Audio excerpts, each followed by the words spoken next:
Sissy and Sis. My family had gone out for the evening and I was sitting at home. Whilst at home I thought to myself, why is it that girls get all these beautiful clothes to wear and I have to wear these plain old dowdy clothes?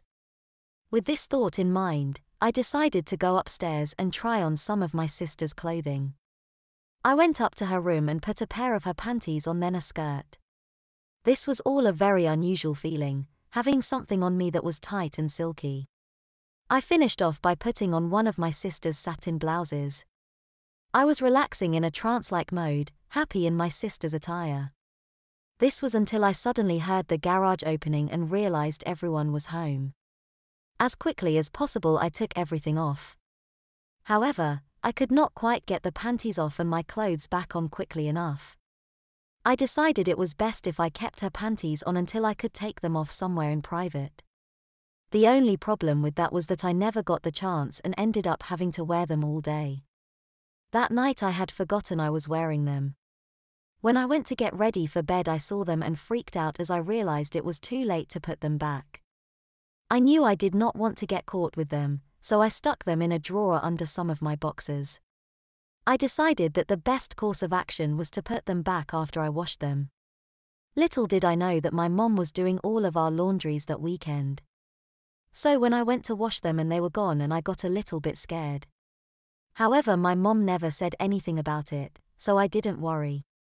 Sometime later my sister started doing ballet and I was very jealous of her. I didn't want to say anything as I didn't want to be thought weird for wanting to do a girl's thing. So instead I went behind my family's back and would wear my sister's panties, leotard, tights and tutu every possible opportunity. Then the inevitable happened and I got caught. My family was out and I was dressed in the tutu and all and they were on their way home to get my sister's ballet things. When they got home and found all my sister's ballet clothing was missing and I was in my room in a tutu and tights, they were not pleased. I decided the best policy was to come clean and tell my mom that I wanted to dress as a girl and do ballet. Mommy told me that it wasn't too late to register for beginner ballet. With this, we grabbed my sister's spare clothing and left so that I could start the ballet lesson. I was registered for beginner's ballet, in the same class as my twin sister. It was pretty embarrassing being seen in front of all of these little girls in their tutus and such, with me walking in as Aboe in all pink. Unannounced to me, my parents decided to also let me dress as a girl as long as I wanted. As a matter of fact, I didn't really have a choice. My mom sent my dad home while I learned new stretches and such. He went home and removed all of my boy clothes and replaced them with one set of my sister's. When I got home I went to change and realized none of my clothes were there anymore. I asked my mom and she told me that her and my father had decided to allow me to live my dreams and dress as a girl as long as I wanted to. They went on to tell me that they were going to take me shopping the next day. I had had a long day, so I just quietly went to bed. When I got up the next day I showered and put on what they had put in my bedroom. My mom and sister did my makeup, but I was still very boyish looking. Luckily my mom had an old wig that she put on me. I looked in the full-length mirror and to my amazement, I actually look like a girl. Later on that day we went to the mall and just started buying a new set of clothing for me. We already knew my size because I was the same size as my sister. So my mom would just hold the clothes up to me to see if it would look good in them. We got me my own tights and leotard and tutu for ballet. We also went down to the school district and transferred my sister and me to a different school, where no one knew me, so I could go in my disguise as a girl without being disturbed. I was taught how to sit and act just like a girl and essentially became one. I hung out with all the girls and when we started dating I even dated boys.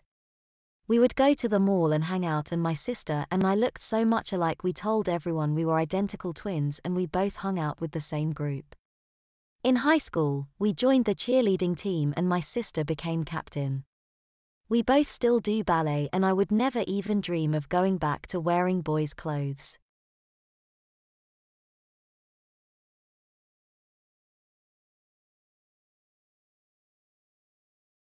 Sissy AB away from home. Barney has long brown hair down to his shoulders. Mother allowed this for several years and now Barney just turned 18 years old. Mother has to go out of town to care for a sick friend. Sarah has a sister named Jane, but she is working out of town for 2 weeks. Barney will have to stay there anyway. Look Barney, I am not leaving you home alone for the 2 weeks I will be gone, Sarah said while having lunch. I just turned 18 mothers and can stay by myself for 2 weeks, Barney replied now being an adult. Mother called her sister Jane and found out she is working out of town for the same 2-week period. Sarah was counting on her sister watching Barney. Since there were no options, Sarah decided to let Barney stay with his 3 female cousins. My decision is made, honey, Mother told Barney. You can stay with your 3 cousins even if your Aunt Jane will not be there. Oh Mom, that is ridiculous when I am 18 years old, Barney replied. My cousins are girls and that will not be fun for me. Yes, dear, and they are all older and more responsible than you are, Sarah insisted. They can take care of you for 2 weeks. It has been several years since Barney has seen his 3 girl cousins. He still wet the bed back then, but that stopped soon afterward. Lisa is 19 years old and quite pretty. Jenny is 20 years old and works at home using her computer. Mary is the oldest at age 22, she was just laid off from her full-time job. All 3 girls said they will be happy to watch Barney for 2 weeks. Tomorrow is Saturday and I will drop you off at your cousin's house, which is on the way to where I have to go, Sarah said. Barney packs a suitcase with what he will need for the 2-week visit. That night he goes to bed early since his mother is getting up at 7 a.m. The next morning's breakfast is simply a bowl of cereal with milk. Mother took a shower after breakfast, but Barney will wait and take one later. He did take the time to shave his face. Grab your suitcase and let's get on the road, Sarah insisted around 8 p.m. Your cousin's house is 2 hours away. As she planned, Sarah takes Barney to his cousin's house and then heads for her friend's house another 4 hours from there. Lisa, Jenny, and Mary are happy to see Barney and give him a welcome hug. He is expected and his bedwetting is remembered even if it was years ago. Come in, sweetie, and get unpacked, Mary suggested. You look like a girl with that long brown hair. I love my hair long and it has been growing for 3 years, Barney replied, not liking the comment. We remember from before that you wet the bed, Jenny said. That was years ago and I no longer wet the bed, Barney said. No need to worry about that, and I just turned 18. We don't want to be cleaning up wet bedsheets, Lisa the youngest said. It is better to be safe than sorry. What do you mean by that? Barney asked. I don't wet the bed anymore. All 3 girls look at each other and smile. They made plans for Barney he will not like. They believe bedwetters should be put in diapers and bought some. They don't really believe he stopped as Barney claims. Either way, he sleeps diapered and is going to wear day diapers too. The girls bought thick white plastic outside diapers in size medium that are made by Attends. Mother approved of this before leaving for her out-of-town job. Barney is in for a big surprise and his cousins love the idea. I suggest you take a shower now since we all shower before bed and the hall bathroom is not being used, Mary said, smiling. I normally shower before bed too, but I will do as you suggest, Barney said, not wanting any argument so soon after arriving. Mary, the oldest girl's cousin, takes Barney's suitcase to his room. Barney goes in the bathroom and gets undressed. He is about to step into the tub when the bathroom door opens. All 3 of his cousins enter the bathroom and he is naked. Barney quickly puts his hands over his private parts. Look girls, he really does have a penis, Lisa teased. He looks too much like a girl to have one. It sure is small for an adult male, Jenny said, making Barney more embarrassed. You obviously want to be a girl with that long hair, Mary added. You will look better without any leg hair. I don't shave my legs but did shave my face this morning, Barney replied. Get out of the bathroom so I can shower. Barney is standing on a bath mat when the girls surround him. The 2 oldest girls grab Barney's arms to restrain him. Lisa, the youngest, takes a handful of Nair and immediately covers his private parts. Lisa rubs the cream all over his bottom too. What the hell are you doing to me? Barney asked in shock. This is Nes permanent hair remover and we have all used it on our legs, Lisa replied, rubbing Ne all over Barney's legs. Barney is still young and does not have chest hair or hair on his stomach. Lisa goes to his face next and covers his whisker area with Ne. His body hair and whiskers won't grow back for a long time. The girls giggle and Barney is not able to escape their grip. After 5 minutes the shower is turned on so Barney can wash his body and hair. Do a good job of washing up and don't forget to wash your hair, Mary said, your body hair will wash off, sweetie. Barney showers and sure enough his leg hair, crotch hair, and bottom hair wash off. He washes his face, which is also smooth and soft like the rest of his body. Barney does not like this and thinks his cousins are a bit strange. Mary, Lisa, and Jenny go to the spare room where Barney will be sleeping. His suitcase is locked away in a storage cabinet. In the spare room is a pink toddler's crib the girls set up this morning. In the crib is a play school toy they thought Barney can use. There is also a pink mattress in the crib and a pillow. A similar-looking diaper table is also in the spare room. Let's get one of the attend's diapers out and ready to be put on, Mary told her sisters. The diapers have 3 blue tapes for a secure leak-proof fit. The plastic outside is a bit crinkly. A size medium is perfect for their cousin Barney. Desitin and baby powder are ready to use. The girls know Barney is not going to like being put back in diapers. Good thing there are 3 of us and we are bigger than Barney, Jenny commented. More force will be needed. I heard the water stop so he must be drying off, Lisa said. Barney dries off with a towel and wet combs his long blonde hair. Barney is shocked by his bare legs, crotch, and bottom. He wraps the towel around his waist and heads for the spare bedroom. In the hallway, Barney is surrounded by the 3 girls who escort him to what they call the nursery. Barney doesn't like the sound of that and gets a bit worried. You are sleeping in the spare room, which is a nursery, Mary said as they pushed Barney through the open door. Hey, what is going on? Barney spoke up, there is a pink crib and not a bed and that must be a diaper table. I told you I have not wet the bed in years. Suddenly, with the older girls restraining his arms, Lisa takes away Barney's towel. He does a quick cover-up with his hands again. The girls are big and strong. Barney is picked up and laid on the diaper table. Before he can react, Barney is held down while Lisa applies diaper rash cream to him. The other girls lift Barney's legs so Lisa can continue to apply diaper rash cream to Barney. He can't get away to stop this treatment. Barney is easily held in place as needed. Are you all crazy? Barney asked, you are not putting a diaper on me. We think a bedwetter should wear day diapers too, Mary said. You are a bedwetter, sweetie. No, stop this. Barney replied, I don't wet the bed anymore. Barney is ignored completely. This time when the older girl lift his legs and bottom, a diaper is put in place. Baby powder is used. Barney is laid back down and restrained as Lisa pulls the front of the diaper up between his legs. All the girls have babysat and know how to put a diaper on an older child. All 6 tapes are fastened one at a time, securing Barney in his snug diaper. He is speechless at this point and a cute pink girl's t-shirt is slipped over his head. The shirt has a snowman on it. Barney is sitting up now and still restrained. Lisa blow dries his hair and puts it in 2 ponytails.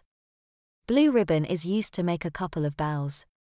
Barney is looking real pretty with bare legs and diapered like a little girl. If you get any idea of taking off your diaper, I will spank you, Mary warned. We will then put the diaper back on. Yes, and don't even think of removing your girls' clothes, Jenny said. That would also mean a spanking. We are going to change you like a baby for 2 weeks, Lisa said. This is not fair, Barney stated. I am not a baby girl. The girls take Barney to his pink crib and put him in the crib to see how he fits. The crib is perfect for the small adult male. Barney is left in the crib until lunch is ready. Lisa and Jenny watch him while Mary fixes their lunch. Barney had no idea anything like this could happen. He is renamed Beverly by his girl cousins. They feel a girl's name is needed for a toddler girl. "Where is my suitcase and all my men's clothes?" Barney asked. "We locked that away in a storage cabinet," Jenny replied. "You won't be needing any of that while here," Lisa replied. Beverly notices the play school toy hanging on the side of the crib. He knows now that all of this was planned by his 3 female cousins. Beverly doesn't know how to stop this forced diapering and babying too. He will soon find out the girls plan to spoon-feed him baby food. Barney will drink from a baby's bottle. "Lunch is ready, so bring Beverly to the kitchen," Mary said. More force is used to get Beverly to the kitchen. To her surprise, a wooden high chair is waiting to be used. The high chair is painted pink and is quite large. Beverly is put in the high chair and secured in place by the food tray. Her pink t-shirt is taken off so it remains clean. A bib is tied around Beverly's neck. "I will spoon-feed you," Mary said, dumping baby food in a bowl. "I have a baby bottle of apple juice for you to drink," Lisa said. Beverly is spoon-fed by Mary as Jenny and Lisa eat their ham sandwiches with lettuce and tomato. At first, Beverly does not want to open her mouth. She does after a threat of a spanking later. Once the spoon-feeding is done, Mary has her lunch. "Drink up your bottle of juice while I eat honey," Mary said. Beverly's thick white disposable diaper is clearly noticeable in the high chair. She slowly drinks up the apple juice in the baby bottle. Barney as Beverly is dreading when she has to pee or even worse take a poop wearing a diaper. Mary, Jenny, and Lisa are serious about babying Barney as Beverly for the next 2 weeks. Aunt Jane, who is their mother, approved of this, thinking Barney still wets the bed. The girls are loving dominating their sissy male cousin. After lunch, Beverly is let out of her high chair. She is told to go outside and play or watch television. Beverly picks television and goes to the living room. In no time the kitchen is cleaned by the 3 girls. The home is a large 4-bedroom, 2 bathhouses. Mary has her own room, Jenny and Lisa share a room so they have a guest room. Mother occupies the master bedroom and bath. "Here, drink this baby bottle of cold water," Mary said, giving it to Beverly. "You need lots of water every day to stay a properly hydrated baby girl." Reluctantly, Beverly drinks the baby bottle of water, knowing she will likely have to pee within an hour or so. Around 3 p.m. Beverly has to pee and is holding it. She thinks no one is watching when she floods her diaper with pee. To her surprise, all 3 girl cousins were watching from the dining room. "Did our little toddler girl just wet her diaper?" Mary asked as they entered the living room. Barney as Beverly is pulled off the couch, which is still dry. She is taken to the nursery for a diaper change. Beverly is easily put on the diaper table and changed into a clean Aten's diaper. Her cute pink shirt is back on again and it remained dry. The diaper did not leak at all. Now re-diapered, Beverly needs a nap. "It is after 3 p.m., which is your nap time," Mary said as Jenny lowered the crib side. "Nap time? I don't take naps at my age," Beverly told them. Beverly is taken to her crib and put inside for her nap. She does not like this at all and objects strongly. The side rail is raised and locked. Beverly remembers what was said about spankings. "You will be napping daily from 3 p.m. until 5 p.m., Mary said. "Dinner will be served at 6 p.m. and your bedtime is 9 p.m. Beverly finds out there are lots of rules to obey. She has been forced into diapers and changed like a baby once. All body hair is gone, making Barney quite feminine as Beverly. To her surprise, Beverly is given a baby bottle of warm formula to drink. Making things worse, Barney stopped bedwetting years ago. "Sleep tight and we will come and get you in 2 hours, Mary said. "That baby bottle better be empty." "I will drink it before I go to sleep," Beverly said, feeling tired. During the 2 hours that Beverly is napping, her 3 cousins are watching soap operas. They talk about what has occurred with their male cousin Barney. At 5 p.m. Mary goes to get Beverly out of her crib. After 2 hours Beverly wet her diaper again, so she is back on the diaper table. Lisa comes in and wants to change Beverly. She felt years ago that Barney had a crush on her. Relax Beverly and cooperate, Mary said. Lisa will change your wet diaper. You are a good little girl wetting your diaper for me, Lisa said. Now I can change your diaper. Barney, as Beverly still thinks Lisa is pretty, she is only 1 year older than Barney. Lisa easily takes off the wet diaper with Beverly only wearing a pink t-shirt. She is surprised to see his small penis erect again. I think you like us putting you back in diapers, Lisa teased. She ignores the aroused state of Barney and cleans him with baby wipes. Barney, as Beverly is properly prepared for a clean diaper using Desitin and baby powder. Lisa has Beverly lift her bottom at the right time and she slips the diaper in place. She quickly brings up the front and tapes the diaper on snugly. There you go baby girl, Lisa said, a clean dry diaper. Barney is a bit disappointed that Lisa paid very little attention to his aroused state. Mary was standing right there and she did not think anything of it either.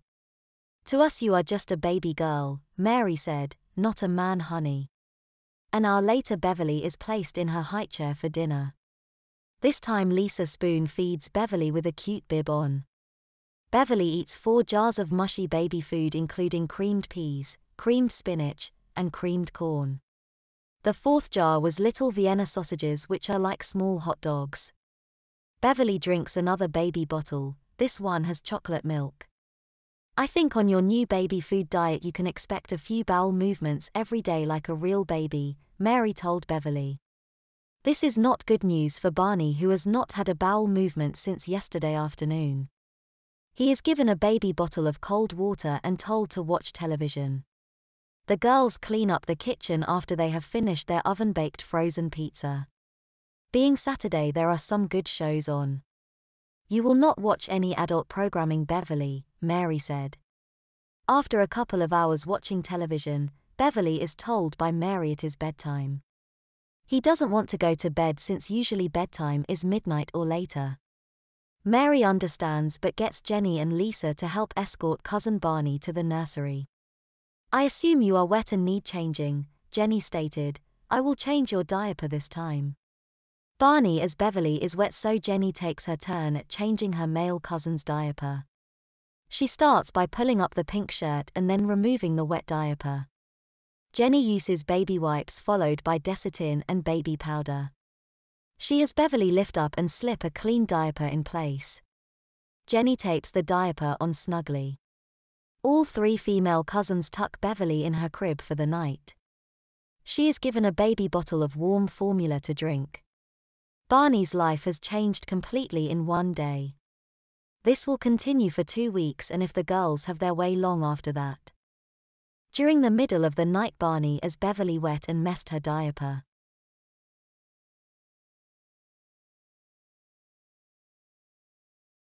Mom's arm was latched so tight on mine as she marched me through the front door of Jefferson Middle School, I thought she was going to break it off.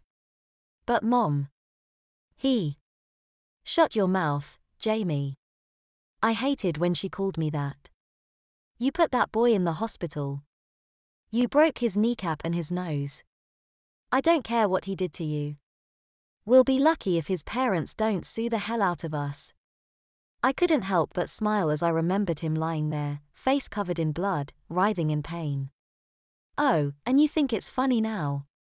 You know what, that's fine. I'm done talking. Good, I thought. Of course I wasn't thinking about how when Mom got silent, things tended to go very badly for me. She didn't speak again until we got into the front door.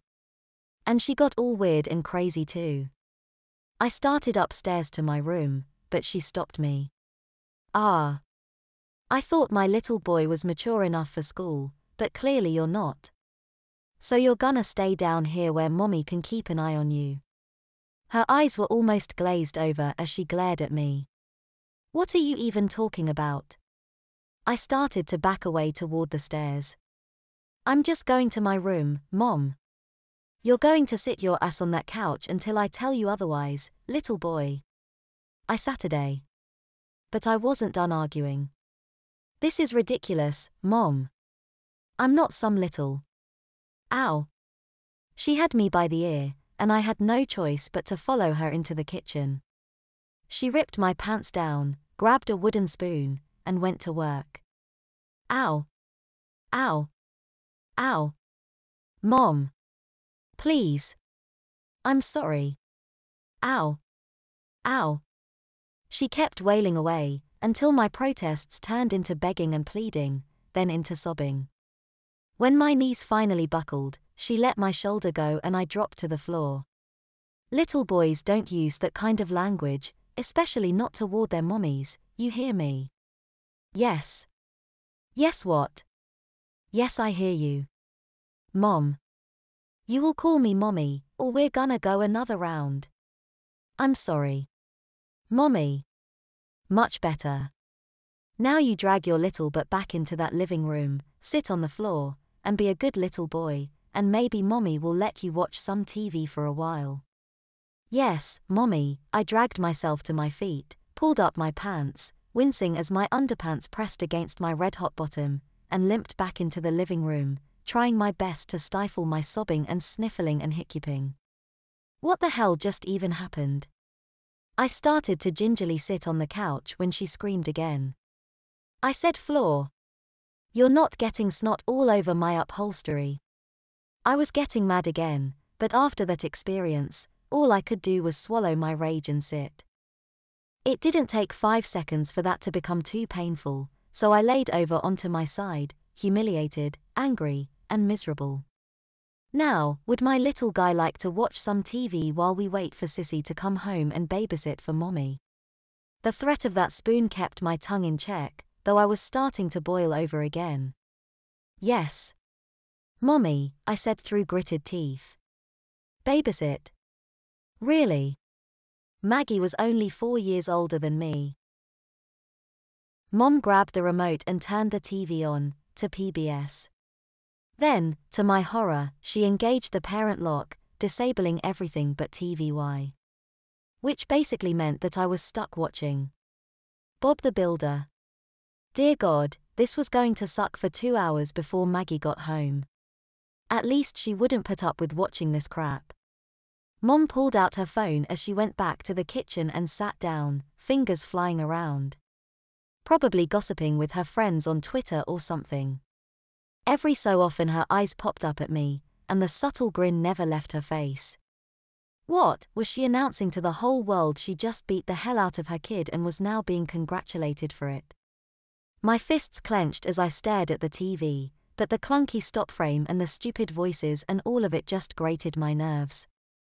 I started to sit up, but I was immediately reminded of why I chose to lay down in the first place, and I flopped out onto my stomach, my arms folded under my head to create the best pillow I could muster. Finally, after I'd heard enough of Elmo's shrill voice to make me sick to my stomach, the door in the foyer burst open. Hey Mom. Hey Whittle JJ. Maggie declared as she walked into the living room. Oh, wooks week someone's not a happy Whittle camper. Damn it. Mom filled her in. And obviously told her to lay it on thick. I'm not 2 years old, Maggie. Cut it out. AW, is your whittle bottom still sore from mean old mommy's spankin'? No. Maybe we just need a whittle nap, her grumpy dog. Mom laughed as she gathered up her purse and keys. It's a little late for a nap now. Would have been a good idea about an hour ago.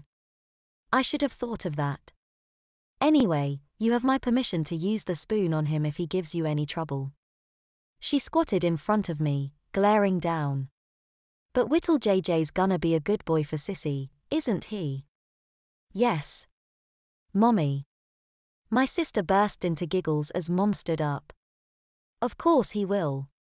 Bye-bye, little guy. Mommy be right back. As soon as the front door closed, I glared at Maggie. JJ. What the fuck? Her face got dark. I'm pretty sure that's what got you your last spanking, little boy. Maybe you want another one. Oh, like you're really gonna. I swallowed the hard as I watched her reach for the spoon. Okay, sorry, I'll be good. I started backing up toward the chair on my still sore butt. You're damn right you'll be good. You're going to do exactly what I say for the next half an hour, unless you want Mom to find out about you being a bad little boy the second she left. No, please, don't tell Mom. I'll do whatever you want. My bladder cramped a bit at the panic. Much better. First of all, you don't move from that spot until I give you permission. I'm gonna do some homework for a while. That's what big boys and girls do when they come home from school. You don't have any homework because you're a little boy who doesn't go to school anymore. Whatever. I gotta go to the bathroom. Does Whittle JJ gotta go potty? She grinned broadly. No, James has to go to the bathroom. Oh, too bad. You can sit there, then. AW, come on. She ignored me. Screw it. I could hold it until Mom got back. I wasn't debasing myself any further than I already had. 20 minutes later, I started to realize I was wrong. Maggie. She ignored me again. Maggie. You call me Sissy, like Mom told you. I fell silent again, trying to reposition myself so I could hold it better. I was cramping up pretty good, but Mom would be home soon. It'd be worth it not to give in to my bitch sister. 5 minutes later, and I was hurting, bad. Come on, Maggie. Enough is enough. No answer. Fine. Fuck this. I got up and started toward the powder room down the hallway. Before I reached the door, Maggie had me by my shirt collar. I told you about cursing at me. Now you're gonna get it. Not again. She dragged me back into the living room and bent me over the arm of the chair, holding me with one hand and pulling my pants down just enough to reveal my ass with the other. Maggie.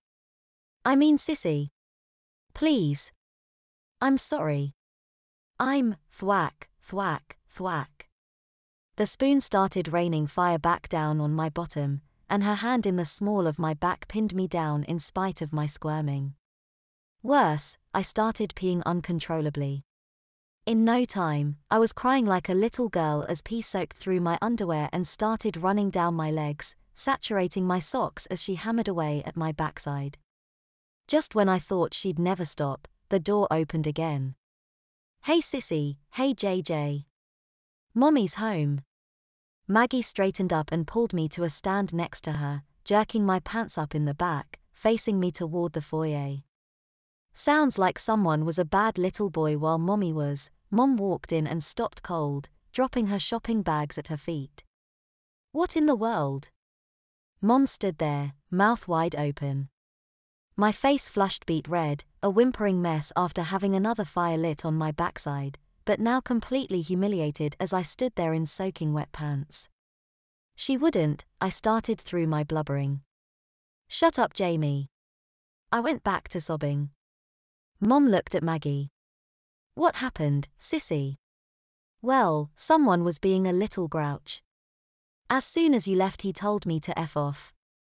Later on he started squirming around, and I asked him if he had to go potty, but he just sat there and sulked, so I left him to sit. Then he cursed at me again, so I gave him a spanking, and he peed his pants, which is when you walked in. Mom, she's lying. She wouldn't let me. Open your mouth again, little boy, and you'll be right back over my knee. Mom turned back to Maggie. Sissy, please go get me a couple towels so I can get little JJ cleaned up. Maggie darted off down the hall, sniggering as she went. Bitch. Well, little boy, not only did you prove you weren't ready for school, it looks like you proved that you weren't ready for potty training either. Mom reached into one of the grocery sacks and pulled out a bag of bedwetting pants for boys. I was going to let you wear these during the day, but clearly you just don't want to be a big boy at all, do you?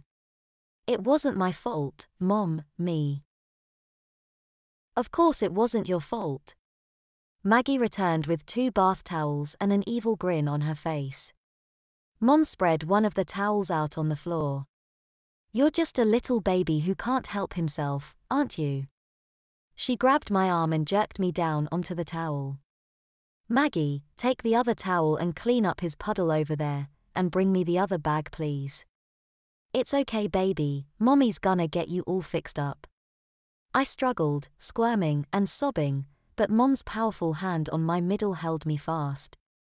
Maggie snatched the second bag and dragged it over, then started wiping the floor with the second towel. "Please. Mommy. I don't wanna." "I know, you don't wanna be a big boy, we're gonna fix that for you in just a minute." "Sissy, go ahead and get those containers open for me. I can't do much with one hand here." Out they came, first the baby powder, then the wipes, then a bag with Molicare Super across the front. "Size XS, it read. Meanwhile, Mom had my soggy pants and underpants stripped off, and she was pulling off my socks one by one. I fought against Mom's grip when I saw that bag. She gave me a hard swat on my thigh. "You will lie still, little boy, or I swear I will make you regret it." I was already in hysterics from Maggie's vicious spanking, so all there was left to do was lay there and blubber even louder as Maggie pulled a huge pale purple diaper out of the bag. I was pretty sure this was nothing like the diapers Mom used to buy for me when I actually was a baby. It was all plastic, and it made a spectacular rustling noise as Sissy scrunched it in her hands, examining it with glee. Oh, and it was way, way bigger than any diaper I'd ever seen. "What a pretty colored diaper for my little baby brother," she sneered as Mom wiped me down with several cold wet wipes and covered my whole crotch with powder. I scrunched my eyes shut and covered them with my arms. I couldn't stand to watch anymore. Yes, baby, Mommy's gonna get you all fixed up, no need to cry anymore. Sissy, put your hand right where mine is so I can get his diaper on for him. And watch carefully, 'cause you'll probably need to do this quite a few times over the next couple of weeks." A couple of weeks. I didn't think I could bawl any louder, but somehow I did while Mom picked my legs up and slid the diaper under me, taping it up on both sides and giving it a pat in the front. It was a sick sound, hollow and plastic. Of course Sissy will help change Whittle JJ's diapers. Maggie always loved it when I was in trouble, but she was enjoying this on a level that was downright terrifying, and if I weren't already sitting on hot coals from the beatings I'd taken already that day, completely humiliated and degraded by pissing myself and being diapered like an infant by my mother, I'd probably be scared of how bad it was going to get when Mom wasn't around. So I lay there and sobbed instead, which Mom seemed content to let me do until I calmed down. She even told Maggie to go put the supplies in the hall closet, which at least got her off my back for a little bit. "Now," Mom said as she pulled me back up to a sit. "Mommy was going to let you wear pull-ups during the day from now until school lets out, and wearing diapers to bed, just like you did when you were 3 and being stubborn about training. Of course, after earning yourself 2 spankings and making puddles on Mommy's hardwood floor in one afternoon, I think we're going to have to earn our pull-ups too by showing Mommy and Sissy both that we can behave like a big boy. Right now, since you're all safe from making any more puddles, you can climb your little baby butt onto the couch and sit quietly until the pizza man gets here. Do you think you can do that?" I was a slobbering mess by this point, but I managed to whimper, "Yes, Mommy," which earned me another very audible giggle from Maggie. "Make her stop, Mommy," I yelled in a moment of ingenuity. They wanted to treat me like a toddler, then damn it, I was going to at least try and leverage the role a little bit. "Sissy, don't be mean to your baby brother. Say you're sorry." Maggie got right up in my face and said, I'm so wee little baby JJ. You're just such a cute little baby, I couldn't help it." Then she planted a slobbery wet kiss on my forehead. "Here, Sissy, help you up on the couch, okay?" Without warning, she grabbed me under the armpits and heaved me up, swatting my backside with another huge, hollow thump. "What a big baby you are. Baby so big." She pinched my cheek and walked away, laughing out loud now. I stared at Mom, pouting. What? She said she was sorry. Mom grinned as she stood up. So much for leverage. Now you be a good baby, nice and quiet for Mommy, okay? Mommy doesn't want to have to give you any more spankings tonight. Your poor little bottom has probably had enough, huh? Yes, Mommy. Good boy. After supper, Mommy make sure and get Daddy on the phone to say night-night before you go beddy-bye. Won't that be nice? My eyes bulged. I could tell Dad. He'd make them stop. He wouldn't let them keep this up, would he? Yes, Mommy. I said with a great deal more vigor. I knew that would cheer my grumpy baby up. Be good boy now and watch TV. Mommy has to go talk with Sissy for a minute. Go ahead and talk with her, you hateful bitch. Dad will fix this. Dad's almost 7 feet tall.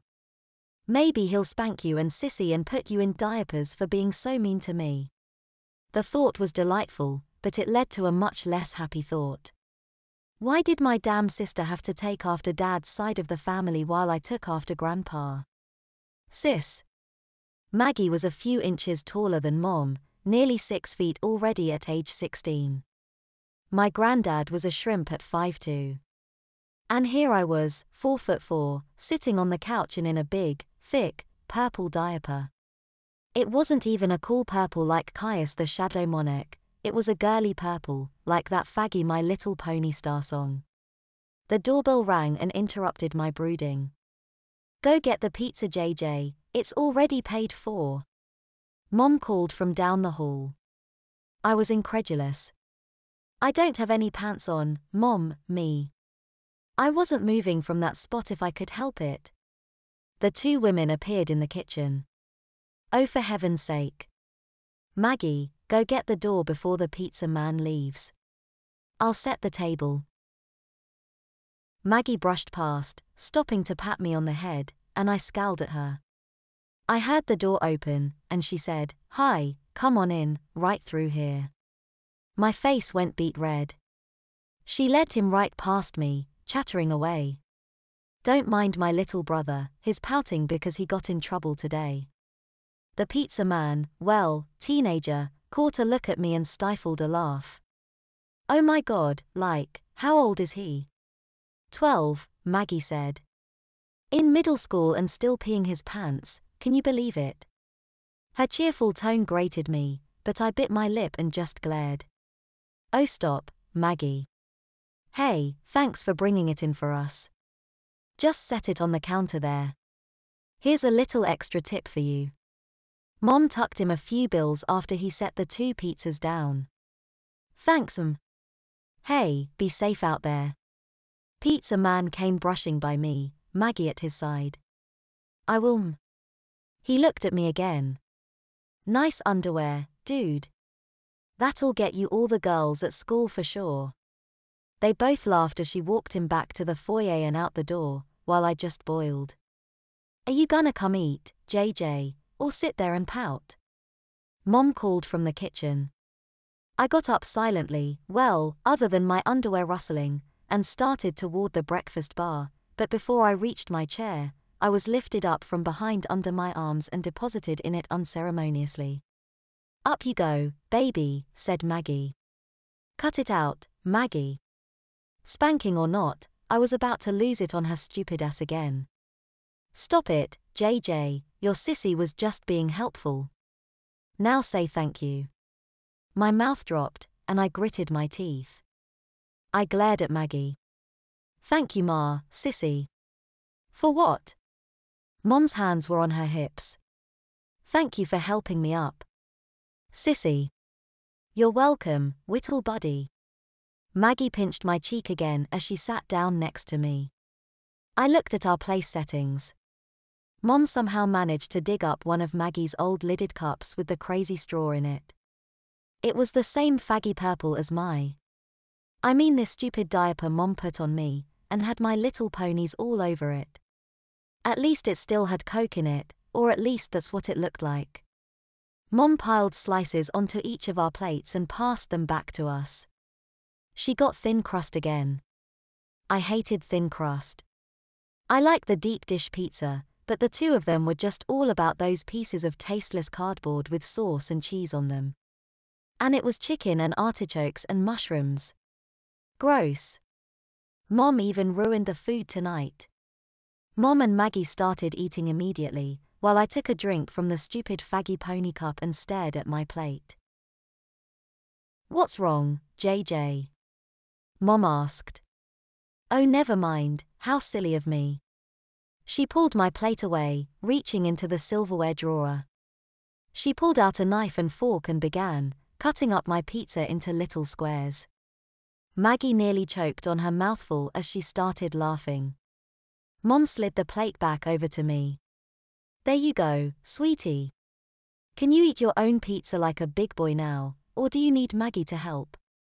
That got me moving. I grabbed a square and shoved it into my mouth as Maggie leered at me. It tasted disgusting. I had to stifle a gag, and now I had sauce and grease all over my fingers. I managed to choke it down and chased it with a sip of soda. Stupid cup or not, it was still Coke. I repeated the process a few more times, but I ran out of soda long before I ran out of pizza. I couldn't gag my way through all the little pieces I still had on my plate without something, so I swallowed my pride. "Mommy, may I have more Coke please?" "Well, look at that. He can be a polite little boy when he wants to." "Of course, JJ." Mom seemed genuinely pleased with my behavior for once. For once in my whole damn life. The most humiliating, miserable moment in my life, and now she's finally happy. Go figure. I gnawed on a piece of dry crust while I watched her refill my cup and screw the lid back on. "Thank you, Mommy."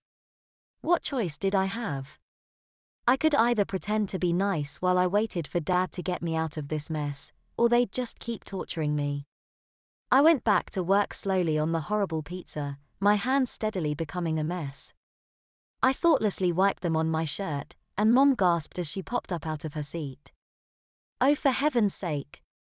I cringed as she slipped past Maggie and grabbed the hem of my t-shirt.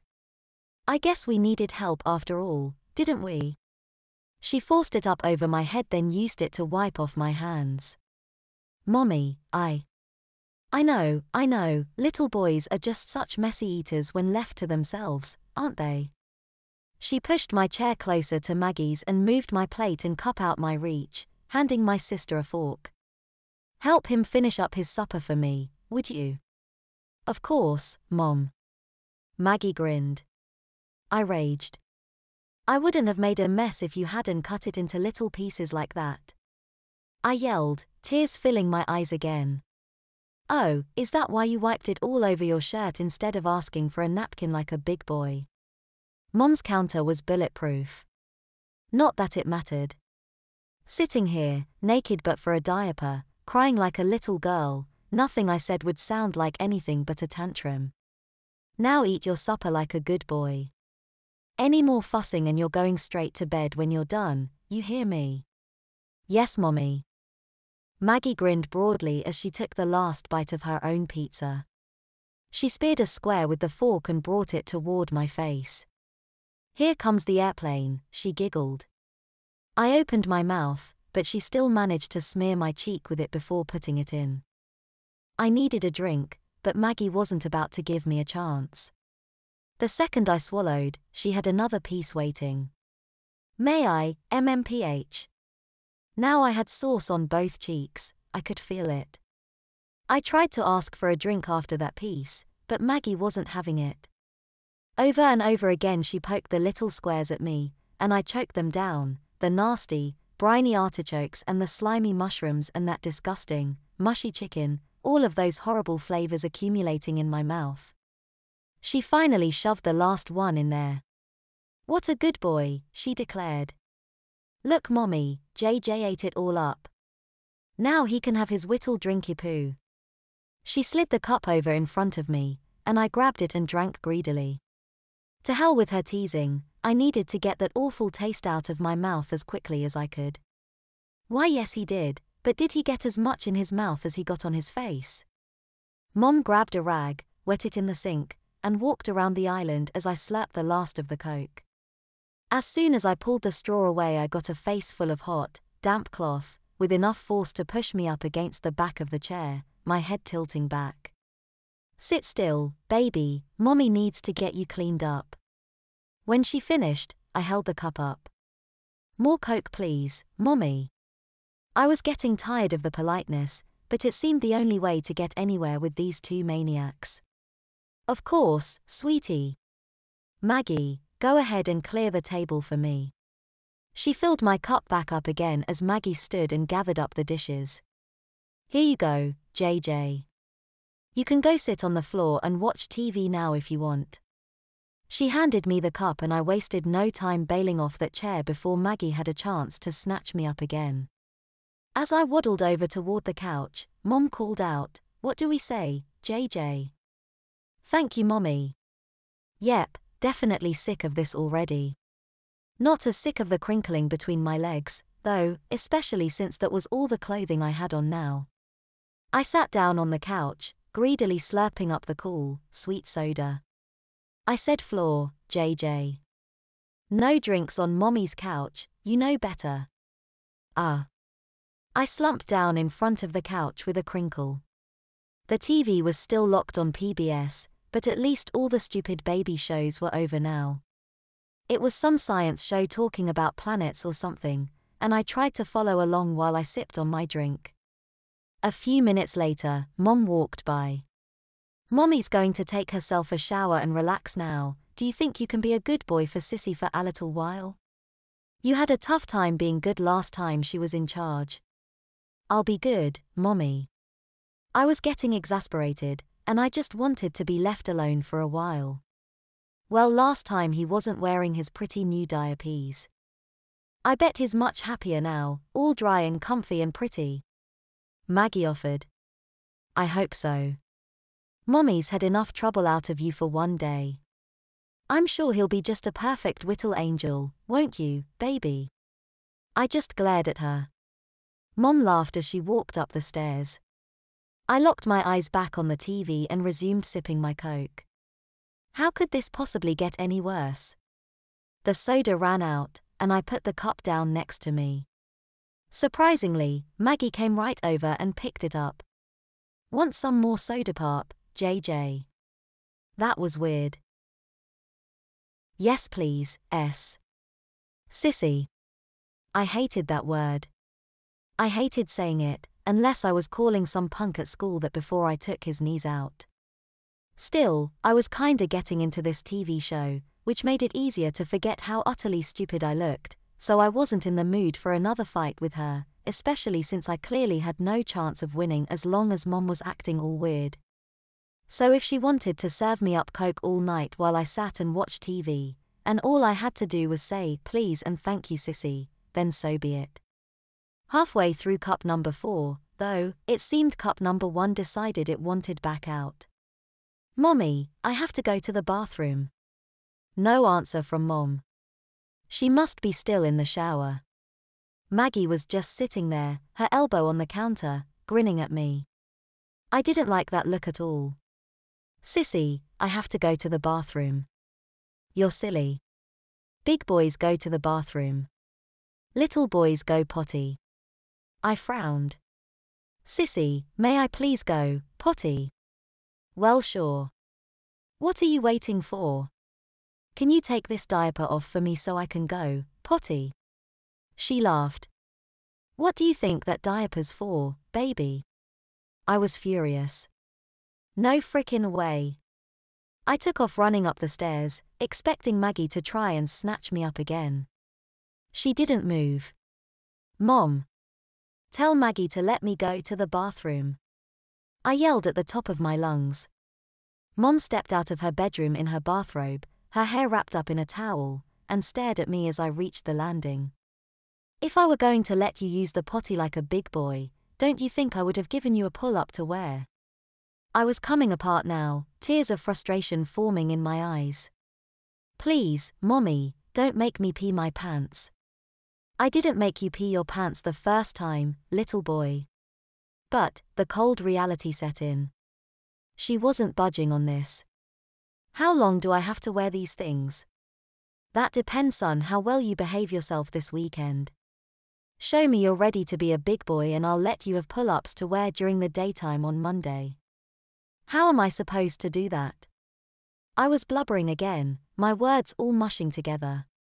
Well, you were doing pretty well at the dinner table, being all nice and polite, but you're throwing one hell of a tantrum right now, so I don't know. The idea of spending the whole weekend pissing and shitting in diapers was bad enough, but the idea that I had to just sit there and take every little bit of abuse the two of them were dishing out made it all seem hopeless. I collapsed against the railing, sliding down to the floor with my knees up and my head in my arms sobbing. I think we're just worn out from the tough day we had today. Mom hoisted me up and wrapped one hand around my thighs and the other my back, carrying me awkwardly into my bedroom. Let's get the baby's jammies on and have a little quiet time before bed-bye. She plunked herself down on my bed and held me tight against her, my head across her shoulder, rocking back and forth. But Mommy, it's 6:30. Well, you're just gonna have to settle your little self down if you want to stay up and wait for Daddy to call at 8. Can you do that? What choice did I have? If I didn't get to talk to Dad, I had no chance of getting out of this. Come on, Jamie, get it together. Whether Mom and Maggie were treating me like a baby or not, sitting here on her lap blubbering was just proving the point. Yes, Mommy. I willed myself to calm down, at least to sniffling and hiccups. That's better. Let's get our jammies on now, and then we can go back down and watch TV some more, okay? Please, can I just bring my PSP down with me, Mommy? Yes, you can bring your PSP, as long as you behave yourself. Mommy, why are you making me use the diapers? My bladder reminded me of an inevitability I wasn't ready to face. It was starting to hurt, and I figured I'd take one last shot at being spared this indignity. Because that's what diapers are for, and you earned them with all your tantrums today. Understand? Yes, Mommy.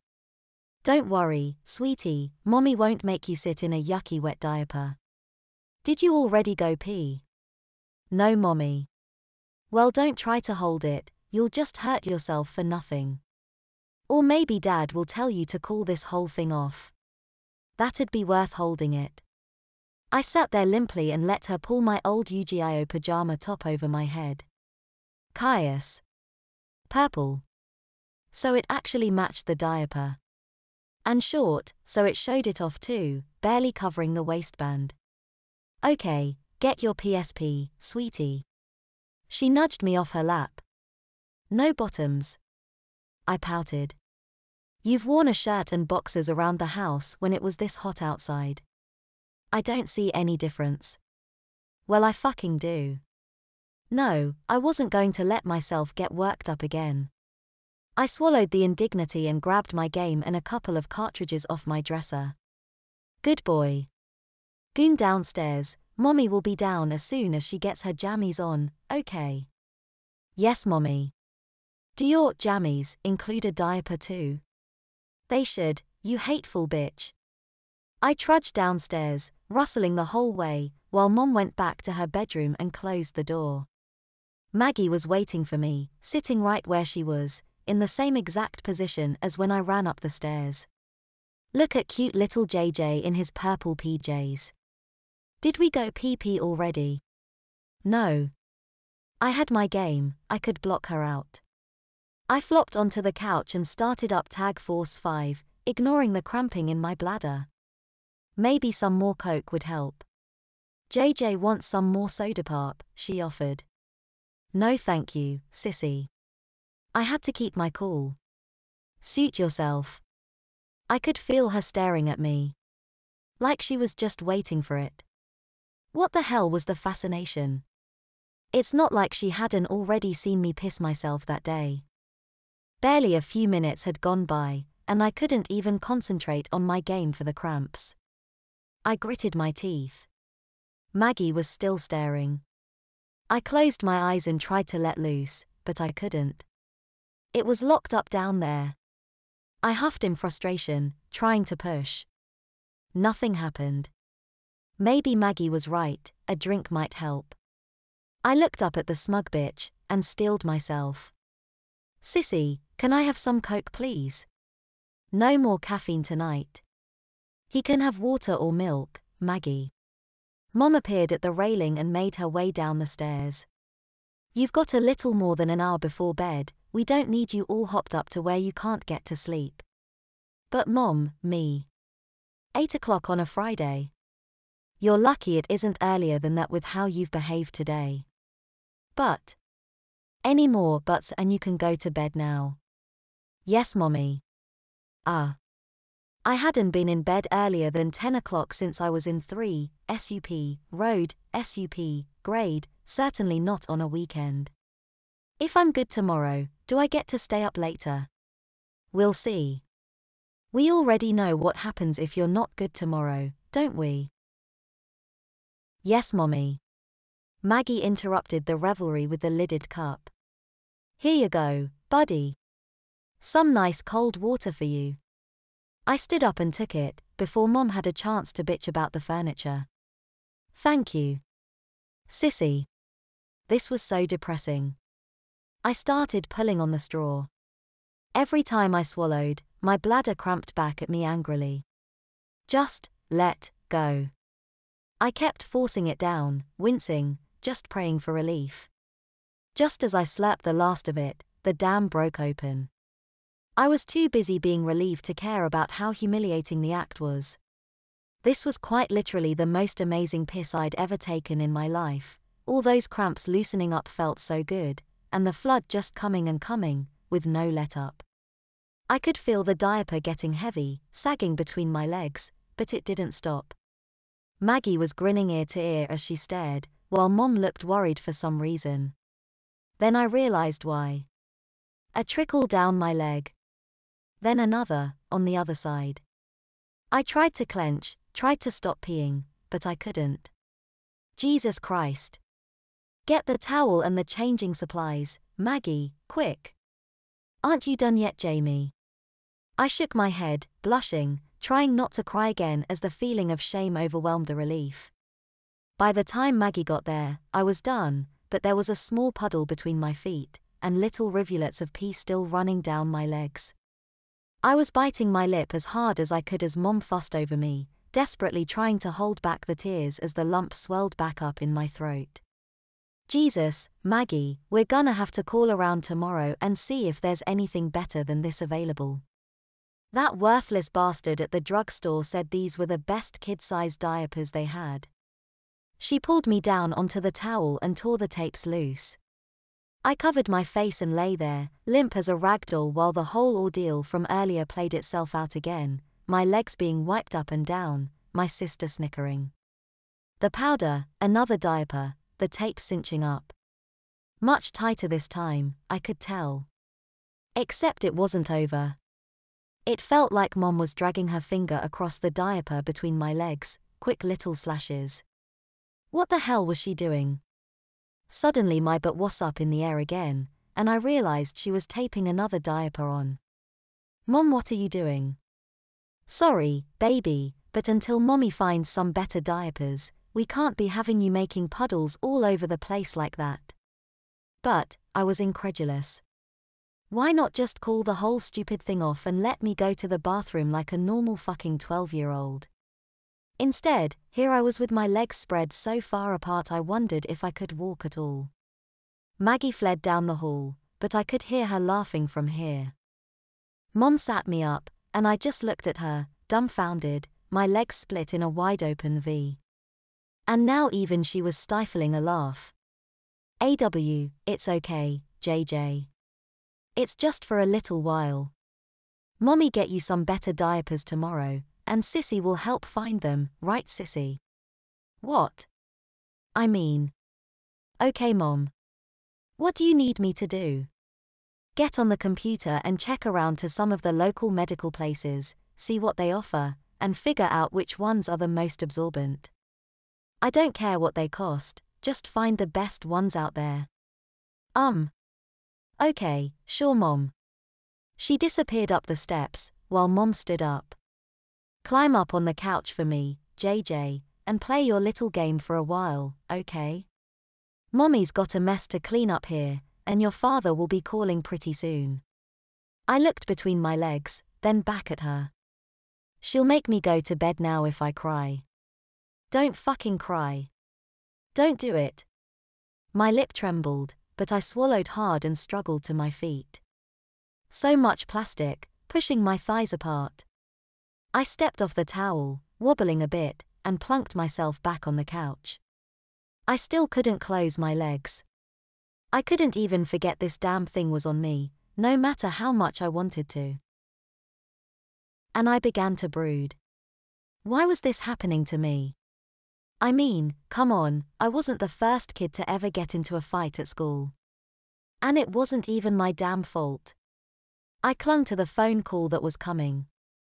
Dad would call, and I'd explain it all to him, and he'd tell Mom to take these stupid diapers off me and let me go back to being a normal 12-year-old boy.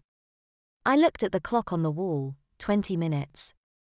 I could fight it until then. I could just shut up and play my game and ignore the giant plastic pillow that was lifting my butt off the couch and splaying my legs out like I was in a yoga class. I could do that. I could pretend I wasn't aware that I was wearing a great big girly baby diaper that just happened to match what used to be my favorite pajama top, the one I'd never, ever, ever wear again after this. That I looked like a big sissy baby in this huge puffy purple thing. Nope, I could keep that thought right away. Okay, so maybe I couldn't, but I wasn't going to cry about it. I was done crying tonight. Crying was for sissy babies that wore big puffy purple diapers instead of pants or shorts. And peed in them so much that they had to wear 2 at a time so they wouldn't leak. Just, like, me. It's all right, baby. Mom sat down on the couch and put her arm around me. No need to cry. Mommy said she'd fix it, didn't she? I didn't say anything, just sat there and whimpered, staring at my game. Come on, sweetie, let's get you tucked into bed. You said 8 o'clock. I was practically squeaking. Which made it all worse. Now I sounded like a big sissy girly baby too. In a big puffy purple diaper. 2 of them, actually.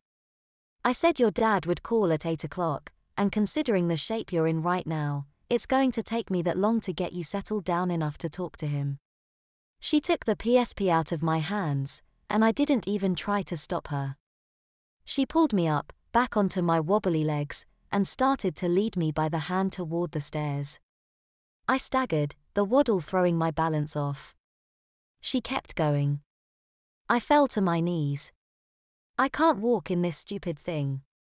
Oh good God, Sissy better find those new diapers for you quick. I don't know how many times I can carry you up and down the stairs, baby. Come on, up we come. She scooped me back up into that awkward cradle position and trudged up the stairs. You were much littler the last time I had to do this, JJ. We reached the top of the stairs just in time for Maggie to surface from her room. She grinned broadly, and I hid my face in Mom's shirt. Hey, you got a minute, Mom?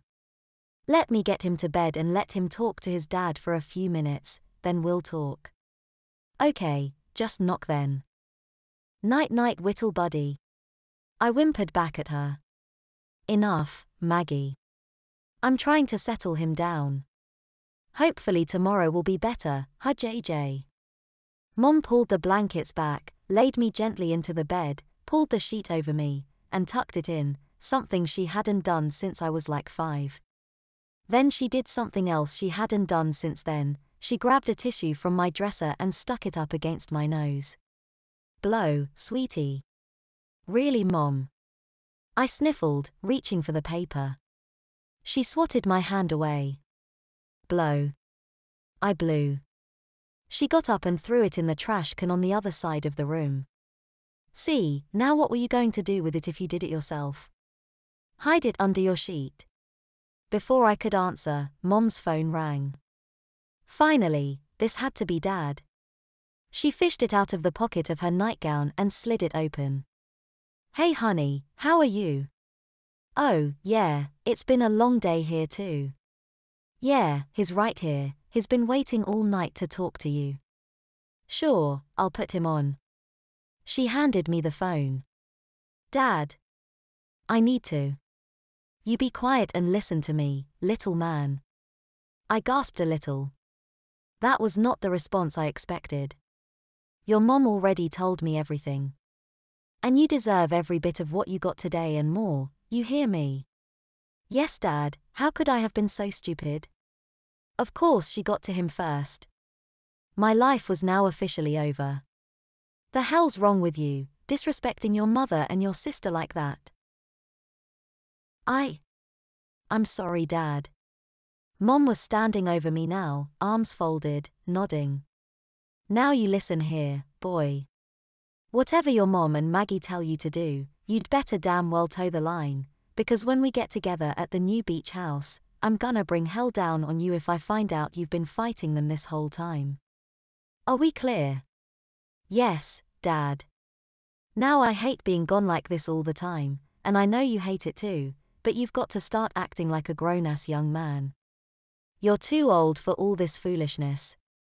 You wouldn't be doing it if I was there, would you? No. Then don't do it when I'm gone. I miss you a whole lot, Jamie, and I want to be happy to see you next month, not having to come down on you all hard like this. I love you, son. I love you too, Dad. Now give me back to your mom. Bye, Dad. I was crestfallen when I handed her back the phone. Not only did Dad not get me out of this, he made me feel like I deserved it. And that was worse than anything that had happened today. I rolled over and faced the wall as Mom stepped out of the bedroom, closing the door and flipping the light off behind her as she chatted with him.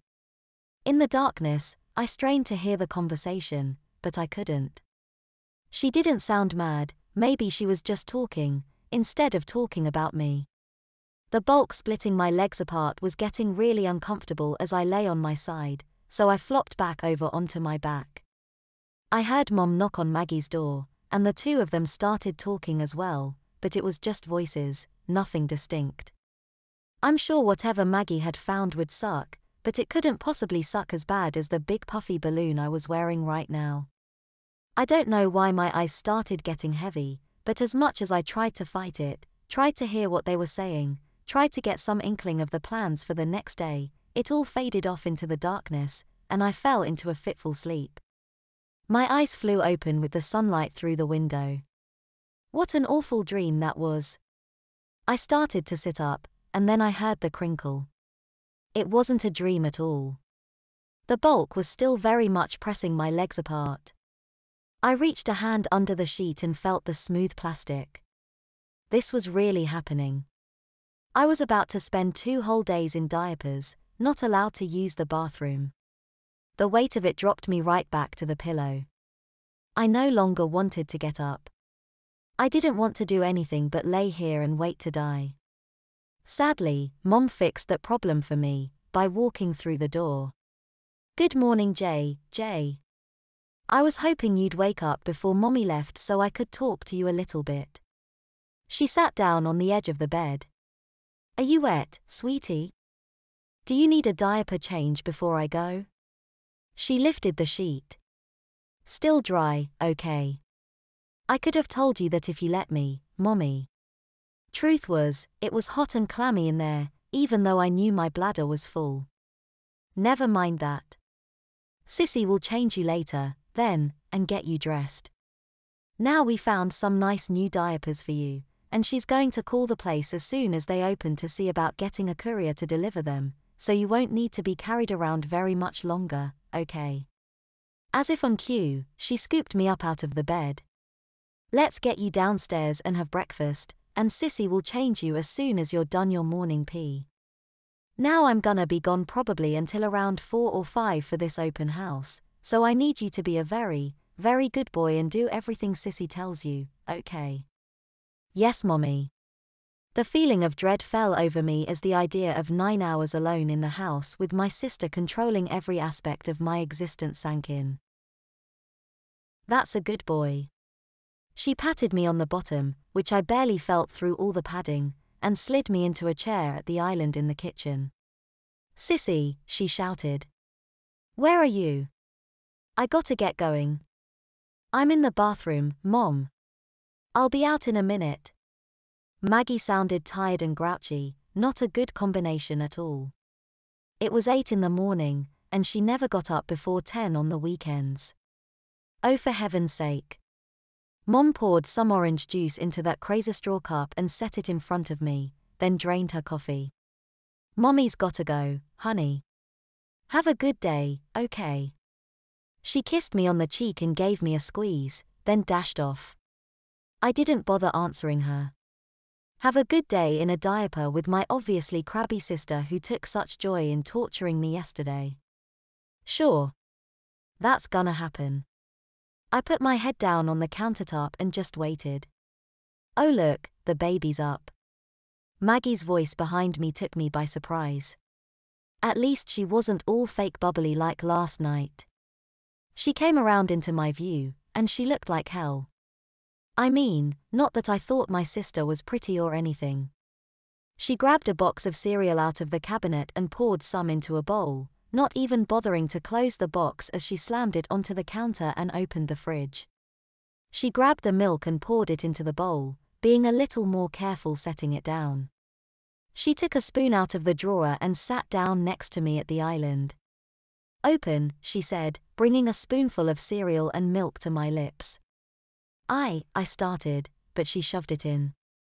If it weren't for you being a little brat yesterday, I'd be sleeping right now, not caring what you were doing. Because of you, I had to drag my ass out of bed at 7:45.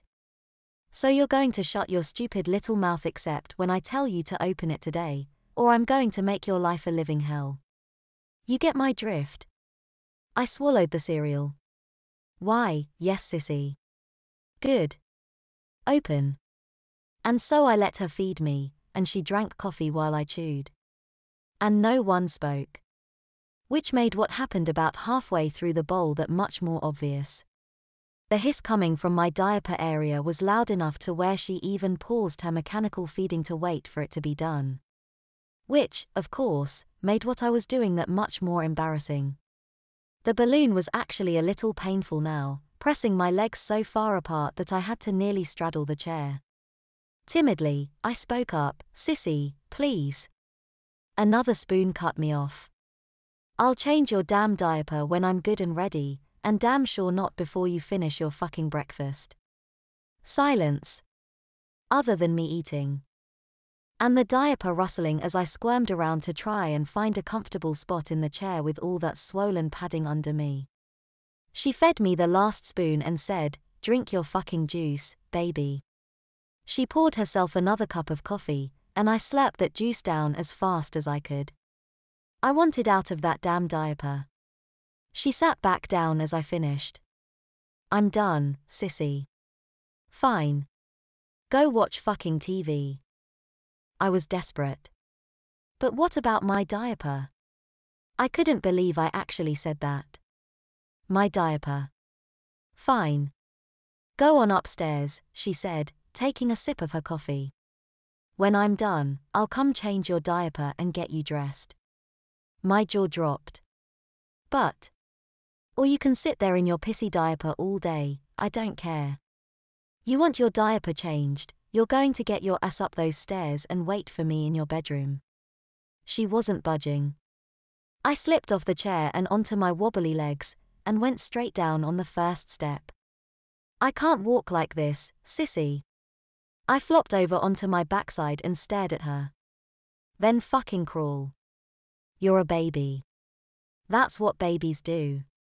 Maggie, come the fuck on. She scowled at me and picked up her phone. Fine. Lay there and cry about it then, baby. Shut up you big bully fucking bitch. Her thumbs moved faster, then she set the phone down. My eyes got big as she stood up, towering over me as I sat there, trying to crab walk away from her. She reached down and grabbed my arm. Ow. Her grip was like iron, and she jerked me to my feet. Rip, rip, rip, the outer diaper fell off me, then the inner one, much heavier. She sprawled me across the seat of one of the bar stools, and down came the spoon, again and again and again. She hit me methodically, first the fat part of my butt on one side, then the other, then one upper thigh, then the other. Never the same place twice in a row, and God did it hurt. I went from angry teenager to whining kindergartner, but she kept right on going. I howled in pain, promising and begging and pleading, kicking my legs in the air, but she still didn't stop. Then I went limp, huge, racking sobs making my entire body shudder. Finally, the spoon stopped, and I heard her put it down on the counter. "You ain't seen bully bitch out of me yet, you pisser-pants little brat." She pulled my shirt down over my snot and tear-covered face and threw it on the floor with the diapers. "If you so much as roll over before I get back, we're gonna go another round." Down the hallway she went, and back she came with the changing supplies. She spread a towel on the floor in the living room. On the towel, face down, baby. I walked over on wobbly legs, my backside on fire like it had never been before. Her phone vibrated on the counter behind me, but she ignored it. I laid down on my stomach. "One of these days," she said as she pumped what looked like hand lotion into her palm, "you're gonna learn when to keep your damn little mouth shut. All you had to do was wait for me to finish my coffee, and I would have changed your little diaper, and put a nice clean t-shirt on you, and I probably would have let you sit on the couch and play your little video game or maybe watch some big boy cartoons or something." She started rubbing the cream into my quivering backside. Her touch stung, but the cream felt cool, soothing. "But no, you had to go and call me a bitch." "And where did it get you, huh?" "Nowhere, that's where. It got your ass beat, is what it got you. And it put your sister in a shitty mood, which means all the nice things she was going to try to do for little baby Jamie this morning to make it a little easier went right out the goddamn window." She wiped her hands off with one of the wipes, then covered my ears with a mountain of baby powder. She spread a diaper on the floor next to me and said, "Roll over, baby." I rolled, and it hurt when I landed, but not as much as yesterday after Mom worked me over. She wiped me down with a baby wipe in the front, covered me with another pile of powder, and sealed me up. She picked up a small kitchen knife, and I finally saw what Mom had done the night before. She cut slits in the bottom of the diaper, then lifted me up and added a second one. "Scoot your ass off the towel and sit still." I scooted, and she gathered everything back up and stood. "Do not move. I'll be right back." Down the hall she went. And I waited, sulking and sniffling. No PSP. Nothing good to watch on TV. This was really, really going to suck. I heard a door open, and her heavy footsteps on stairs. What the hell was she doing in the basement? How long was I supposed to just sit here and stare at the fucking wall? After what seemed like an eternity, even though only 15 minutes had passed by the clock on the wall, I think it was lying to me. I heard her footsteps coming back up the basement stairs, with a whole lot of jostling and grunting to go with them. She shuffled down the hall, and my eyes bulged when I saw what was in her hands. No. No fucking way. I started to scuffle backwards, toward the stairs. "I told you not to move," she shouted as she unfolded the huge playpen and slammed it on the floor in the middle of the living room. "You're not putting me in that fucking thing, Maggie. What are you gonna do, crawl next door with just your little diaper on and tell Mrs. Farnsworth on me? I'm sure her 3 daughters would just love to see that." She stormed toward me, and I panicked, flopping over and crawling as fast as I could. If I could just reach. Her powerful arm wrapped around my waist right before my hand got to the railing. "No." I screamed, kicking and flailing helplessly. "Put me down, you crazy bitch. Put me down." She dropped me into the playpen, and I bounced right back to my feet. This thing was bigger than I remembered, the bar reaching all the way to my stomach. "If you climb out of there, this is next." She glowered at me, a leash in her hand. "What are you gonna do, walk me around like a fucking dog?"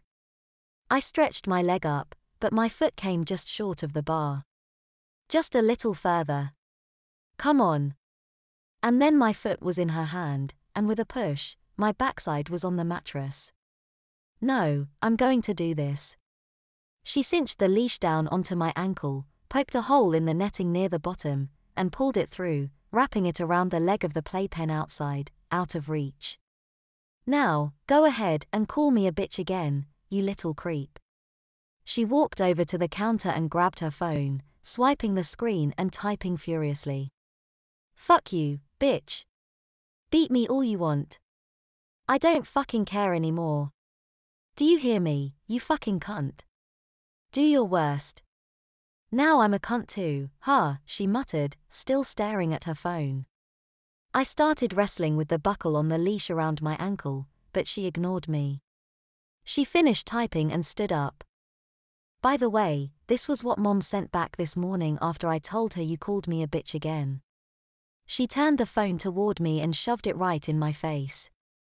Well, he just bought himself 2 more days in diapers. And tell him if he calls you that again, he won't see those pull-ups until school is out. I went cold. Maggie's reply, which she obviously just typed, sat there directly underneath. Now I'm a bitch and a cunt, apparently. She turned the screen around and grinned at me. Hope you like pissing and shitting in your pants, you little rodent. The phone vibrated. She laughed and typed some more. I forgot all about the leash and squirmed into the corner of the playpen, recoiling at what I'd just seen. 2 more weeks of this? Her phone rang. Hi, Mom. Sure, he's right here, just a second. I looked at that phone like it was made of poison cancer virus, cringing as Maggie brought it over and handed it to me. Timidly I reached out and took it. Hello, Mommy. You shut up and listen, you disrespectful little bastard. I don't want to hear a word out of your foul little mouth until I get home. I raised you better than to say such filthy things to anybody, never mind your own family. Now, when I get home this evening, I am going to feed you supper, spank the living daylights out of your bratty little ass, and put you to bed. But here's what I'm not going to do. I'm not going to tell your father about this. But if you don't do exactly as Maggie and I tell you to do from now until we leave for the beach house, he's going to hear about all of it. And I don't think I need to tell you what your father will do if he finds out you used the C word on your sister. I gulped, but stayed silent. Truth be told, I couldn't imagine what Dad would do, but I damn sure didn't want to find out. Now, put me on speakerphone. I pressed the speaker button with a trembling finger. Maggie, can you hear me? Yeah, Mom. Did you order his new diapers? Yeah, a full case, like you asked. Are they bringing them today? Should be around lunchtime. Oh good. Make sure you tip the driver, and go ahead and order 2 more cases, since your baby brother decided he'd rather start his potty training at the beach this summer. But the beach trip was a month from now. The tears came rushing back again, and I couldn't stop them if I wanted to. I held the phone up weakly with the one hand, and buried my face in the other. For weeks of diapers. Okay. I will, anything else? Yeah. After you feed him lunch, change his diapers and put him down for a nap, whether the delivery is there or not. Only an hour or so, though, because he won't sleep tonight otherwise. And he can stay in the playpen the rest of the time. I'm pretty sure there are some boxes of yours and his old baby stuff right near where you found that crib. It's probably marked yard sale. Use whatever you can find, just make sure you wash it thoroughly. Until little JJ learns to stop having tantrums, he's going to be treated exactly how old he's acting. Got it, Mom. I saw that box down there along with some old videos I was going to bring up for him to watch. What do you want me to fix for dinner? I'll text you about that later. I can already hear him bawling. I gotta go. Love you both. The phone went dead, and Maggie was right there to snatch it. There you go, little buddy. I did my worst. You wanna try it again? No. You gonna stay in that playpen while I'm downstairs? Yes. Good. 'Cause I'm pretty sure Mom won't hesitate to extend your little punishment out through the beach trip too. I shuddered at the thought. Her footfalls led back down the hall, down to the basement, to bring my doom back up with her. I finally went too far, and now my life was over. It was all of 10:15 when Maggie finished this horrible, awful treasure hunt of hers. Stuffed animals of various shapes and sizes now covered the floor of the playpen. The dishwasher hummed away, full of baby bottles, toddler plates, and pacifiers, though she took the trouble to hand wash a white pacifier with a purple and pink butterfly on it and stuff it into my mouth. Matches your pretty diapers, she said. Well, it certainly did that, for a variety of reasons. She even found a box of old DVDs down there. I thought for sure she'd torture me with Teletubbies and Barney and all that crap, but her old Sailor Moon collection was hardly an improvement. Still, it gave me a distraction from the much bigger problem I had, that of a growing pressure in my gut, moving downward. I knew I could hold it, probably all day if I had to, but that wasn't going to make it go away. But for now, I just wasn't ready for this. So I watched prissy teenage girls dance around and do weird teenage girly superhero stuff, and I gnawed on the silicone nipple, and I did my best to ignore it. The dishwasher finished its cycle, and Maggie got up to empty it. I couldn't see what she was doing from my position, between the high bar of the playpen and the counter itself, but she spent a long time fidgeting with something over there, and I started to get suspicious. Finally she took something over to the fridge and began filling it with water from the built-in dispenser. In my gut, I knew, and she confirmed my suspicions rather quickly as she screwed a nipple onto a bottle and brought it over. You look thirsty, baby boy. Sissy brought you some nice cold water to drink. She leaned into the playpen and held it out to me. I didn't move. If you drink it all up, Sissy will let you have a sippy cup with your lunch instead of another bottle. I had to admit, after all the crying and screaming and yelling I'd done that morning, a little cold water would be nice. I took it and spit out the pacifier. What difference did it make? Either way I had a nipple in my mouth. At least I was getting something out of this one. She sat down on the couch and stared at me, grinning. One way or another she was going to wind up humiliating me, might as well get it over with. I put it in my mouth and tilted my head back. To my surprise, it started dribbling almost immediately, before I had a chance to do anything with it. I sucked, and got a lot more than I was expecting. I nearly choked on that first gulp. She must have done something to the nipple. I looked up, she was sitting there with her hand over her mouth, stifling her laughter, staring at me intently. I scowled back at her and tipped it up again, sucking hard, determined to empty it as fast as possible. 8 ounces of ice-cold water doesn't seem like a lot, until you're trying to suck it down through a nipple. I had to stop for a breath once, but I finished it in less than a minute and tossed it aside. What a thirsty baby. Does JJ want some more? She was openly giggling now, not even trying to hide it. No. Where's your binky, baby? Find your binky. Ah. I looked around in the mass of soft toys between my sprawled legs and located the pacifier, brushing it off and putting it back in my mouth. What a good baby you are. Let's put another video on for you before lunch. I looked at the clock, it was just 11 now. Maggie said the new diapers would get here around lunchtime. Maybe I could talk her into letting me use the toilet when they got here. I could hold out until then. Miserable though it was, the courier finally showed up 45 minutes later. And thankfully, either Maggie wasn't inspired to invite him in or he didn't have time. Either way, he didn't see me. What really creeped me out was the massive grin plastered across Maggie's face as she carried the huge box in from the foyer and plunked it down next to the couch. So, do we need a diaper change, baby boy, or are we good right now? This was my chance. I took the pacifier out and said, well, no, but I really have to poop. Could you?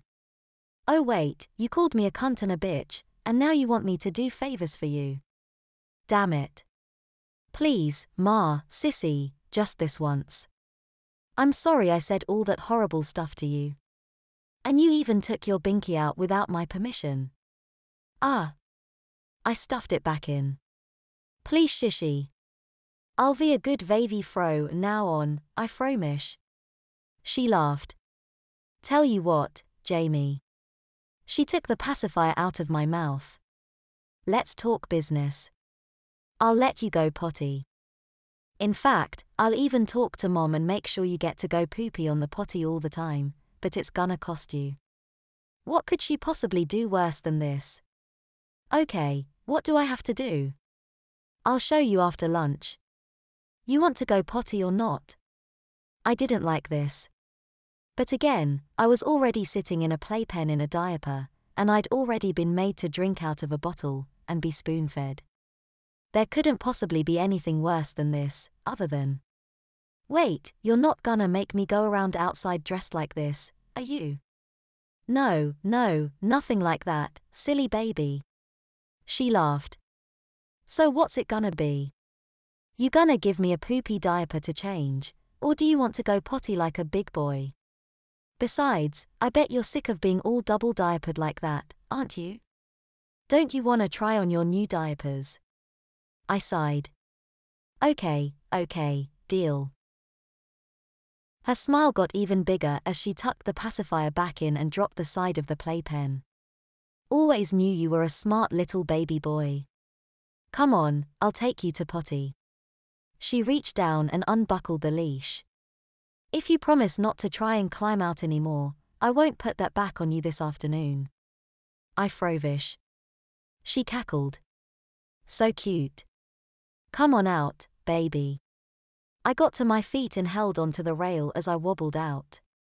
She held my hand on the way to the bathroom, which I was grateful for, as much as the mass between my legs disrupted my balance. I could hardly wait to get changed into a single diaper again. She took me to the powder room and stripped the 2 diapers off me, then stepped out into the hall to let me do my business. Come back out to the living room when you're done, Jamie, I'm going to fix your lunch. I heard her walk away, and as I dropped the pacifier out of my mouth I resolved to take my sweet time, considering this would probably be the last time I'd see a toilet today. And so I did, sitting there naked, enjoying the air on my crotch, waiting for nature to take its course. I had a nice long pee as well, and I basked the satisfaction of completely voiding myself like the teenage boy I was supposed to be. I wasn't looking forward to having another diaper put on me, but at least it'd be one diaper, so I'd be able to walk. As I wiped, I felt in fairly good spirits for the first time since Friday afternoon when the nightmare began. Whatever Maggie had in store for me as part of this bargain couldn't be any worse than the morning I'd just had. I walked out of the bathroom, naked as a jaybird. An empty mac and cheese box sat on the counter, and the noodles were boiling away in a pot on the stove. Well, it's about time. Maggie was sitting on the couch with something very big and very, very pink. Come on over and get your diaper on. My heart sank. Pink. What the hell? Mom said to find the most absorbent diapers I could in your size. These are it, buddy. Rear's Princess, is what they call them.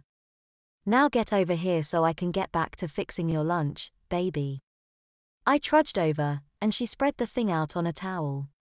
It was much bigger than the Moldicare or whatever those purple things were. I lay down on it, numb to the humiliation.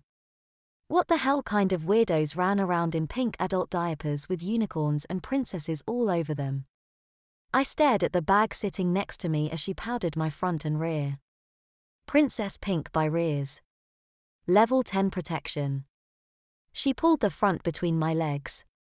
Good God, this thing was big, and thick, and bulky. It rode all the way above my belly button, almost to my ribs. And my legs forced apart nearly as far as with the double diapers. This was hardly an improvement at all. As she pulled the tapes across my hips, then my stomach, she sat back and clapped her hands. That is so adorable. Alright, get that pink little butt of yours back in your playpen while Sissy finishes making lunch. I lay there, arms crossed, glaring at her. Oh, okay, you need some help. She walked over to the playpen and raised the bar, then I felt her arms underneath me, hoisting me up while I squirmed. She dumped me into the playpen. There you go. Princess. Shoo off. Hey, if you're missing the purple ones so much, I bet I could put one on under your pretty pink one next time I change you. She cackled as she stirred the pot. I stared at my crotch. I wanted to rip this thing off and throw it at her. But I didn't. I sat there and stewed, and I made her carry me over to the kitchen and plunk me in a chair. In front of me sat a plate of cut-up hot dogs and a puddle of ketchup. Out of reach was a plate of macaroni and cheese, obviously made for a toddler, though there was a full-size spoon in it. She took my pacifier out and said, "Eat up, princess." Can I have a fork? No. Forks are for big kids. Fine. I picked up a slice of hot dog, dunked it in the ketchup, and stuck it in my mouth, but not before a drop of ketchup hit my chest. I tasted it. She watered down the ketchup. What the hell? Maggie watched intently as I worked my way through the slices as quickly as I could, dribbling ketchup water all over myself. I put the last piece in my mouth, and she said, "Good job, baby. Let's have some mac and cheese." She overloaded every single spoonful, so I wound up with cheese and ketchup all over my face, and some of it even landed on the diaper in my lap. When she finished, I glared at her. Did you enjoy yourself? Was that fun for you? Well, I don't know about me, but it sure looks like you had a good time, messy baby. Let's get you cleaned up and get a nice bottle in you so you can go have a nappy-poo, okay? She pulled several wipes out of the container and nearly smothered me with them. Nappy-poo? Really? Mom said in our nap. I figure you can go have a little snooze, then I'll get you all nice and dressed and cleaned up for when she gets home, so maybe she'll be happy to see you instead of ready to kill you like she was this morning. Did you, MMMPH? She shoved the bottle into my mouth before I could finish the sentence and held it there. Enough talking. Drink. I drank the bottle as quickly as possible, just to get it over with. Good. She stuffed the pacifier back into my mouth. Now march your crinkly little tushy upstairs and lie down. And if I catch you playing video games instead of laying there quietly, Mom will be the first to hear about it. Fine. I got up and waddled up to my bedroom while she stuck her nose back in her phone. Spending the day lazing around the house in just your underwear is a rare treat. Except when your underwear is disposable. And pink. And has unicorns and princesses and stars all over it. Oh, and your big sister is determined to torture you every second of the day. I flopped out onto my bed and stared at the clock on my dresser, gnawing on the teat in my mouth. An hour. An entire hour to just lay here and do nothing. With a girly-ass diaper and a girly-ass pacifier to match. I was pretty sure I was going to die of boredom. 1 minute. 2 minutes. 3 minutes. Wake up, sleepy baby. My eyes flew open. The clock, what the hell? I actually fell asleep. I sat up and rubbed my eyes. Maggie didn't seem interested in waiting, so she grabbed my arm. Hey. Time to get dressed, pink bottom. Wait, my clothes are in here. Not anymore, they aren't. Time for your end of our deal. I had no time to think, I was just being dragged along straight into my sister's room, confused and increasingly anxious. After she plunked me on the bed, she closed the door, and I died. Well, I wished I'd died when I saw what was hanging on the back of the door, anyway. Somewhere in the back of my mind, I remembered that dress. Maggie wore it when we went to an Easter egg hunt. She was 7, I was almost 4. It was solid pink, with a big rose right over the left chest and a little bow on the right hip. Nope. No arguing. This is our deal. You got to go poopy in the potty, instead of in your diaper, and I'll make sure you continue to get to do so for as long as you're wearing those cute little princess panties. But you're gonna wear pretty little things that match those little princess panties, and sis is gonna do up your hair and make you the prettiest little toddler girl on the block. And if you even think about trying to back out now, this goes on your snapbook wall for all your friends to see. I gaped as she turned her phone around. She had the security camera going in the living room this morning. My mouth gaped as I watched myself pleading and begging and sobbing, bent over that chair while she whacked me with that horrible spoon. You wouldn't wanna bet? I sat there and shivered. That video would be the end of me at school. I hung my head, this was it. I should have seen it coming. First the purple diapers Mom bought, then these faggy girly printed ones Maggie picked out. All the baby stuff from downstairs all coming from Maggie's boxes, not mine. I should have known her old clothes were down there too, and she was just waiting for the chance to make me wear them. And that's exactly what I did. She put that dress on me, and all I could do was whimper as the soft cloth draped over my chest. She pulled my scruffy hair into pigtails on either side of my head, clipping barrette onto them to hold them in place. She even put blush on my damn cheeks. Then she stuck me in front of the full-length mirror on her closet door so I could see just exactly how it all looked. Powder pink diaper sticking out under rose pink dress, with pink barrette and a pink pacifier and rosy pink cheeks. All that was missing was ankle socks and pink shoes, and I'd be ready for the toddler beauty pageant. And this was what I had to look forward to for the next month. And there I sat on the private beach in Old Orchard, in a pink sleeveless blouse with a ruffled hem, same pink diaper underneath, same pink pacifier in my mouth. I couldn't believe how the whole situation had gone this far. I did everything I could for the entire month to stay out of trouble, and when we finally got to the beach house, Mom informed me that, since my behavior had improved so much since I'd been turned into a little girl, that she was going to keep me that way. And Dad even agreed. It spared my bottom around under his belt, and that alone was worth it. He even had one of the rooms renovated into a full-blown oversized nursery, with a crib and a changing table. And it was all pink. My parents sat under an umbrella behind me, doing the "I missed you so much" thing, while I sat there with a plastic pail and bucket, digging in the sand, sucking my pacifier. I peed, and it didn't even faze me. Heck, I barely noticed it. I wondered if I'd ever get potty trained in time for school. The way Mom and Dad were talking, they were going to send me to a private school, as an 8-year-old incontinent trans girl with an emotional disability. Well, I wouldn't be the shortest kid in the class anymore. I'd still be the baby, though. Apparently that wasn't going to change anytime soon. Mom had suggested going to the doctor and getting the puberty stopper shots for me. I'd be expected to tell everyone I felt like a little girl inside. In this get-up, I kinda did. And in a way, I liked it. I liked being pretty, and I liked being fed and changed and dressed up like a little doll baby. I even had grown to like pooping and peeing in my pants whenever I felt like it and just doing whatever it was I was doing until someone decided to change me. It was fun being a baby girl. And if I had to go back to 3rd grade to keep doing it, then welcome to 3rd grade, Jamie Ann. I happily suckled and dug and wiggled my crinkly butt, excited about my future as a baby tea girl. My eyes flash open. I'm covered in sweat. I sit up and look myself over. Nope, I'm still 47 and fat, my crinoline babydoll nightie covering up my beer belly, though it does nothing for my hairy arms. My big fat Rears princess diaper is swollen and heavy.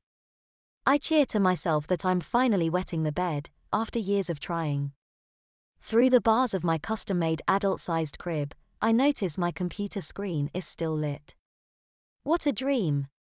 I reach up and let down the latch on the crib bars and climb out, delighting in the rustling of the nightie and the diaper, especially how the latter gives me a waddle now that it's full of pee.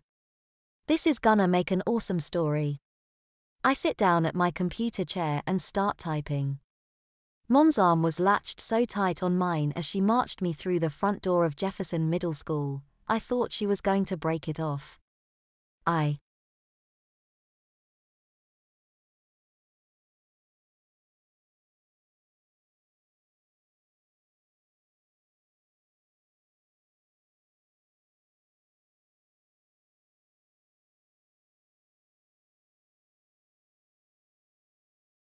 Megan shook her head still but didn't seem able to resist as mother undid the buckles of her shortles, letting them drop to her ankles with a plop. Megan shut her eyes to the world as her wet pull-ups were revealed to her mom and Brian. He felt a bit bad about standing there watching this all, but like a car accident, something compelled him to stay and watch. Amanda poked her fingers in the waist of the pull-ups and yanked them down as well, revealing Megan's naked bottom to Brian. The poor girl whimpered and covered her privates from her mother while the woman took her ankles one at a time and slipped the shortles and sopping wet pull-ups off her. "There we go, Meggie. Isn't that better?" Amanda cooed. Megan was still too busy trying to cover her shame to care about anything else. She just wanted her mother to get the new pull-up on her. She didn't even care that it was something a toddler wore, she just wanted something to cover up her nudity. But her mother was taking her time, oblivious to her daughter's embarrassment. She looked around and then declared, "Oops, forgot the wipes." "Okay, just wait right here, sweetheart, while mommy goes upstairs and gets some tissue from the bathroom. Don't go anywhere till I get you cleaned up." "Don't go anywhere." "Where would I go? I'm all naked," Megan exclaimed. "You're not naked, silly goose. You've got a shirt on.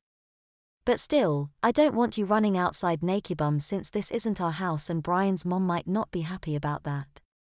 Megan stood there absolutely flabbergasted as her mom left the room to look for tissue.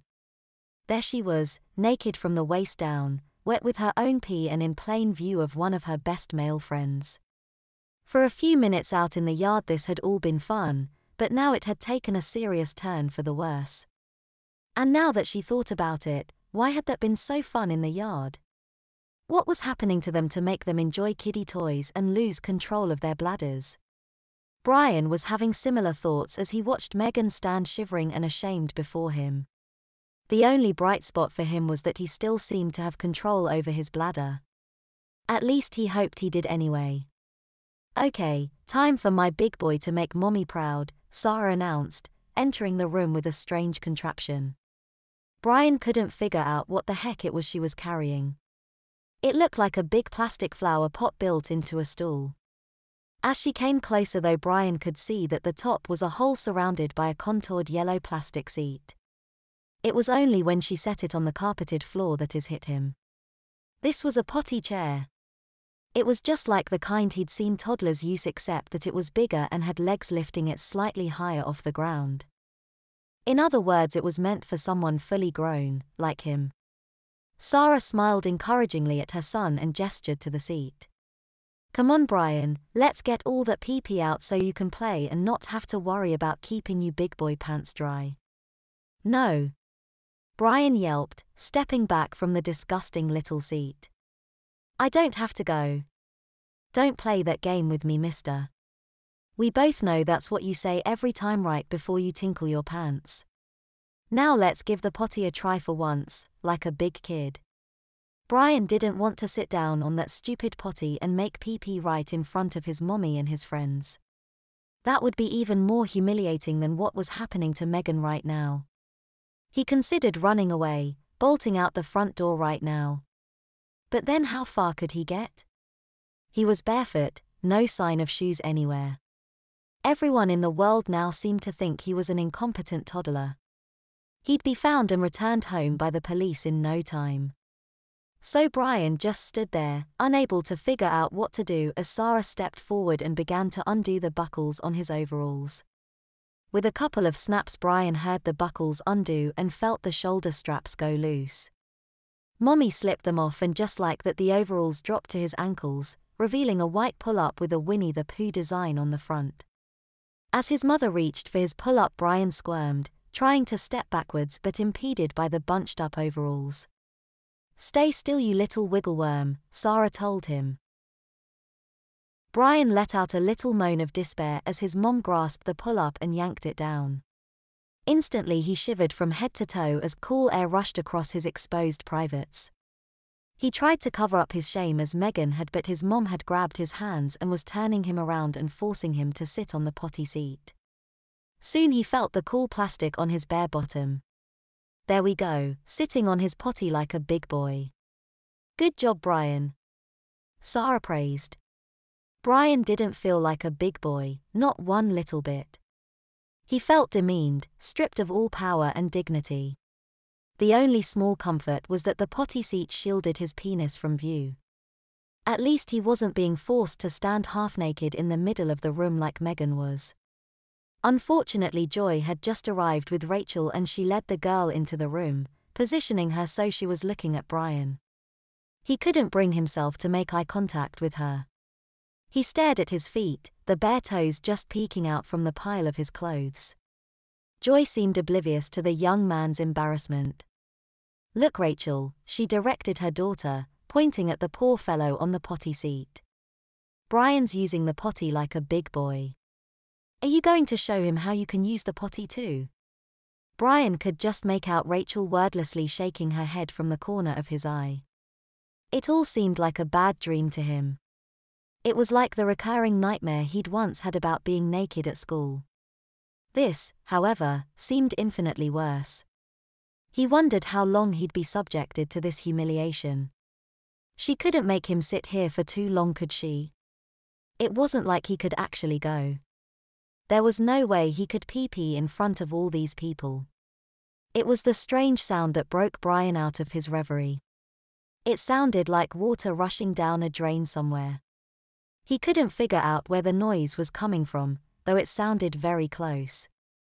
Then he saw the wide grins his mom and Joy had on their faces and the look of horror Rachel had on hers. Now it was she who was avoiding eye contact with him. Good boy, Sarah cheered. It took another second for Brian to put it all together. Then it finally clicked.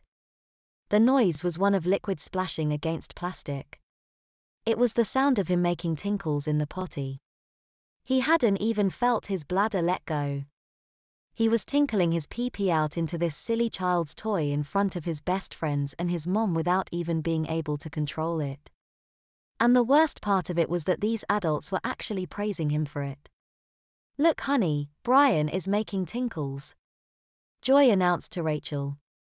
Even Megan was now looking over her shoulder at Brian's plight while her mom assured her, don't worry, Meggie, you'll get the chance to show Brian you can use the potty like a big girl just like him soon enough. It was all too much for Brian. He could feel his eyes beginning to sting as they welled up with tears.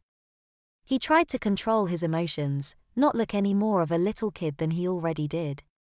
He couldn't keep it together though, and soon salty tears were streaking down his blushing cheeks. Oh sweetie, Sarah cooed as she saw Brian's distress. What's the matter, buddy? Mommy is very proud of her big boy. There's no reason for crocodile tears. The steady flow of pee into the potty had tapered off to a few final spurts, the noises still echoing through the room to Brian's horror. As it finally stopped, Brian sniffled and declared, I'm not supposed to use this little kid potty. Sarah gave him a sympathetic look and leant in close, wrapping her arms around him and brushing her hand through his hair. There, she whispered. It's okay, buddy, I think my big boy just needs some cuddles from his mommy. Brian sobbed quietly as his mom snuggled him close. He couldn't deny that this felt really nice, being in his mommy's strong protective arms. Her sweater was soft and cuddly on his skin and she smelled of her familiar perfume. Brian leant his face onto her shoulder, drying his tears on it while her hand rubbed his back. As his sniffles slowed down, he heard Mommy whisper into his ear again. There we go. Feeling better, sweetie? Brian pulled back and looked into his mommy's loving face, seeing that her eyes filled with concern for him. Whatever else was wrong, it at least felt nice to be so loved. He didn't have to reply to her question, as she could see his answer in his eyes. Okay, let's get you up so Rachel can make her tinkles too, she directed, lifting Brian back to his feet by his armpits and helping him back into his pull-up and overalls. Brian was led over to the couch to wait while Rachel did her business. Mommy sat next to him and slipped his teddy, Buddy, into his arms to comfort him. It didn't surprise him that much anymore that snuggling the teddy in his arms was actually quite comforting. In fact, he found himself resting his head against his mommy's shoulder again, growing a bit sleepy.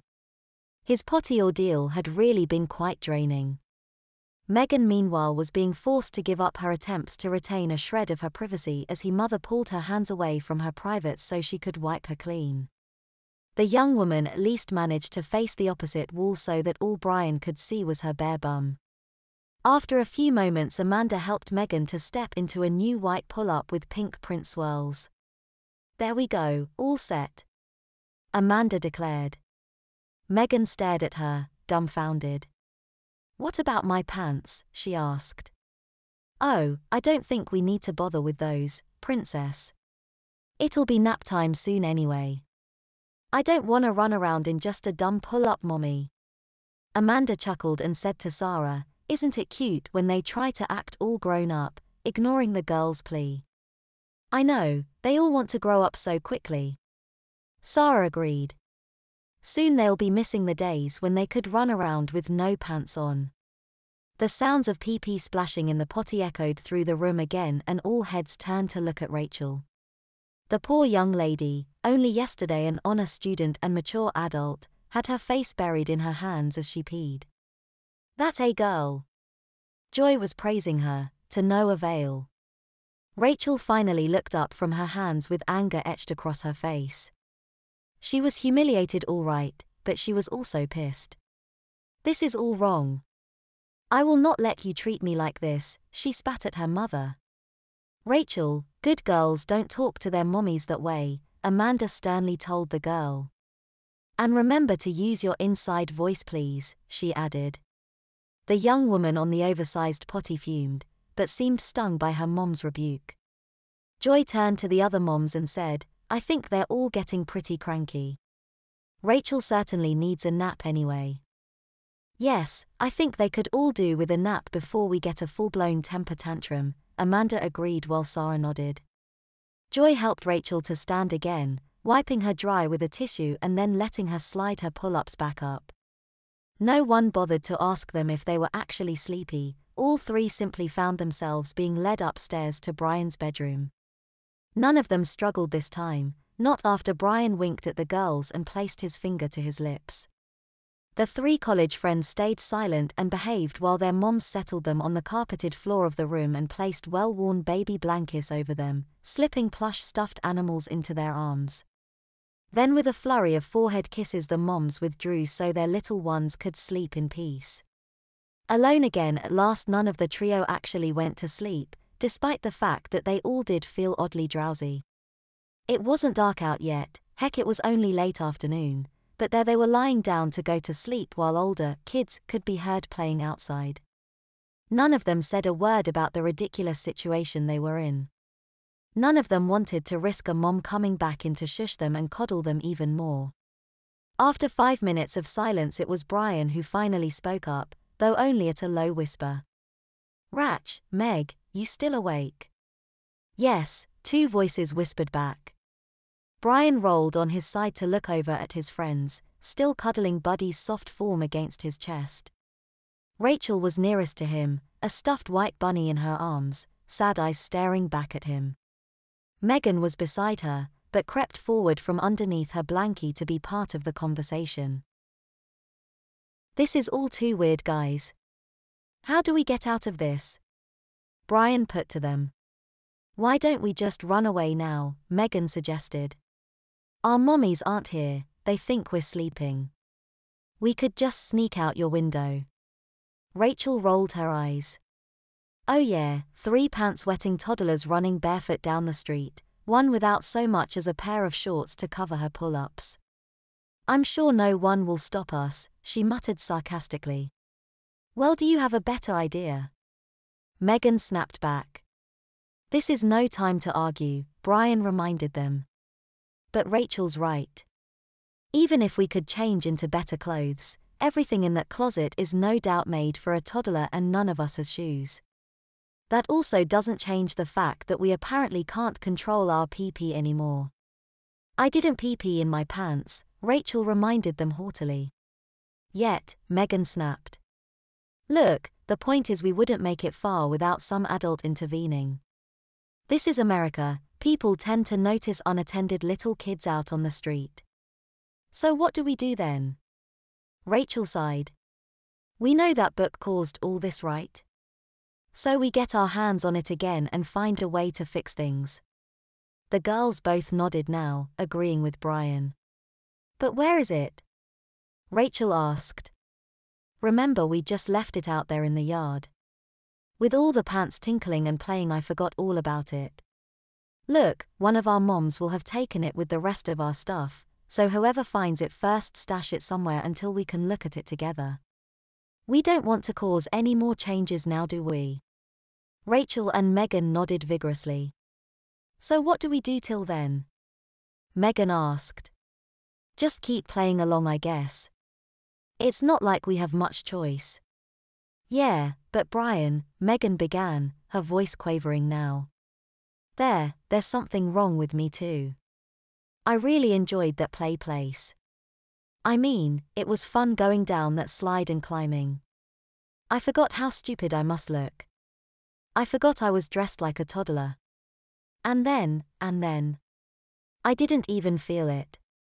I tinkled in my pants and didn't know till I felt it all over my pull-ups. Brian and Rachel shared concerned looks as Megan whispered her fears to them. I know what you mean, Meg. I thought I was just going to hide from Mommy in there at first. But then, when I got inside something came over me. I don't know why, but it was just so much fun to play like a little kid. And I didn't realize when I started to pee-pee either, Brian admitted. This is all wrong. We're mature young adults and we still have our minds right. We haven't been changed into drooling idiots like our friends. So it is up to us to fix this thing. So let's pull ourselves, Rachel interrupted herself to yawn loudly, together.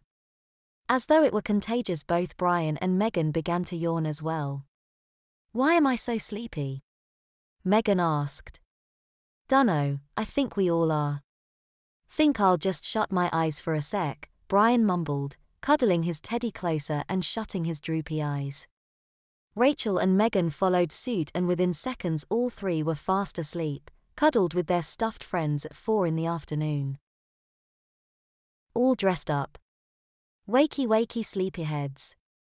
Brian and the girls opened their eyes some time later to find Sarah standing smiling over them. Looking over at the window, they could see it was still daylight out, but it was definitely later in the day. They had actually taken a nap. Their mommies had been right about them being tired after all. Come on, you're 3, nap time is over. We need to get some nummies in those tummies now. We're gonna eat. Brian asked his mom. Yep, Rachel and Megan's mommies went and picked up their little brother and sister so we can all go out to dinner. We're all going to Pasta Pete's, Sarah announced. Brian swallowed a groan. Pasta Pete's was a local family restaurant, always filled with annoying kids and squalling babies. It wasn't the kind of place college kids ever ate at. In fact, he couldn't remember going there since he was about 10. Still, he forced a smile, remembering the decision they'd made to play along until they had the book again. They followed Brian's mom back downstairs to the living room where the other 2 moms were already waiting. As they entered the room, Brian got his first look at Dan, Rachel's little brother. She'd said before that he was dressed and acting like a toddler, so Brian was interested to see if the second reality shift had changed him as well. As soon as they set eyes on the 18-year-old young man, they knew the world had shifted for everyone once again. When they were kindergartners, he'd been a toddler. Now that they were somewhere in the terrible twos themselves, it appeared he had gone even further back. Since his body hadn't changed, it was hard to gauge his mental age exactly, but from his dress and behavior, Brian figured the kid was about 18 months rather than years now. Danny was sitting on his bottom in the middle of the room wearing a small green striped t-shirt and a bulky white diaper. The puffy garment was certainly no set of pull-ups, that was for sure. He wore no pants over the diaper either, his long bare legs, smooth and hairless like Brian's, splayed out before him. He wiggled the toes on his bare feet back and forth idly as he scribbled aimlessly with an awkwardly held green crayon across a sheet of paper between his legs. The sight of Danny grinning while he scribbled with crayon was nothing compared to what was going on just across the room. There Amanda was sitting with her daughter Sue on the couch. All three of them stopped where they were and gaped at what was happening before their eyes. Sue was dressed in a fuzzy yellow onesie, her crinkly white diaper sticking out of it a bit around the leg holes. Her smooth bare legs were draped across the couch as her body lay across her mom's lap. They couldn't see her face, only the back of her head, the thin wild hair tied up in a single hairband so it stood straight up. Her face was obscured because Amanda had her pulled in close to her bosom. The teen girl was suckling on her mommy's boob. In the silence that fell when the trio froze, all they could hear was the scribble of Danny's crayon on paper and Sue suckling. Amanda was gently rubbing the teen's back and whispering into the overgrown baby's ear. Rachel seemed to be the most disturbed by the sight, covering her mouth tightly as though trying not to vomit. Brian was having a different but equally embarrassing reaction. Physically he was still very much a guy, and so he couldn't help but stare at the scene on the couch, praying for Sue to finish so he could get a look at Amanda's boobs. He'd thought they looked unusually big before, and now he knew why. She was nursing. "Well, here we all are," Sarah announced cheerfully, entering the room behind the three frozen kids. Danny looked up from his drawing, the crayon dropping from his uncoordinated fingers. "Danny, eat," he yelled, patting his tummy with both hands. "Yes, Danny, we're all going to eat soon," Sarah agreed, nodding to the boy. "Who that?" Danny shouted back, pointing at Brian.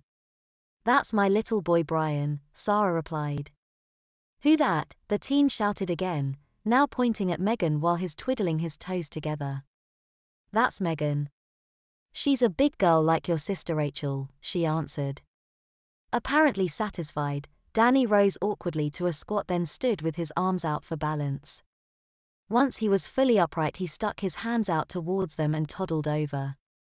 His legs were bowed out widely, but they couldn't tell if that was due to the thick diaper or just his immature gait. In any case, he seemed able to walk and even run on his own, but clearly not with very much skill or balance. He made a beeline for his sister, wrapping his arms around the poor girl who was still trying to hold back an urge to throw up. "Ah!" Sarah cooed as Danny gave his sis a big baby hug. All eyes turned to the couch just then as the sound of suckling abruptly stopped.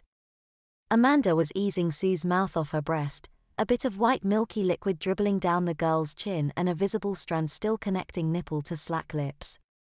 The string of milk and spittle broke as Sue's head slipped back into her mom's cradling elbow. Brian's eyes were big as saucers and he felt drawn towards Amanda, not taking his eyes off her exposed breast. He moved across the room towards her, barely aware he was doing so. Amanda didn't seem to notice or care about his interest. She only had eyes for the big baby in her lap. Brian was standing right before her soon enough, licking his lips and feeling glad the tight pull-up and overalls hid the reaction he was having.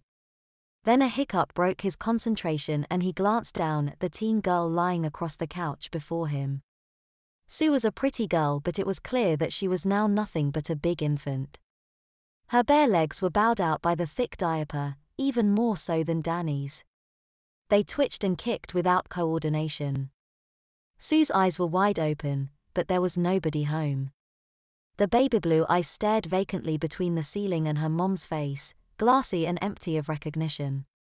A rivulet of slobber was creeping down her left cheek, her chin already wet with milky drool. Sue burbled and spluttered silly meaningless sounds before bringing her hands to her mouth and chewing on her fingers. As she mouthed them, Brian was able to see that Sue had no more than a couple small teeth. It was a stunning sight. "Is Sue all done feeding?" Sarah asked. "Yep, my little Susie's had her nummy-nums," Amanda replied, fixing her bra and doing her shirt back up. "Okay, let's get the kids ready," Sarah said. Joy came in from the kitchen and headed straight over to where Danny was now playfully turning the hallway light switch on and off. She was carrying a pair of elastic waist khaki shorts.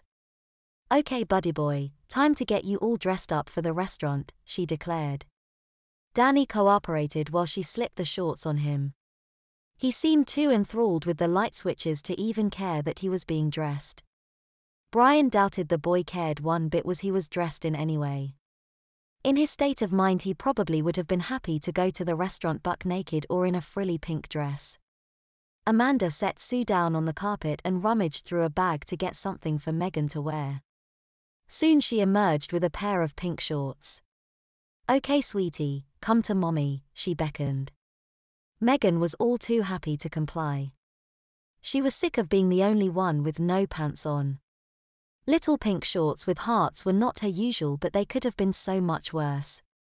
So she let her mom slip them over one foot at a time and pull them up. It was a relief to have her pull-ups covered up at last.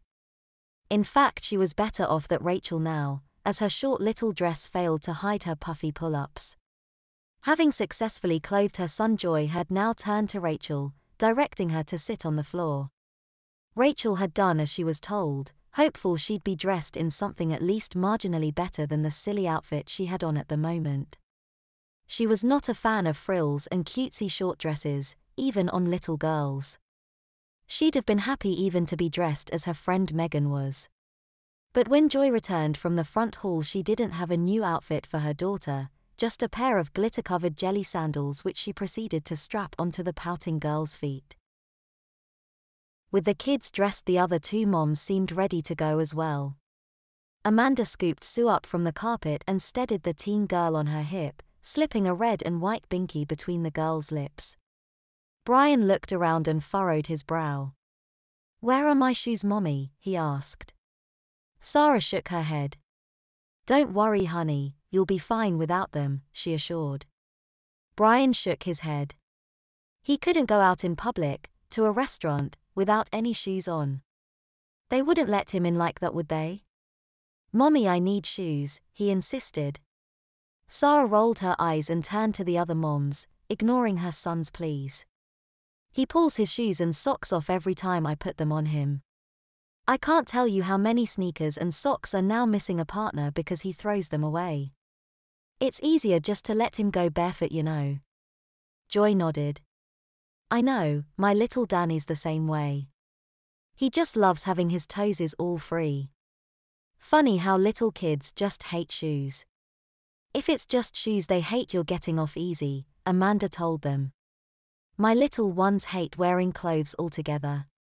The mothers shared a round of laughter at their struggles while Brian continued to plead. "But Rachel has shoes." "Well, Rachel is becoming a young lady and she knows how to keep her shoes on like a big girl," Sarah retorted. Brian was crestfallen but could see this was a losing battle.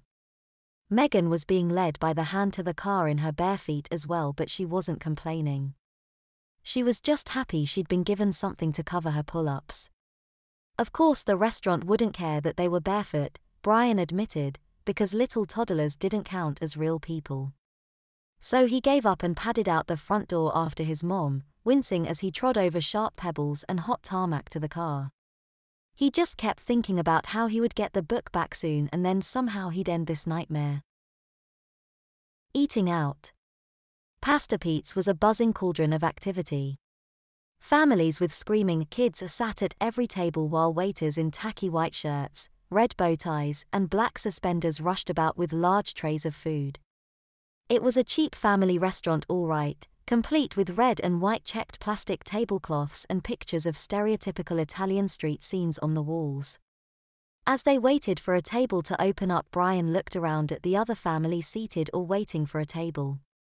Men a few years older than him twisted back and forth excitedly while parents held their hands. A 40-ish woman tied a bib around the neck of a messy-faced young lady about their age. Brian decided that in this new world children stayed infants much longer than normal, but then rather suddenly grew up between age 18 and 30. He saw no appreciable difference in behavior between kids who looked 16 and those who looked 10. After 10 minutes of excruciating waiting in the crowded entry area, a man in a stupid waiter outfit topped off with a straw boater hat appeared with a set of menus. He looked over the assembled family and smiled pleasantly at them. He didn't groan at the sight of a gaggle of unhygienic and potentially vagrant young adults in a restaurant without shoes. All he saw was a group of cute 20-year-old toddlers. "Welcome to Pasta Pete's. Follow me please," he directed. The table was made up for them already. 2 of the chairs were quite different from the rest. They couldn't really be called high chairs because of course they didn't lift their occupants any higher than the normal seats. Yet they looked like high chairs. They even had straps to buckle occupants into them. 3 other chairs at the table had red booster seats on them.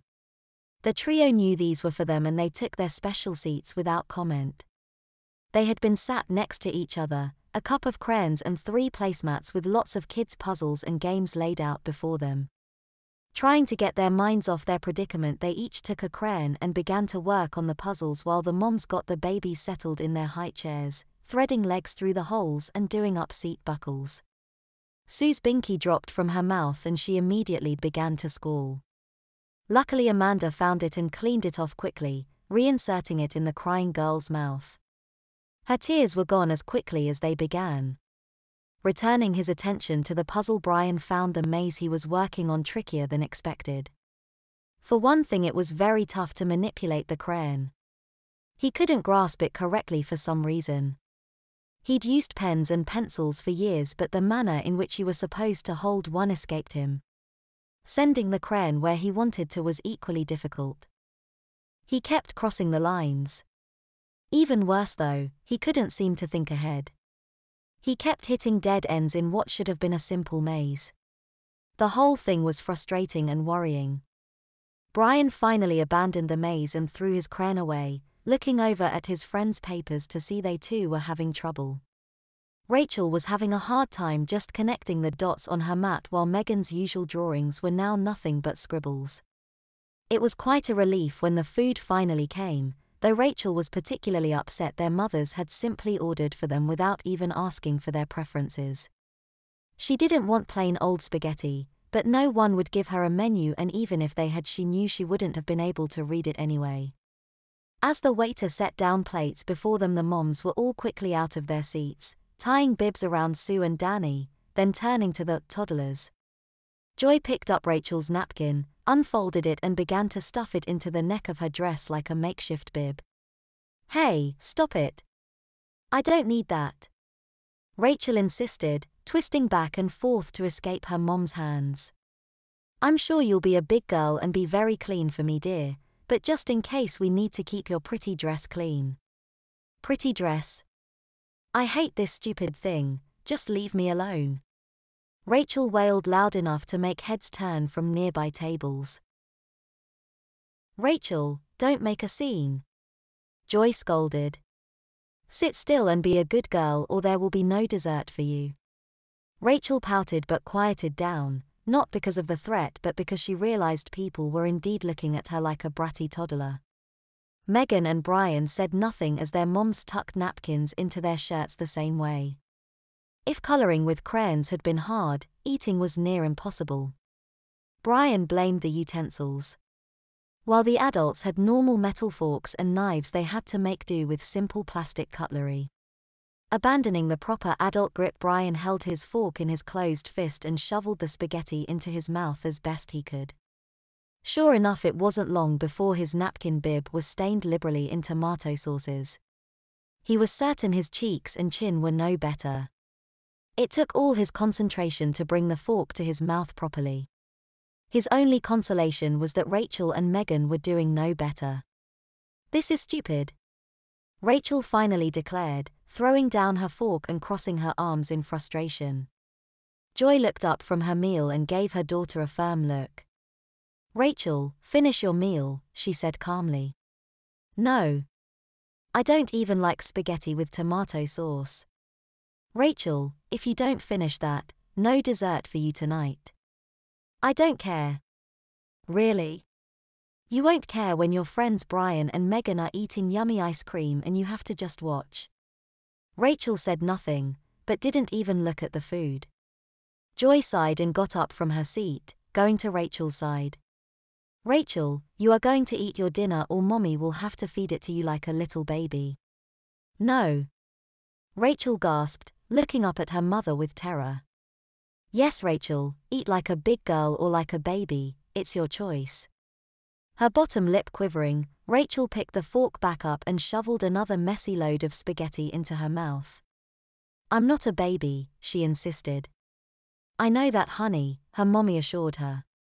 You're a big girl who can feed herself. Now show Mommy how you can finish all your food, Joy encouraged, rubbing Rachel's shoulder. By the end of the meal all three were feeling quite silly about how messy they'd gotten.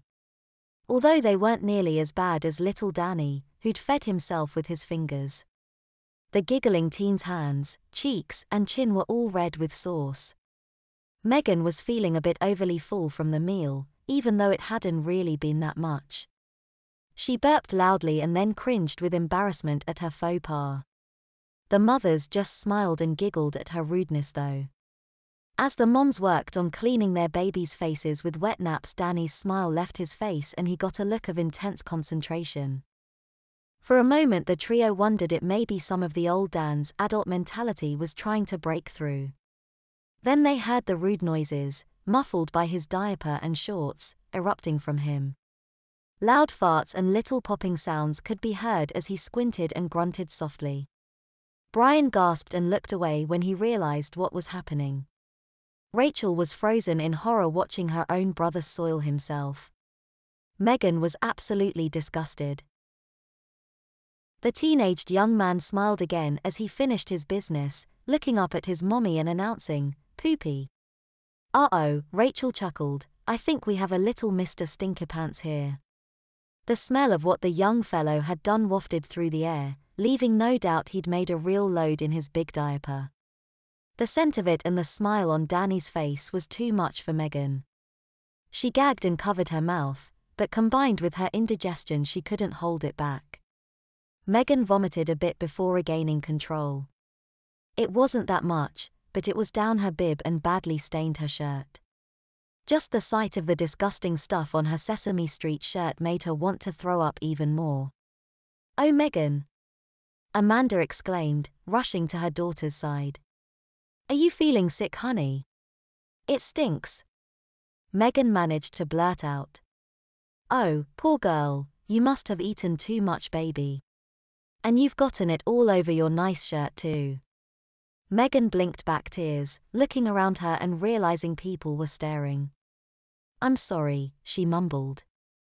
"It's okay, honey, Mommy will get you all cleaned up." Amanda turned to the other moms and asked, "Could you watch them for a sec? I need to go to the car and get her a new shirt." Sarah nodded. "I'll watch them. Joy, you just go take care of Danny." Joy nodded and unbuckled the boy from the chair.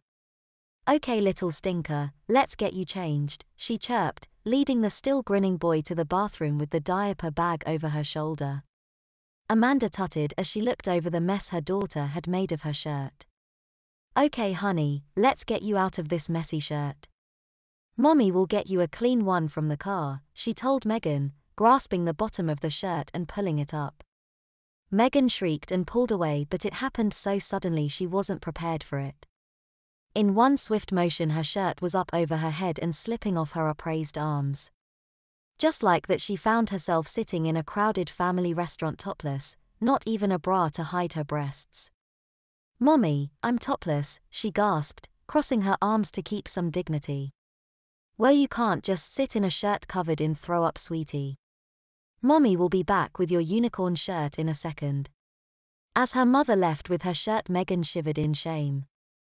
This was worse than what had happened at home. As bad as that had seemed at the time, being topless in full public view was infinitely worse.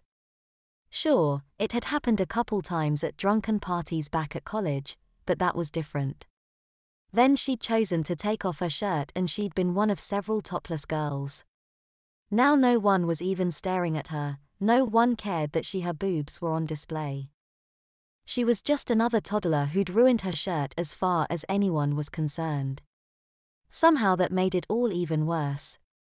While Brian was trying not to get caught staring at his half-naked friend, Rachel had problems of her own to worry about. The urge to pee had struck her suddenly and violently. It was as though she'd been holding it in all day. She was seriously worried she wouldn't be able to wait long.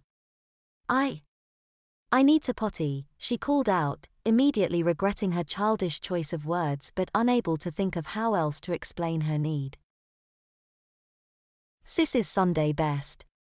It was true to say that Nanny Mitchell runs somewhat of a tight ship in most aspects of her life, and her house was no different.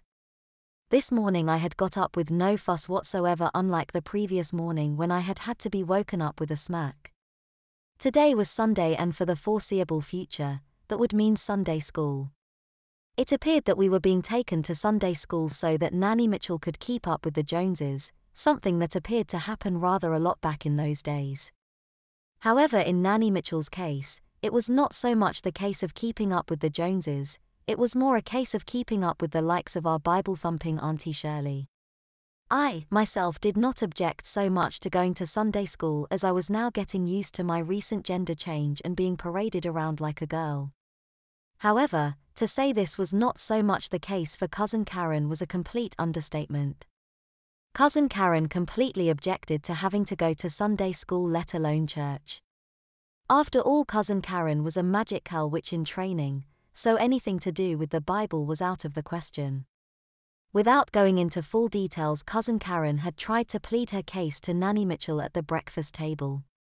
However, like most pleas of this nature, it fell on deaf ears. Cousin Karen was told in no uncertain terms that she was going to Sunday school and church, and that was all there was to it. She was also warned that if she wanted to argue the point anymore, she would be smacked, and smacked very hard.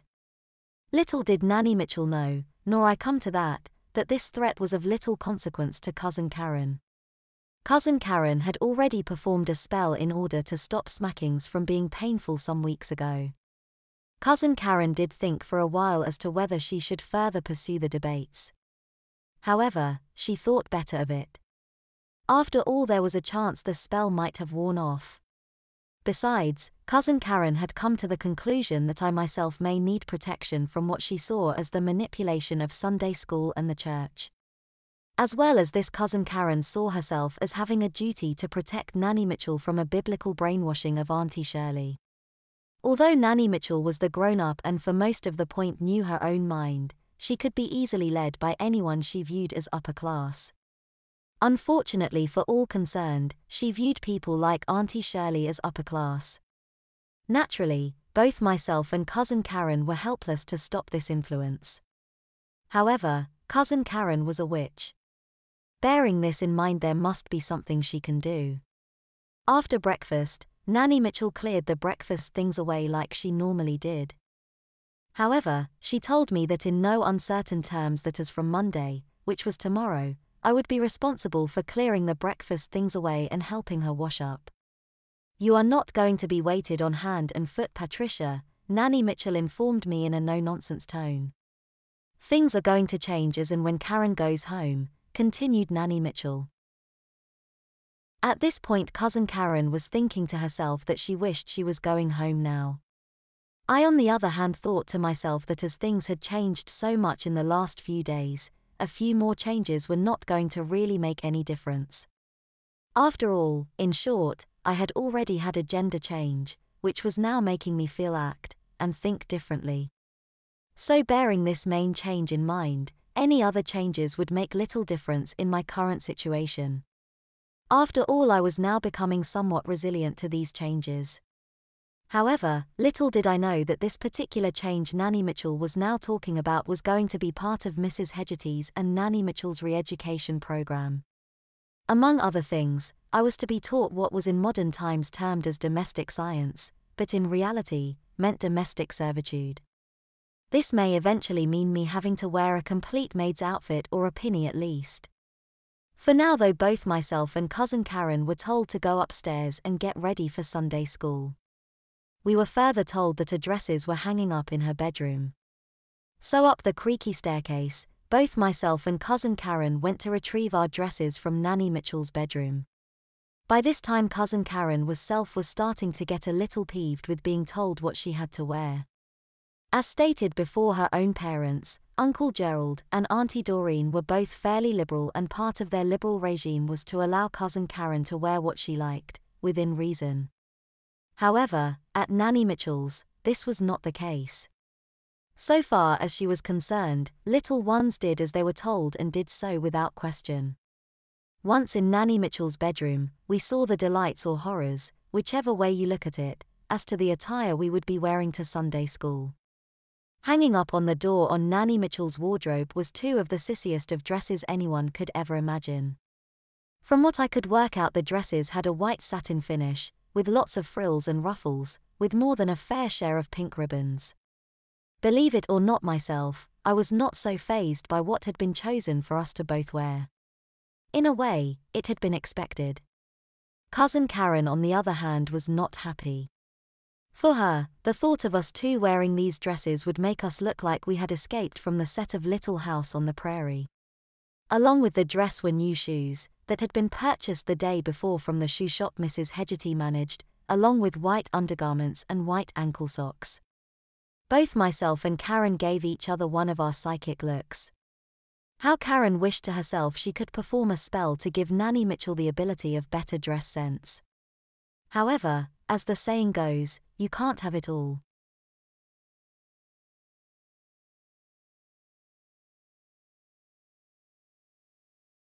Sis is seen and not heard. Nanny Mitchell kept her beady eye on the two suspected bullies as myself, Cousin Karen and the shop manageress filed out of the storeroom. Both myself and Cousin Karen were sporting a new pair of shoes that we proudly showed off to Nanny Mitchell. As we did so, one of the bullies made some form of an unkind remark that caught the ears of Nanny Mitchell. "Did you speak, little one?" said Nanny Mitchell patronizingly, glaring coldly and directly at what appeared to be the chief bully. "Who, me, miss?" "No, miss," replied the chief bully. "Please do not call me miss, little one. If I lash out, one thing I never do is miss," Nanny Mitchell informed the bully. "I thought I heard you calling my granddaughter a pansy," continued Nanny Mitchell. The chief bully went a bright red in the face, whilst what appeared to be his counterpart stood there passively. It was at this time the shop manageress intervened. After all, the last thing she wanted was a commotion in the shop. Now directing her attention to the two bullies, she politely but sternly said, "I think you two had better leave the shop." It appeared the two bullies could not leave the shop fast enough. This may have possibly not only been the fact that the shop manageress towered over them, but also the fact that they did not wish to entail Nanny Mitchell's wrath. Nanny Mitchell now turned her full attention to me. "I think we are going to need to have a chat when we get home, Patricia." If my reaction to meeting the bullies again had given me cause to be anxious, this current sentence from Nanny Mitchell only added fuel to the fire. Normally when Nanny Mitchell came out with a sentence like this, it would mean I was for the high jump. The shop manageress sensed my anxiety and intervened with the words, "Patricia appears to be a very nervous little one." Nanny Mitchell now also sensed this. "Patricia," she said, as I started to blabber a little, "do not be silly, you are not in any trouble. It is just that we need to deal with these bullies once and for all, and deal with them we will," said Nanny Mitchell in a reassuring, determined manner. Throughout this time, it was as if Karen was not with us. However, whilst Karen stood there silently, she was hatching her own plans to deal with these bullies.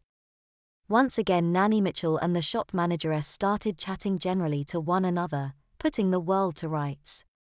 Before too long, they found they had a lot in common and were addressing each other by their second names. The shop manageress was now referred to as Mrs. Hegarty. Nanny Mitchell learned that, as with herself, Mrs. Hegarty was also a widow.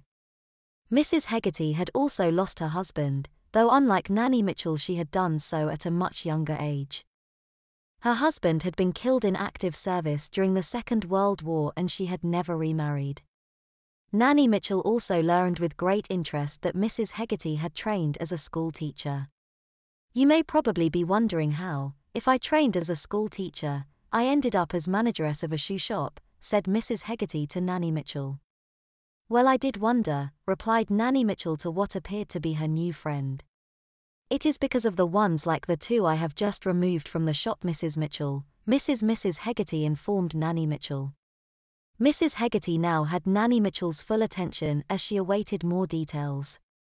I was a deputy headmistress awaiting to be promoted to headmistress, continued Mrs. Hegarty, as if pouring out her heart. However, allegations were made by some against me for excessive use of corporal punishment. Although these allegations were proved to be entirely false, the damage was done. It appeared I no longer had the ability to control a classroom and I was forced to retire early, continued Mrs. Hegarty. You have my full sympathy, Nanny Mitchell informed Mrs. Hegarty. There is just no discipline in this day and age, and that is why this country is crumbling around us. It appeared we were now back on Nanny Mitchell's favorite subject, which was the use of good old-fashioned discipline. Myself and Cousin Karen gave each other a look as if to say, here we go again. Without prying too much, Nanny Mitchell listened intently to Mrs. Hegarty and the methods of chastisement she had used whilst teaching. It was also learned that Mrs. Hegarty would be retiring from her current position as manageress of the shoe shop in the next few weeks. What will you do with yourself then? Nanny Mitchell asked Mrs. Hegarty. I really do not know, came Mrs. Hegarty's solemn reply. I have worked throughout my life and never had a day of illness, so when I retire in 2 weeks' time I feel I am going to be at a loose end as to what to do. However, one thing is for sure, continued Mrs. Hegarty. I will be very glad to see the back of this darn shoe shop. Nanny Mitchell wondered to herself for a moment as her and Mrs. Hegarty had a moment's silence. She was not normally one who was lost for words, nor did she normally hold back.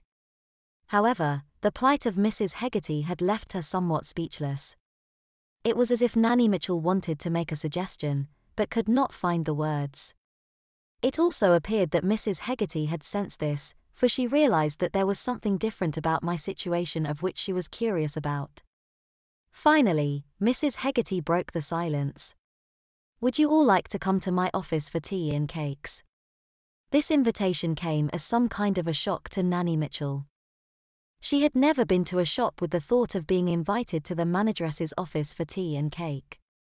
I am not supposed to use my office for social purposes, Mrs. Hegarty informed Nanny Mitchell, but I really do not care.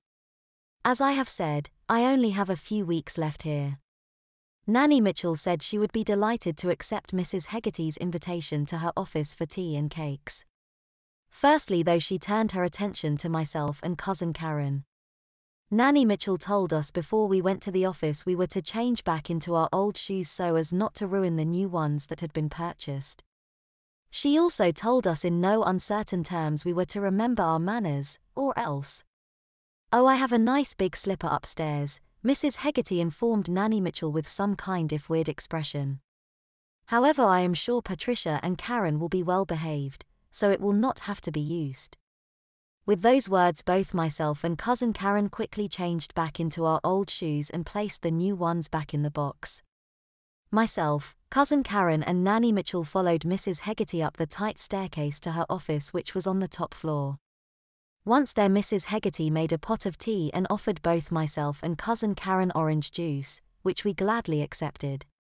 After we had all sat down with our beverages, myself and Cousin Karen once again appeared to be ignored, or once again, as the saying goes, seen and not heard. It appeared fairly obvious that Mrs. Hegarty had said much about her own plight, and had in turn unburdened herself to Nanny Mitchell. Having said this, she had sensed that there was something rather peculiar about us three. Bearing this in mind and without prying too much, Mrs. Hegarty was curious and wanted to delve further. However, this would not be necessary. Like Mrs. Hegarty had done a while back, Nanny Mitchell also wanted to unload, for she had sensed Mrs. Hegarty's curiosity and concern. Questions were carefully asked and answers were also carefully given. Eventually, the truth came out as Nanny Mitchell laid the cards on the table. Patricia is not really a girl of such, Nanny Mitchell informed Mrs. Hegarty.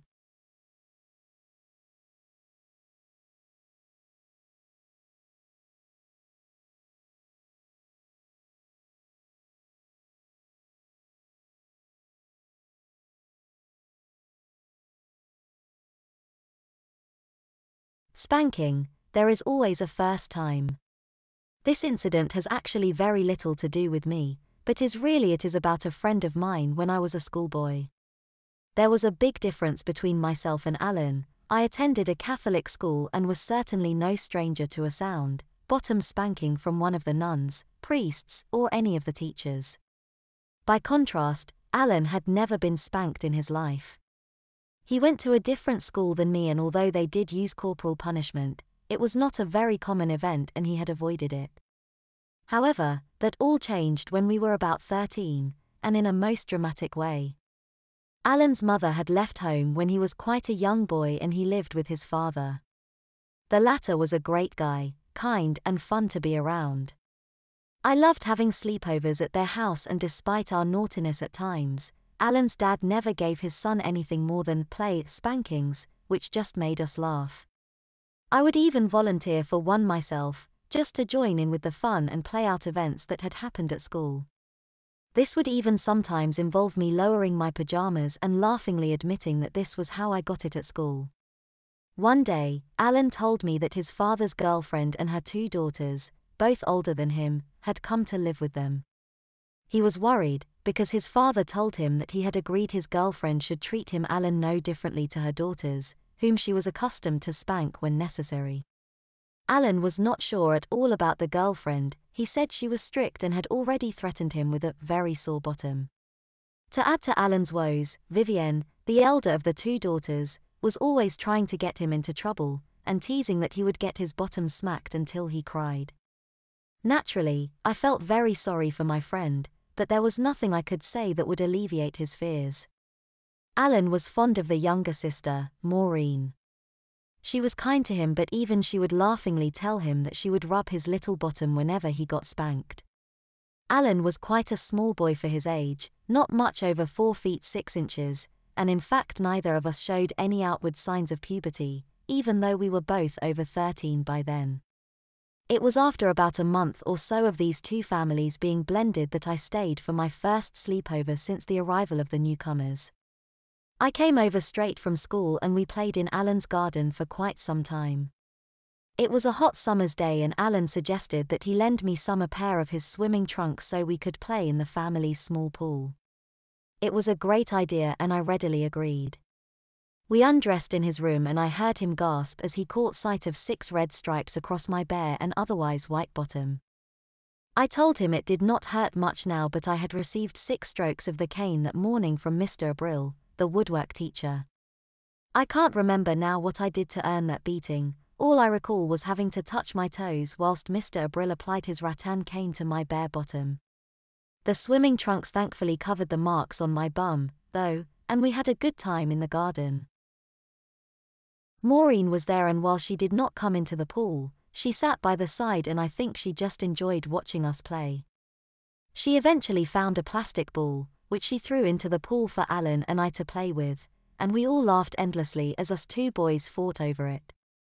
Unfortunately, after a while Vivienne came along to watch us, and she began to taunt my friend.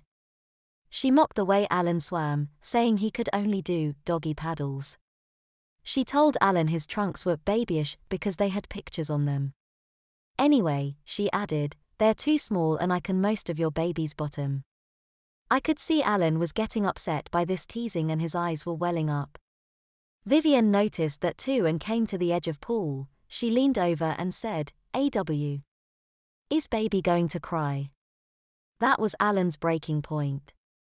"Fucking shut up," he yelled at the girl. In retrospect, of course, that was precisely what Vivienne wanted. She said nothing but turned around, went inside and emerged a few moments with her very angry-looking mother. She was a very tall, strong-looking woman and I cringed myself at the thought of getting a spanking from her. She stood with her arms on her hips and ordered out of the pool. He began to cry properly and, between sobs, pleaded not to be spanked, but his protestations fell on deaf ears. The girl's mother said nothing but took Alan firmly by the hand and led him inside. He looked so helpless, his lack of height being so apparent next to the woman, who was at least 6 foot tall. The rest of us children followed them inside and watched as the woman sat down on the couch and stood Alan next to her. She grabbed his swimming trunks and quickly lowered them to his ankles. Alan quickly covered his privates with his hands, but it was too late. Vivienne giggled and muttered some comment about how young he looked for his age. Maureen stood beside me. She could see I was upset too and put her arm around me, whispering to me not to cry. Then a stern lecture began, as it was made clear to Alan that foul language would not be tolerated in the house. It seemed an age before he was put across the woman's knee, his head leaning over one side, his feet dangling over the other, and not reaching the ground, and his small bottom perched up on her lap. Her smacking hand seemed huge as it landed firmly and squarely covering each cheek, first one, then the other. Alan desperately tried to twist and turn, but the woman was holding him too firmly. He cried out and pleaded for her to stop, but she was relentless, much to the glee of Vivienne, who wore a smug smile. My friend's sobs became louder and Maureen whispered to me that the smacking must really be stinging because Alan's bottom was still wet. I nodded and looked on as the smacks kept raining down on his by now bright red bum.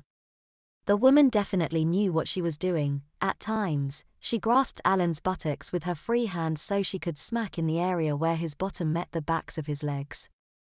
I knew from my own experience this was the most tender spot for children to be smacked on, and indeed my friend cried loudest of all when she did that. When it was over and he was finally allowed off the woman's lap, Alan threw any remnants of dignity to the wind and stood there holding his stinging bum with both hands, fully exposed at the front. Vivienne spoke up at that point, addressing her mother. "Thank you, I don't like being spoken to like that by naughty little boys." Her mum nodded in agreement and instructed Alan to go over and apologize to her daughter. He went to get back into his trunks first, but that earned him a hard slap on each cheek and she said "Ow." Alan went over and apologized between sobs, then just ran off to his room. I followed him, as indeed did Maureen. Alan was lying on his bed, still naked and sobbing. True to her word, Maureen went to sit next to him and gently began rubbing his sore bottom. This seemed to soothe him, and he began to push his bottom up into her comforting hands as she rubbed him. Eventually the crying stopped and Maureen sat Alan on her lap, as though he was a much younger child. She cuddled him as he snuggled into her and she kissed his head. He didn't seem to care that he was still naked, but was just enjoying the feminine comfort. Eventually, Maureen said she had better go, but as she left she told Alan that he was a very brave boy, and that anyone would have cried over such a sound spanking.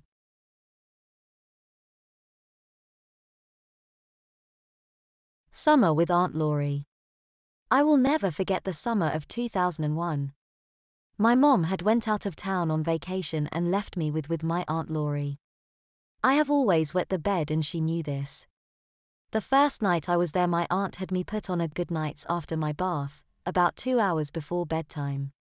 Needless to say I was wet by bedtime. Aunt Laurie got me a fresh good nights and had me change. The next morning I woke up to a wet good nights and wet sheets also.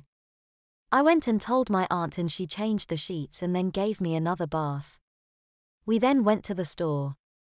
She left me in the toy aisle while she went shopping. Only later did I find out what she got for me. After my bath later that night she told me that she had something different for me to wear to bed. She laid me down and put me in a size 6 Pampers and put my jammies on over it. When I woke up I was wet and squishy. I had pooped myself while sleeping. While I was getting ready for my morning bath my aunt asked me if I was dry. I told her no and she told me to lay down. She untapped my diaper and cleaned me up. After my bath she told me to lay down. By this time I knew I liked wearing diapers. Aunt Laurie put me in a new diaper and told me if I could stay clean for the day I wouldn't have to wear one the next day. Within the first hour I had pooped again. She knew it right away and changed me. Then she said I would wear diapers the rest of the summer 24/7. Little did she know that was fine by me. She diapered and changed me for the rest of the summer true to her word. Only she also dressed me and treated me like a baby as well. Anything I drank I had to drink out of a baby bottle and when I ate she had to feed me. I was in heaven. Everywhere we went that summer I wore my diaper. During the day she would have me wear overall shorts or a onesie. When I was a little older I found out that my Aunt Laurie also wore diapers. She didn't poop in them like I did, at least not usually. This is how I found out she wore too. We were sitting on the couch. It was rather hot so I was only wearing my diaper. My Aunt Laurie was wearing a blue tank top and shorter red skirt. I started to smell poop, but knew it wasn't me. She started squirming on the couch and her skirt came up enough that I could see her diaper. I asked her why she was wearing one and she told me she liked how it felt. I asked her if she used her diaper and she said yes. The first diaper I ever changed was my Aunt Laurie's. Every summer after that my aunt and I wore diapers 24/7. This is my true story of how I became a diaper love. Chapter 1. It was a Friday afternoon and I was round at Jake's house. We were both in his living room playing on his Xbox whilst his mother was doing some paperwork. I'd met Jake through school. We were both aged 15 at the time and I'd be at the same school since I was age 11. Jake, however, had moved from a different school about a month ago so we hadn't known each other that long, but we were fast become best friends, which was great because whilst I'd made lots of friends I hadn't got anyone else I would say is a best of friend. We were getting on so well we had already decided that same day to have a sleepover that evening. Jake had just beaten me on a racing game that we were playing. Text on the screen said, "Game over," which was kind of a relief as I needed the bathroom anyway. I told Jake I did and he told me his bathroom was upstairs. "Back in a minute," I said as I got up and made my way slowly upstairs. As I made my way to the top, I overheard Jake and his mother start talking. I could hear them pretty well and was curious at the time if they'd say anything about me. "Jake honey," his mother said, "I know your friend's staying over tonight but you still have to wear a diaper tonight as usual." "Yeah, whatever," Jake replied as if implying he would, but she didn't need to point out the obvious. I stood there at the top of the stairs still as a statue. I felt a mixture of surprise and excitement and had butterflies in my tummy. This news, to be honest, was brilliant to hear as I wore diapers too. I myself was not a bedwetter and hadn't been for some years. I didn't have any kind of incontinence either. I was however into wearing diapers. I'm what some might call a TBDL, which is an acronym for Teen Baby Diaper Lover. I assumed from evidence of hanging round with him that Jake must only wear them for bedwetting at night and wasn't hiding incontinence or something, because I'd inadvertently seen Jake get dressed for sports at school and like most of the other boys in our class including myself he wore boxer shorts. Plus I'd also happened to have seen him standing at the urinals. I carried on upstairs and found where the bathroom was but instead made a turn and went into Jake's room, which I had been in earlier, to pick out the Xbox game we had just been playing. This I know was quite impolite and nosy of me, sneaking into other people's bedrooms. I admit that was wrong of me, but truth be told I wanted to see the diapers and maybe, if I'm honest, steal one. I opened up his wardrobe first. Nothing but shirts and jackets hung up in there along with a school blazer. I carefully closed it, trying not to make lots of noise, which I managed. I then tried a chest of 4 white drawers. The top drawer contained boxers and socks. I closed it. The second had t-shirts in it, the third had trousers, and last but not least I opened the fourth and final drawer and bingo. This drawer had some ordinary pajamas in them, folded neatly. But next to them, like I was hoping, were diapers, plain white cloth-back adult-sized disposal diapers. I felt accomplished for having found them and took one of them out and inspected it. I had no idea what the brand was but thought they looked cool. Having a sneaky look at the diapers were enough for me and I decided not to steal it after all, as I didn't feel right doing so to Jake. Plus I had some of my own at home and there were only 3 in Jake's drawer, so he'd probably notice if I stole one. I put the diaper back, carefully shut the drawer, then tiptoed towards the bathroom, went for the pee that I'd intended to do in the first place, flushed, washed hands, then went back downstairs where me and Jake carried on playing on the Xbox game. Chapter 2. It was 7:30 p.m. and I was back at home packing for the sleepover. I'd laid out pajamas, clothes for tomorrow, and one of my tennis slips.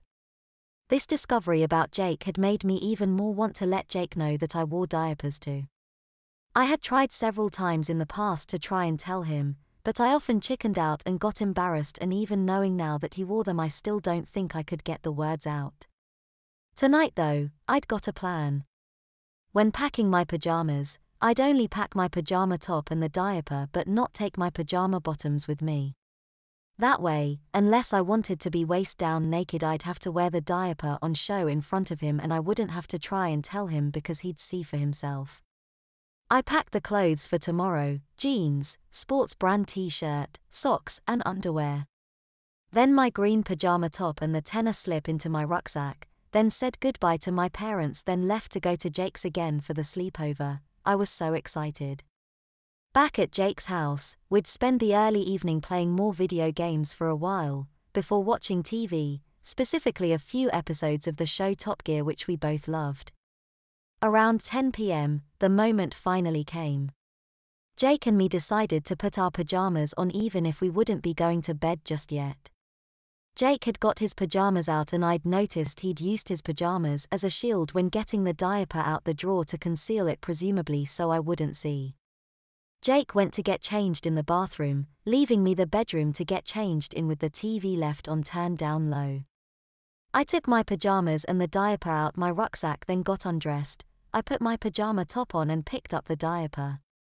Now my heart was beating 10 to the dozen. I was nervous. Very soon my friend would come into the room to find me casually wearing a diaper as if it was the most ordinary thing in the world. In this moment, different conclusions to the result of my plan to deliberately getting caught rushed round my head. I partly wished I hadn't thought of this plan as I sat there staring down at the diaper in my hand, trying to figure out what I would do in what felt like hours. I sat there until I heard a creak in the floorboards in the bathroom next door. I assumed Jake was about to come out. I decided it was now or never. I couldn't sit there forever just holding a diaper. If he came back with me just holding it, it might look suspicious. Whereas him coming in to find me wearing it might show that I felt comfortable enough around him to not need feel embarrassed about it. I had decided if he asked though, I would tell him I wore it because they made me feel more secure and would not make up some lie about bedwetting or incontinence. I unfolded the diaper, not bothering to try and cover up the noise. I then slipped it under my butt, did up the tapes quickly. As soon as the fourth tape had been done, I heard the lock on the bathroom door open. I sat up on the bed waiting for Jake to return and wondering how he'd react. Then sure enough, Jake entered the room. He had a bulk in his pajama bottoms, obviously having put a diaper on himself. He glanced towards me and I said, "Yo." He said, "Yo," back. Chapter 3. His first reaction appeared to be a little surprised, but he seemed to be acting as if he hadn't noticed and didn't say anything. I worried that I freaked him out, but soon enough we carried on as normal like we were before. We both got out our midnight feast. We'd both gone halves and brought stuff to eat and drink, which consisted of a large family-sized bottle of Coca-Cola, 2 bags of sweets and bars of chocolate, as well as a big pack of crisps. We both drank out the bottle as we couldn't be bothered to get glasses. Jake went first, then me. Whilst I was doing so, Jake farted. This we found hysterical. I burst out laughing, spraying Coke out my mouth, which made us laugh even more. At the same time the Coke had fizzed up and had started overflowing out the bottle, with me trying desperately to hold the bottle over the bin, which we also found just as funny. We carried on laughing and fooling around and making jokes. I'd completely forgotten I had a diaper on. When we'd calmed down a bit, we carried on making our way through the feast, chatting away and enjoying ourselves. It went a little quiet, and then Jake finally mentioned the elephant in the room. "Hope you don't mind, but would you be okay having a rubber sheet on your bed? Only my mum makes a big deal about it." I liked the sound of that and said, "Sure, okay." Jake's mother was just passing by. He said, "Mum," and she poked her head in the door. "Have we got another rubber sheet?" She looked a little confused for a second, then poked her head in further, then saw me sitting there, and on seeing I was wearing a diaper said, "Yeah," as she went off, and a minute later or so came back with a rubber bed sheet. I got off the bed and she started taking the sheets off to put it on. Feeling a little awkward, said, "Sorry for the trouble." Smiling and in a friendly voice she replied, "Oh, it's no trouble, better to be safe than sorry." especially after drinking all that Coke. After a short while she put the rubber sheet on, then put the rest of the bed clothes back on top. When she'd done, she turned to me and looked down. You not bring any pajama bottoms with you? No, I said. Would you like to borrow some of Jake's, or will you be okay just wearing a diaper? Not wanting to make a fuss about it, said, I'm okay. Fair enough, she said. Jake often wears his diaper without pajamas. She looked towards Jake. Told you wouldn't have to be embarrassed about it, Jake. Jake said, getting embarrassed and going a little red. After Jake's mum had finished, she said, there we go, and left the room smiling and probably knowing we'd be up too late, said slightly jokingly, night boys, then left, closing the door behind her. Chapter 4. There was a short silence, and we both sat watching TV. So how long you needed diapers at night? Jake said, I honestly planned on telling the truth and saying I didn't need them and it was a security and comfort thing. But after his mother had gone to the trouble, I'd feel bad telling the truth at this point. All my life, I lied, you. Same, he said. Cool, I said back. Hey, you wanna play hide and seek? I laughed and agreed. Jake let me hide as I was the guest and he'd count. I went downstairs into the kitchen, where Jake's dad was in there getting a bottle of beer out the fridge. I felt a little embarrassed for a second with his dad seeing me wandering round the house in only a diaper and pajama top, but Jake's dad just smiled and said hi and didn't seem that bothered by it. The kitchen had a larder in it where I'd planned to hide. Hi, I said, can I hide in there? We're playing hide and seek. Sure, knock yourself out. Jake's dad left the kitchen. Jake found me in about 10 minutes and it was my turn to count. The game carried on for about an hour. It even progressed to the garden, although Jake dug out some of his trousers in a laundry pile and a warm hooded top, both of which were too big for me but did the job and kept me warm. It covered up my diaper, but I didn't really notice it much. The hide and seek outside game became dobby, but we didn't play for very long because we were making too much noise and were told to come inside. This playing classic childhood games felt amazing to me. I was technically still classed as a child, being under the age of 18. But as a teenager, you're apparently supposed to put this stuff behind you and outgrow it, and I wasn't ready for that. I didn't feel I was totally immature, but part of me, possibly my teen baby side, felt the need to keep part of my younger childhood alive. Me and Jake, after coming inside, progressed towards bed. We were both tired and it was quite late by now, and his parents had reached their limit of us running round the house and wanted to go to bed too. We laughed and joked around a little more, along with talked about general stuff such as girls we liked, sex, games, TV and so on, then we fell asleep. Jake fell asleep first. As he stopped talking and through the light from the table I could see him with his eyes shut. This has been such an amazing evening, I thought to myself. I wish I'd told Jake the diapers weren't for bedwetting, but all in all I felt glad he knew and that he knew I knew about his bedwetting. Chapter 5. I woke up to the sound of birds tweeting outside. The curtains were pulled over but you could see the light shining through the edges. I looked over at the digital alarm clock on Jake's desk. 9:30 it read. I looked over at Jake, who was still fast asleep. I then slowly pulled myself upright, not wanting to make too much noise. I could feel the diaper but it felt different. I pulled back the covers, sure enough it had gone bulky and yellow. I had obviously wet the bed for the first night in a long time. I got up to go to the bathroom, and by now I wanted to take the diaper off. I tried not to make a lot of noise, but knocked my elbow against the bedside table and woke up Jake. Morning, I said. Morning, he said back, really sleepy. Where you going? Bathroom, I said, but you still have a diaper on. You don't want to waste it, dude. I need to shit, and what would your parents say? Jake laughed. Well, okay then. But my parents don't really mind, it is a diaper after all. Might as well make best use of it when you have it on. It's lucky that Jake laughed, making it obvious he was joking because I'd seriously considered pooping it. Jake got out of bed, revealing he'd taken his pajama trousers off, showing his wet diapers. It appears he was now not embarrassed to wear diapers in front of me, so all in all the plan worked out. After that we took our diapers off, put some clothes on and got our breakfast.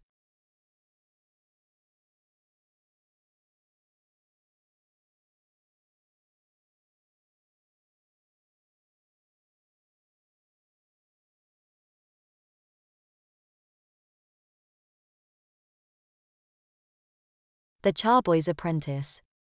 It's half-term and Charles is busy following his daily rota and pottering around the house. His mother is at work. His big sister Emily stayed over at one of her friends and isn't expected back until the afternoon, and 11-year-old Samantha is playing on her games console. Charles only had to make one packed lunch whilst he prepared the family breakfast, and the mornings aren't quite so much of a rush since he doesn't have to leave for school this week, but on the downside, no school means he has to wear his corset beneath his housekeeping uniform as well as a full face of makeup. As usual, he quickly vacuums the landing and runs the hoover around his bedroom, his mother's bedroom and his sister's rooms. In spite of the fact his elder sister's not even been in the house since yesterday, her bedding still needs straightening and she's left her tights tangled up in her underwear again. After a quick tidy round, he pushes the hoover to Samantha's room where he knocks and enters. "Aren't you dressed yet?" he asked, finding her slumped on her bed in her pajamas and fully focused on her handheld console. "You haven't put anything out for me yet," she replied with raising her eyes from the screen. "It's the holidays." "I only put your clothes out on a school day," he reminded her. But knowing that Samantha would spend all day in her pajamas if she could, he opened her closet and asked if she wanted jeans or leggings. Following her instructions, he put out some leggings, some underwear, a pair of socks and a t-shirt for her, before quickly running the vacuum cleaner around. She tutted at the noise, and tutted again when he asked her to move so he could straighten her bedding. After quickly cleaning the family bathroom and the ensuite in his mother's bedroom, Charles carried the vacuum cleaner downstairs and parked it in the hallway. He grabbed a stiff brush from the cleaning cupboard and proceeded to sweep the stairs from top to bottom. Perched on his knees, he quickly and briskly swept every step, letting the dust fall onto the next one down. Samantha emerged from her room, fully clothed and carrying her console. "So, you got any plans today?" he asked. "Not really," she replied. "Apart from this," she added, raising the game's console which these days is seemingly glued to her hand. "You could give me a hand if you fancy," Charles suggested. "Nah," she bluntly replied. "Housework's for boys," she said as she went on her way. Charles often suggests one of his sisters give him a hand, but he knows they'll never say yes. It's just something he says when they seem to have plenty of spare time on their hands or appear bored. He doesn't mind that they decline. Doing all the housework isn't so bad, and with no school to work around, he should be done soon after lunch, then he'll have some time to himself. He continues sweeping the stairs when the doorbell rings. "Can you get that, Sammy?" he hollers. There's no reply. He sighs and descends the stairs, checking and straightening his apron as he passes the hallway mirror. Given the time of day, he fully expects the postman and hopes it's the regular one who won't gasp or stifle a snigger when faced with Charles in his full housekeeping uniform. "Mike." Charles gasps upon seeing his school friend stood at the door. All of Charlie's friends know he's learning to be a housekeeper and know not to call around unannounced. He'd rather they didn't catch him doing the housework and see him in his uniform, although all are aware what he has to wear. Hi Charlie," Mike meekly replied. My mum's here too." Behind Mike stands his mother, who greets Charles with a bemused grin. He invites them inside and shyly says that he's in the middle of his chores. "I gathered that," Mike's mother says as she looked Charles up and down. "You certainly keep the place looking spotless," she complimented as her beady eye scanned the hallway. "There's barely a speck of dust anywhere. The sideboard shines, the ornaments and photo frames are gleaming and precisely positioned on its shelves. The brass door and drawer handles look as if they've been recently polished." "Do you do it all yourself?" she asked. "Mostly," Charles replied. Samantha hollered through from the lounge and asked who was here. "Just Mike and Mrs. Peters," he replied, before turning his shy attention back to the visitors. "I was hoping to see your mother," Mrs. Peters said. "Is she in?" "She's at work," Charles replied, before stating when she'd be back. "Oh well, could you tell her we called?" "Course. And ask her to give me ring," she said. Charles nodded. There's something I'd like to run by her, she added as she sent a suspicious glance toward Mike. Okay. Charles replied. She and Mike left and Charles politely bid them farewell, before having a little panic. His hand rubbed his forehead as he grumbled, why did they have to turn up? Mike, along with most other people Charles knows, is fully aware that he has to wear makeup and a frock whilst doing his chores, and a significant few have seen him. It's not as unusual as it may seem, since plenty of house husbands have been frocked, and that includes some of his friends' fathers, but it's not common for someone who's still at high school. Charles faces his reflection and wonders what Mike must have thought. It wouldn't be so bad if it was just a frock and apron. It's the face full of foundation, the sandy eyeshadow and brown eyeliner, the mascara coating his lashes and the nutty red lipstick that's most startling about his appearance. Normally he only wears full makeup on the weekends and just wears lipstick on a school day, although he removes it before school, but since it's the half-term break, it's full makeup every day until his daily chores have been completed. He returned to sweeping the stairs and worried about Mike gleefully telling all and sundry about Charlie's appearance. He cleaned the hallway, lounge, dining room, and utility room. He put a load of washing on before making Samantha some lunch and cleaning the kitchen afterwards. He had a little time to himself whilst he waited for the washing machine to complete its cycle before emptying it, separating it, and putting it to dry, and by 2 p.m. he could finally change into his civvies for a few hours until supper time, when it's back to the grind for a couple of hours. He removes his makeup and breathes a sigh of relief as his own face emerges. He unfastens his apron, unbuckles his shoes and unbuttons his frock. He pulls off his pop socks and checks them for ladders before dropping them in either the bin or laundry basket, and clad in his panties and corset, chooses something normal to wear. It's too much faff to remove his corset only to don it again a few hours later. Wearing his corset all day isn't as bad as it sounds. Saturdays are the worst when he's not worn it all week. Sundays aren't much better, but in the school holidays, when he gets plenty of time to get used to it, he almost forgets it's there, almost. Samantha is still playing her video games and Charles joins her for some two-player action. Despite the fact his morning chores are done, he still finds himself fetching drinks and snacks for his sister and clearing up after her. Charles doesn't wish he was a girl, but he does envy them. They've got a whole world of opportunity ahead of them, whilst boys have little more than menial jobs and housework. His mother arrives home from work at the usual time and he makes her a cup of tea and offers to fix a snack. She declines the snack. Mike and his mum called round this morning, Charles said. She asked if you'd call her, he added. Oh, what did she want? His mother asked. Dunno, he replied. I wish she hadn't brought Mike though. I hate it when my friends see me in my uniform, he added as he glanced at the time. It won't be long before he's back in uniform and back to his chores. Have you seen Emily today? His mother asked. Nope, he replied.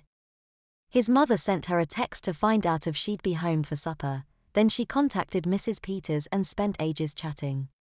By the time their lengthy call had ended, Charles was back in his housekeeping frock and was applying his makeup when his mother entered and told him that she'd just been chatting to Mike's mother. What did she want? Charles asked in between applying his mascara. She'd read the article in Female First and wanted to talk about getting Michael trained up. Really? Charles gasped. His mother nodded. She's popping round later, so if you don't mind, could you stay in uniform for a little longer tonight?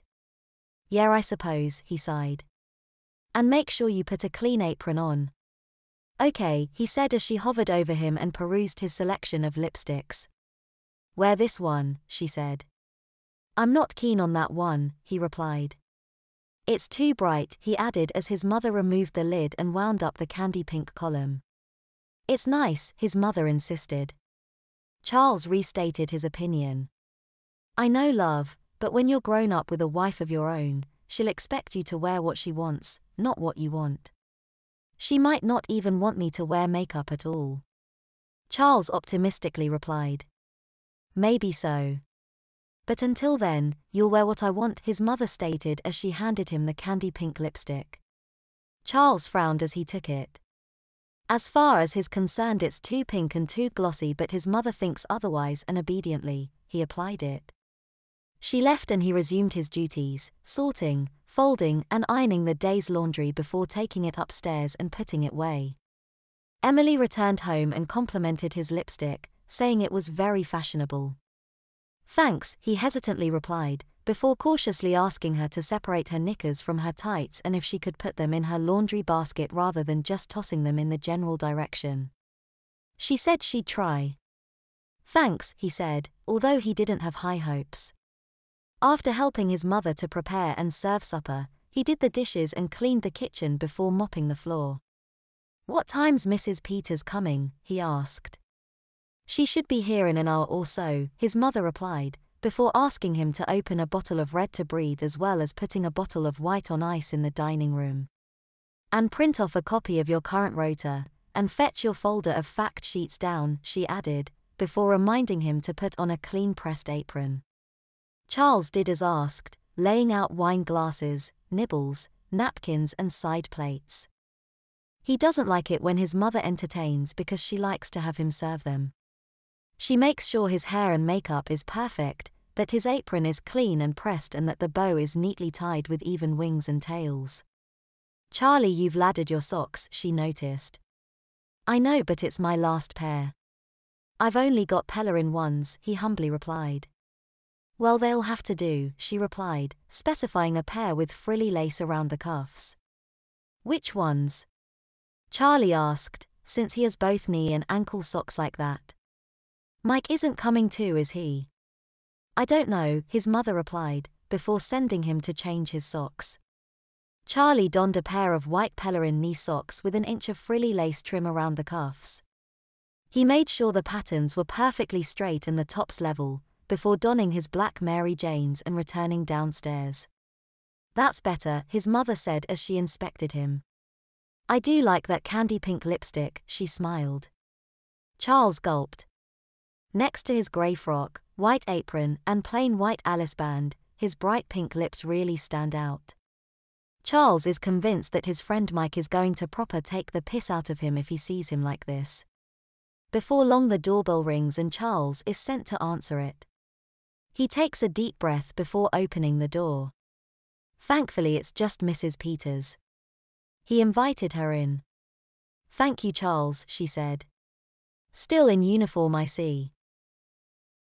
Yes, he replied before taking her coat and leading her to the dining room. Marie. Francine. How nice to see you. Blah blah blah, they sat and chatted. Charles poured the wine. Francine thanked him, as did his mother, before she gestured with her hand. Charles knew what the gesture meant, go but don't leave. He stands by the door, feet close together, hands gently clasped in front and eyes facing forwards.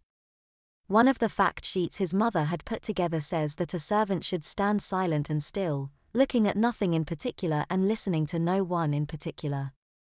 He mustn't allow himself to daydream, nor should he fidget or otherwise draw attention to himself. His sole duty is to await instruction. Standing still and waiting is easy. Not listening and avoiding daydreaming, not so much. Charles' ears are open as Francine tells his mother that she'd read the recent magazine article about Charlie which got her thinking about Michael's future. He'll do quite well in his exams, I expect. He'll go on to do A-levels and possibly university too, but that doesn't alter the fact that when he's grown up and married, he's unlikely to be the breadwinner and he'll need some good practical housekeeping skills. Francine explained that her husband didn't have a clue about housework and even after all these years, he struggles to keep on top of it all. I've talked to him about getting a nice housekeeper's frock to encourage him, but he'd refuse to wear it. He does wear his tabard mind, she added.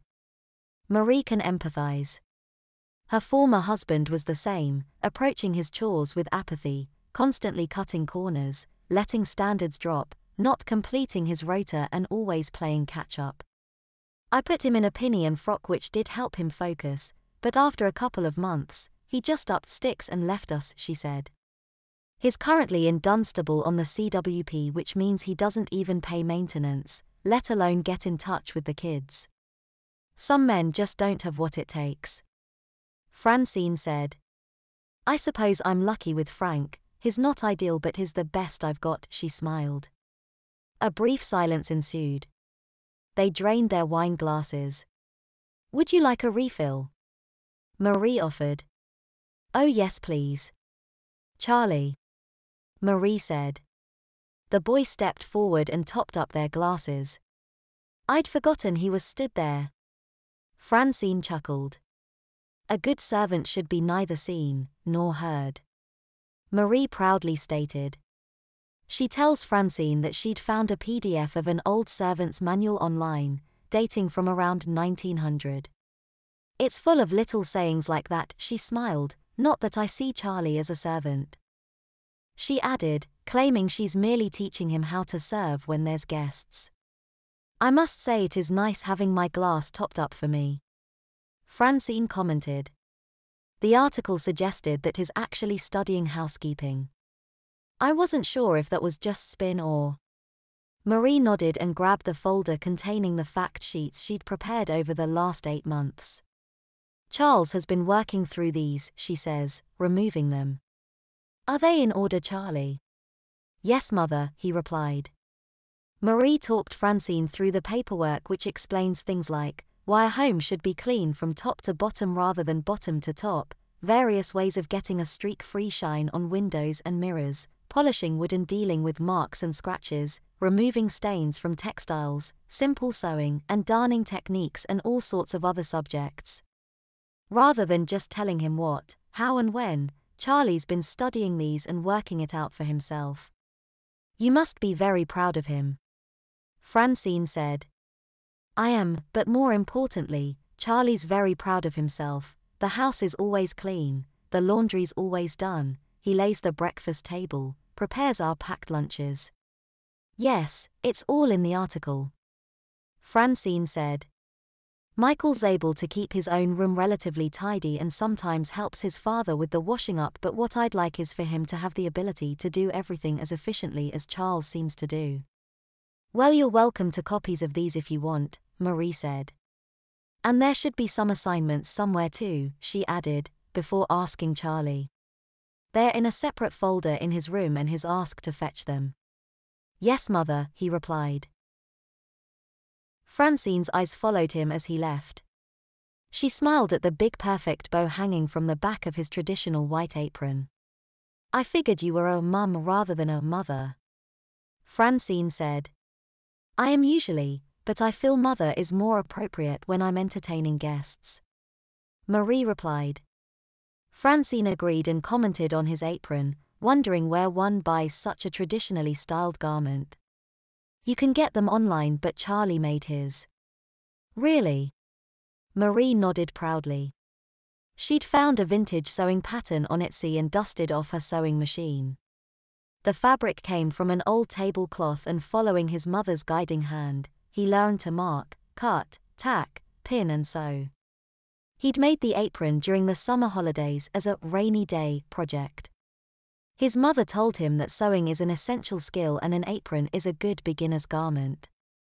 It's simple and features several useful techniques, cutting and sewing long straight hems as well as a neat uniform curve, flat stitches and ruched stitches, sewing the pocket, adding trim, etc. She hinted that she might wear it whilst making supper, so Charles suspected nothing until the garment was complete. I didn't let on that he was making his own apron until it was finished. He was so proud of himself, she recalled. Of course he was a bit hesitant when I gave him his frock, but I managed to convince him that a proper uniform will help him focus. And did it? Francine asked. I certainly think so. Marie replied. But it's one of those never-ending debates. It was on Women's Hour again only last week. Yes, I caught the tail end of that. I keep meaning to get the podcast so I can listen properly. Charles returned with a folder and placed it on the table before returning to his position by the door. His mother didn't thank him. In fact, she barely looked up when he delivered the folder to her. She continued talking to Francine about the benefits of a proper, domestic attire before showing her the essays that Charles had written in response to the assignments she'd set. "Oh, now I see," Francine exclaimed. "His handwriting's very neat," she commented as she read his 500 words on attaining a streak-free shine on windows and mirrors.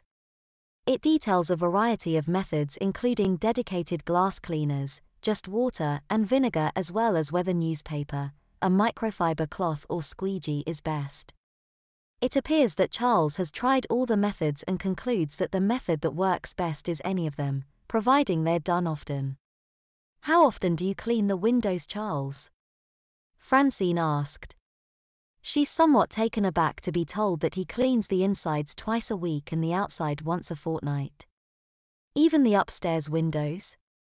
"Yes, Mrs. Peters," he politely replied. Her eyes dropped to his feet and the sturdy 3-inch heels strapped around them. "In those shoes?" His mother replied on his behalf and tells Francine that he wears deck shoes when using a ladder.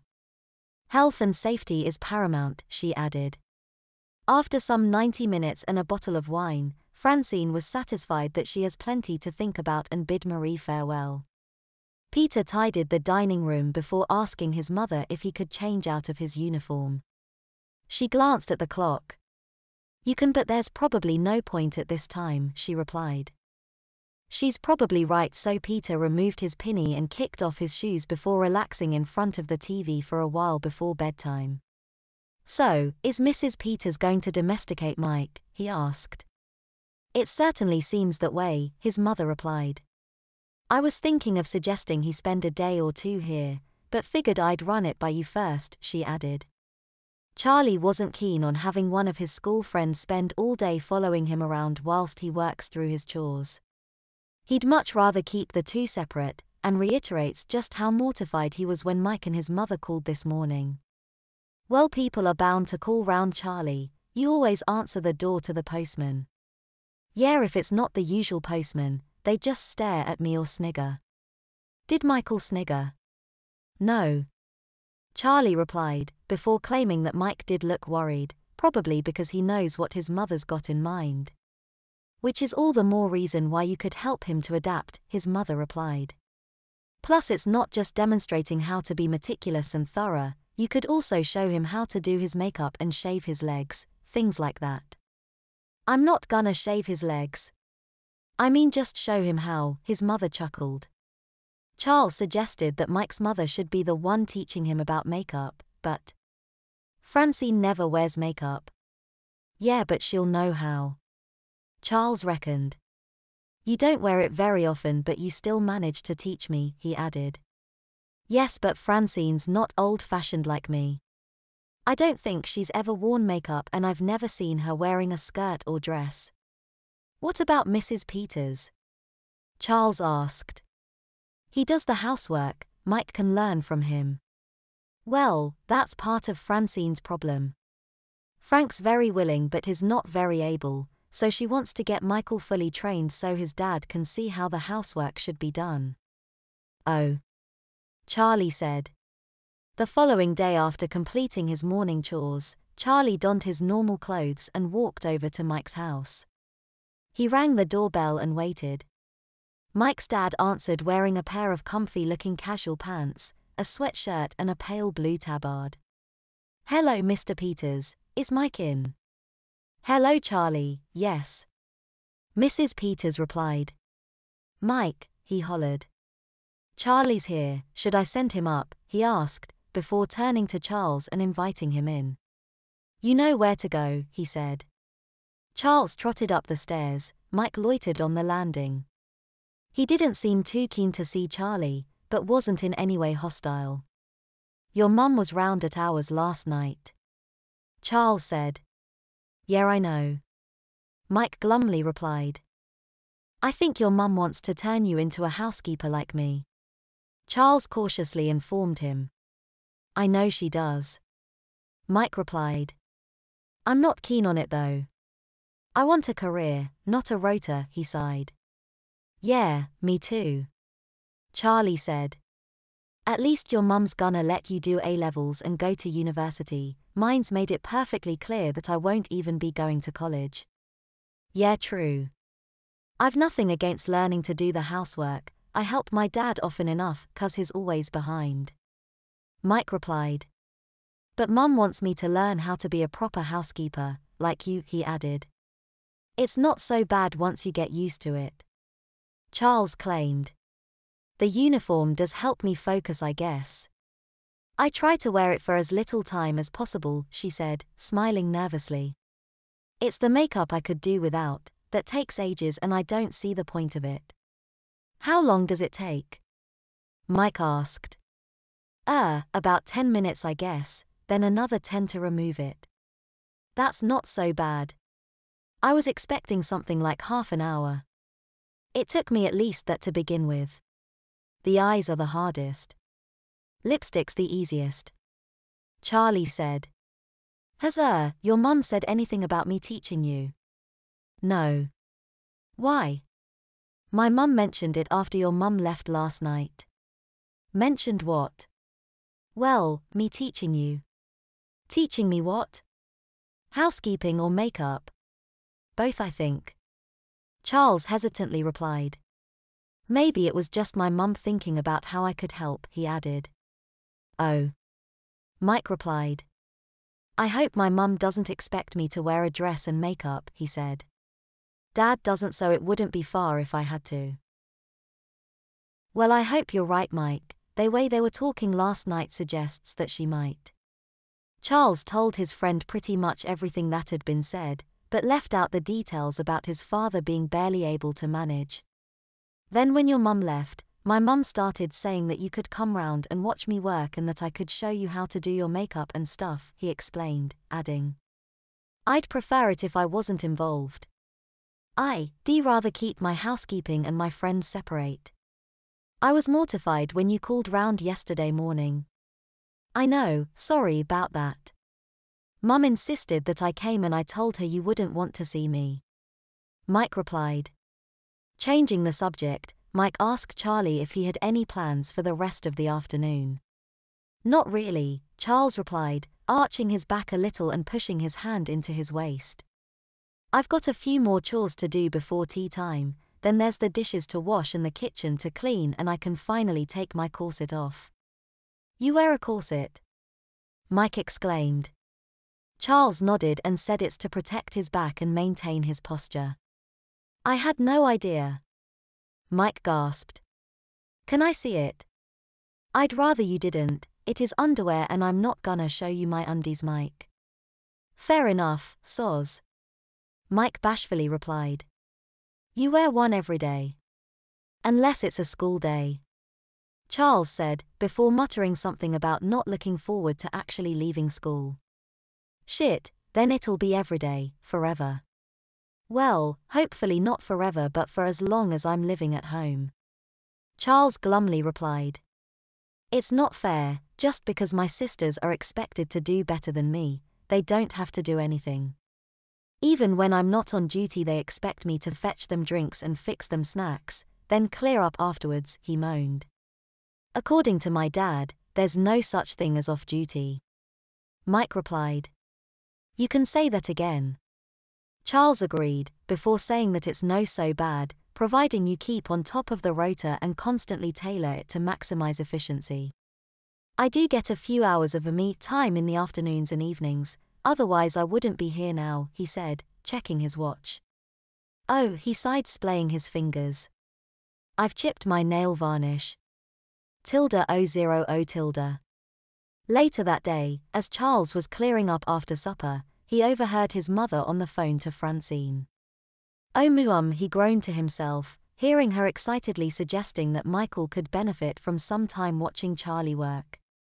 She went to suggest that he could also teach Michael to do his makeup, shave his legs and things like that. Oh God, he groaned. 2 days later, on the Wednesday, Charles finds himself doing exactly what he didn't want to do. He'd been up since 5:30 a.m., lacing himself into his corset and applying his makeup, donning his frock and pinny ready to start his chores for the day at 6 a.m. Mike was due at 8 a.m. and at precisely 7:55 a.m., as Charlie was clearing the breakfast table, the doorbell rang. No one ever answers the door these days unless Charles is out, so he stops what he's doing, dries his hands and answers the door. "Hi, Mike." Charles gulped, before inviting his friend inside. "Hiya," Mike nervously said as he quickly stepped inside. "Mum made me wear this," he said, nervously looking down at his navy blue housekeeping dress and frilly white apron. "You look okay," Charlie said. "What's in the box?" he asked, staring at the box tucked under Mike's arm. "Oh, my shoes," Mike sheepishly said. "Thankfully Mum didn't make me walk over in them," he added, removing the lid and revealing a pair of heeled Mary Janes.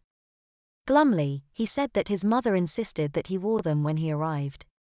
"Come through," Charlie said, inviting Mike to the kitchen and pulling out a chair for him.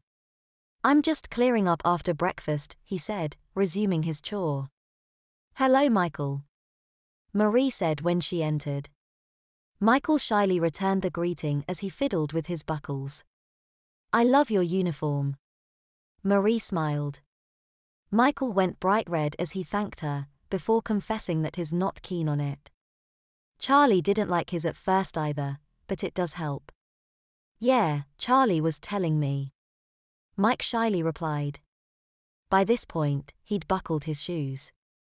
Charlie's mother suggested he stood up so she could have a proper look at him. Mike said as he stood. "I'm not really used to heels." "Well, you soon will be," Marie said as she looked him up and down. "Haven't you got a headband?" she asked. Mike shook his head. "Maybe Charlie could lend you one of his," she suggested. "You'll need makeup too." "He's only watching me work, he doesn't need any makeup," Charles said. "I know, but he needs to learn how to do it, and you're the best person to teach him." "Well, I can't teach him whilst I'm doing my chores." "True," his mother replied. "Maybe give him a lesson when you've finished," she suggested, before asking Michael what time his mother's expecting him back. Tea time," Michael replied. "Well, you can show him after lunch," Marie said to her son. "Have you got my lunch?" she asked. Charles handed his mother the packed lunch he'd prepared and Marie thanked him. She looked Michael up and down and made him blush when she described his socks as cute. Unlike Charlie, who wears a pair of white knee-high pop socks, Michael wears a pair of white pelerin ankle socks with frilly trim around the cuffs. "You've shaved your legs too," she noticed, causing Mike to go crimson. "Right, I'd better be off." "I'll see you boys later," she said. "Bye, Mum," Charles replied. "Bye, Mrs. Jackson," Michael timidly said. Before actually leaving, Marie reminded Charlie to fetch one of his headbands for Michael, and suggested that Charlie also teaches his friend how to tie a nice neat bow, describing his current bow as looking a bit shabby. "Sorry about her," Charles said once his mother had gone. "You don't have to wear a headband if you don't want to. It won't make any difference." Mike gulped. "A headband won't make me feel any more ridiculous than I already feel." "You'll get used to it," Charlie assured as he washed the last few pots. "Right. I'll just leave them to drain for a minute whilst we sort out your apron." "What's wrong with it?" Mike asked. "I'll show you." Charles took his friend into the hallway and parked him in front of the mirror. "Instead of just tying any old bow, you need to make sure that the tails are pretty much the same length, that the bow isn't too big and the hoops aren't hanging or twisted," Charlie explained, readying Mike's apron so it's more like his own. "There," he said. Mike claimed that the tails are too long when the bow is so small, but Charles said that the bow needs to be able to hold its own weight so it looks presentable and the length of the tails don't matter. "Maybe your mum won't be quite so finicky as mine is, but I guess whilst you're here, it's best to adhere to my mum's standards." "Yeah, I guess," Mike replied. "But I think my mum's going to be just as finicky. I mean, look at my socks, they're horrendous." "Yeah. I've got some like that, but Mum prefers me in knee socks," Charles replied. These aren't much better, he said, referring to his thin pop socks. They ladder really easily. The two boys spent a moment observing themselves in the large mirror. Charles in his charcoal grey frock and frilly white pinny, white headband and prettily painted face. Mike wears a navy blue frock with a frilly white apron and his unpainted face looks plain next to Charlie's. You won't mention this next week, will you? Mike asked. Nah. Charles replied. But they'll notice your legs in PE. Shit. Yeah. Mike sighed. Did you shave or use cream? Cream. Mike confessed. It really stunk, and stung. Yeah, it does. I prefer shaving these days. Charles replied. Well, given the choice, I'd rather do neither, but, he added. Mike moaned. So, what do you have to do next? He asked. Is the kitchen done? Charles needed to dry the dishes and put them away, then quickly clean the sink, wipe the draining board and worktops before quickly mopping the floor. Then it's upstairs to straighten the beds, gather the laundry, hoover the carpets, clean the bathrooms, dust the furniture and ornaments, wipe the windows if needed and check them for bird droppings. Do you want me to do anything? Mike asked as he simply stood by and observed as his schoolmate dusted, wiped and tidied one room after another. Nah, just watch. Charles replied. If it's not up to standard, Mum'll make me do it again anyway, and it's best to do it once and do it right, he explained before knocking on Emily's door before entering. You know Mike, he said, introducing his friend to his sister. Emily grinned as she looked him up and down. I love your dress, Michael, and those socks, very pretty. Bashfully, Mike thanked her. No makeup though. Emily added. No. Not yet. Mike gulped, before saying that Charlie's going to show him how to do it. He got a similar reception in Samantha's room. She grinned and giggled and belittled the boy who, being 15 years of age, is 4 years her senior, but considering his subservient attire, he feels every bit inferior to her. After quickly, swiftly and thoroughly tidying her bedroom, Charlie and Mike exit. I didn't realize your sisters were in. Mike grimaced. Well, it is the school holidays. Charlie replied. Think yourself lucky you don't have any. I spend more time tidying up after them than I do cleaning the rest of the house. Yeah, I guess. Mike agreed. After cleaning the entire first floor, including Charles' bedroom in which Mike was given a white Alice band to wear, Charles got on his knees and swept the stair carpet whilst also dusting the banister and balusters. The hallway itself is dusted, the mirror wiped, the doormat shaken outside, the floor is swept then mopped then dried, and after getting up of his knees, Charles quickly checks his reflection in the mirror and tidies his ruffles and bow. He tells Mike that it's a habit he's got into. Whenever he sees a mirror, he quickly checks his appearance to make sure he's up to standard. My dad's got it easy, all he wears is a tabard. Mike says as Charlie reapplies his lipstick. I wish I only had a tabard. Charles sighed as he put the lippy back into the pocket on his apron. Me too. Mike gulped. After tidying the lounge and dining room and making his sisters a mid-morning snack, Charles began separating the laundry into lights, darks, colors, and delicates before putting the first load on. You'll need to time your washing machine so you know how long each cycle takes, and check the time when you turn it on, he explains. Non-fast coloreds takes about an hour and 10, a white wash is closer to 2 hours. The sooner you get the clothes out, the easier they are to iron. Charles tells his unwilling apprentice as he dumps the delicates into a sink and begins to hand wash them. The first loads of laundry is removed from the washing machine and separated. Some go in the dryer, some get hung on the washing line. You can stay inside if you want. Charlie suggested as he picked up the washing basket and opened the back door.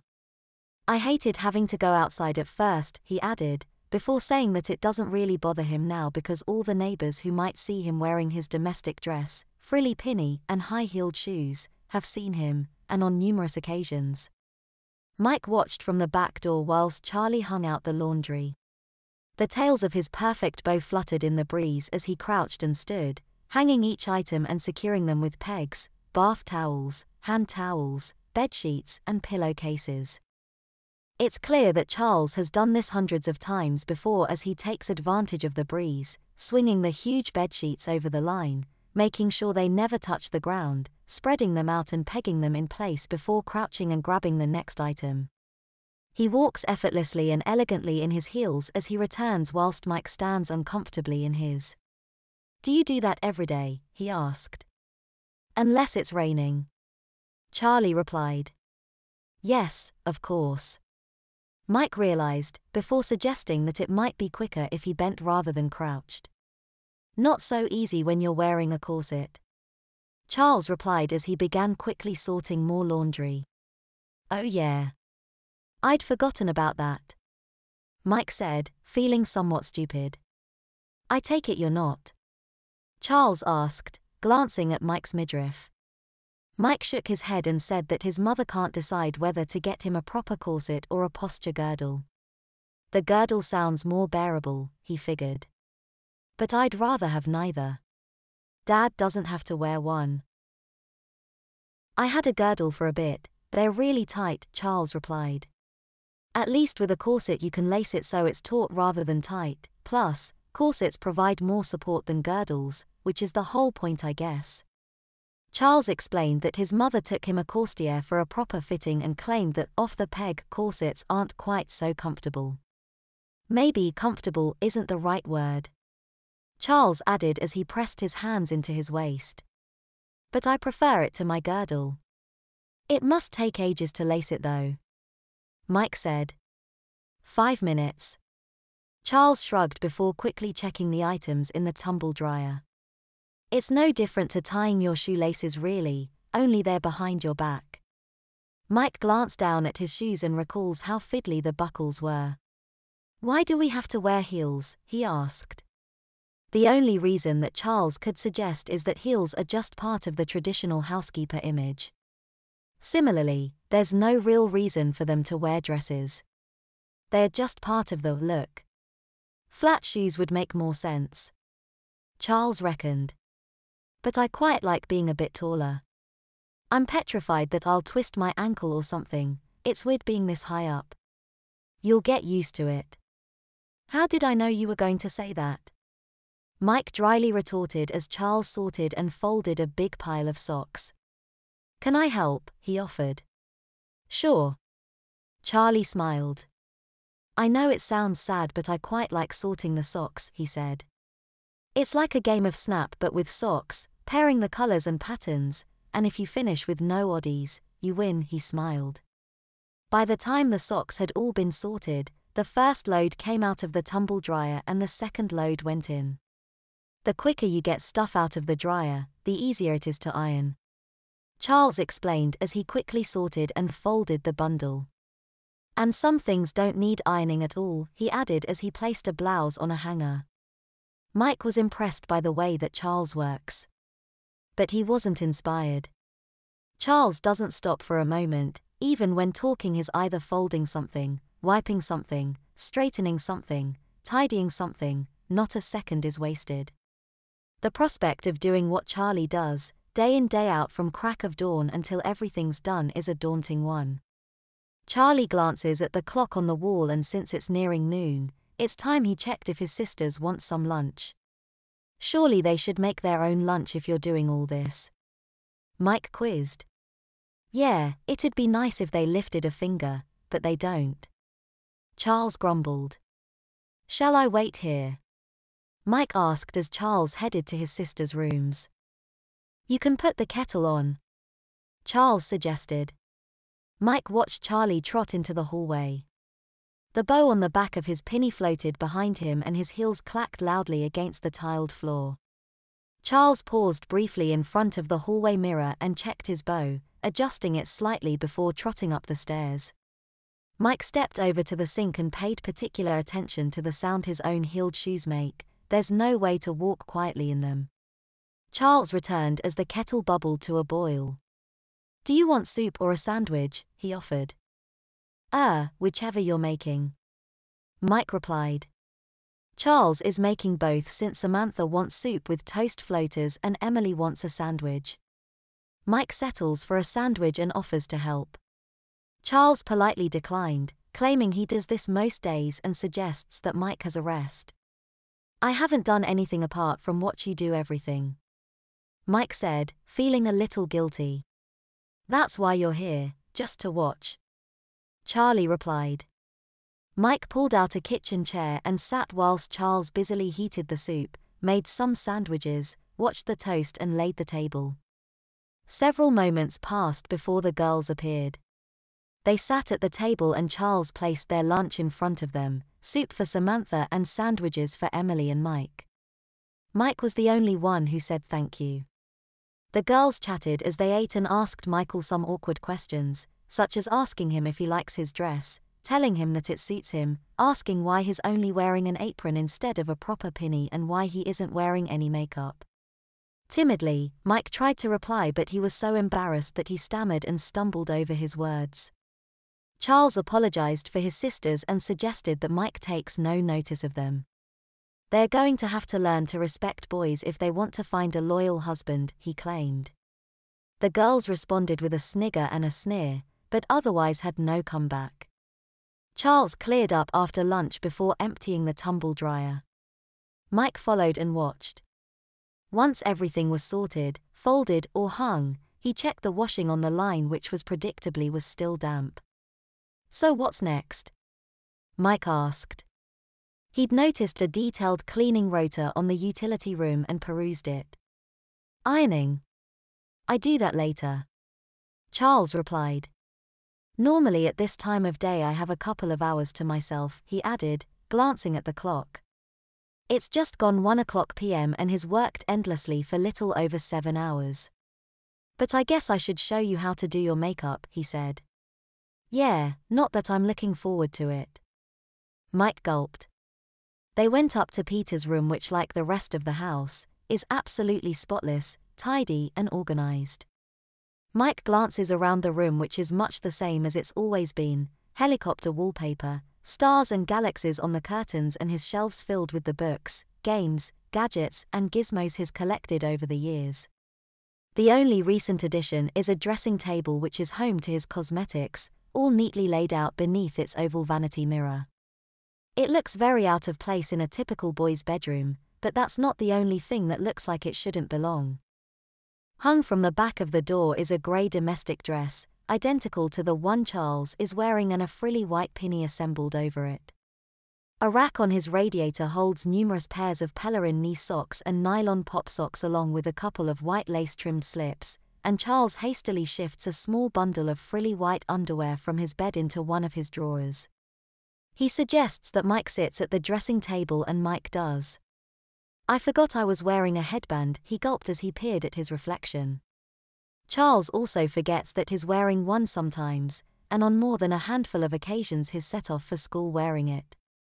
Mike looked nervously at the items in front of him and Charles told him what was what: foundation, eyeliner, mascara, an eyebrow pencil, an eyeshadow palette, several tiny jars of nail varnish and lots of lipsticks. He pulls open a drawer which contains cotton buds, makeup wipes, cleansing wipes, and a variety of brushes and sponges. Mike was visibly trembling as he cleansed his face. Charles gave him a compact and explained how to apply a light dusting of foundation. "That tickles," Mike said as he dusted his nose. "Try not to breathe in through your nose or you'll sneeze," Charlie advised. "There's no set order to this. Some people do eyeshadow then liner, but I prefer doing my eyeliner first," he said. Despite already wearing a full face of makeup, Charles demonstrated first and gave him some tips on how to avoid flinching. Since he's a beginner, eyeliner is applied to the lower lid only and eyeshadow to the top. His palette contains natural beige and sandy shades and Charles suggests something that won't be too drastic. "When I started wearing this stuff it just looked like I had 2 black eyes," he said as Mike cautiously brushed the powder over his eyelids.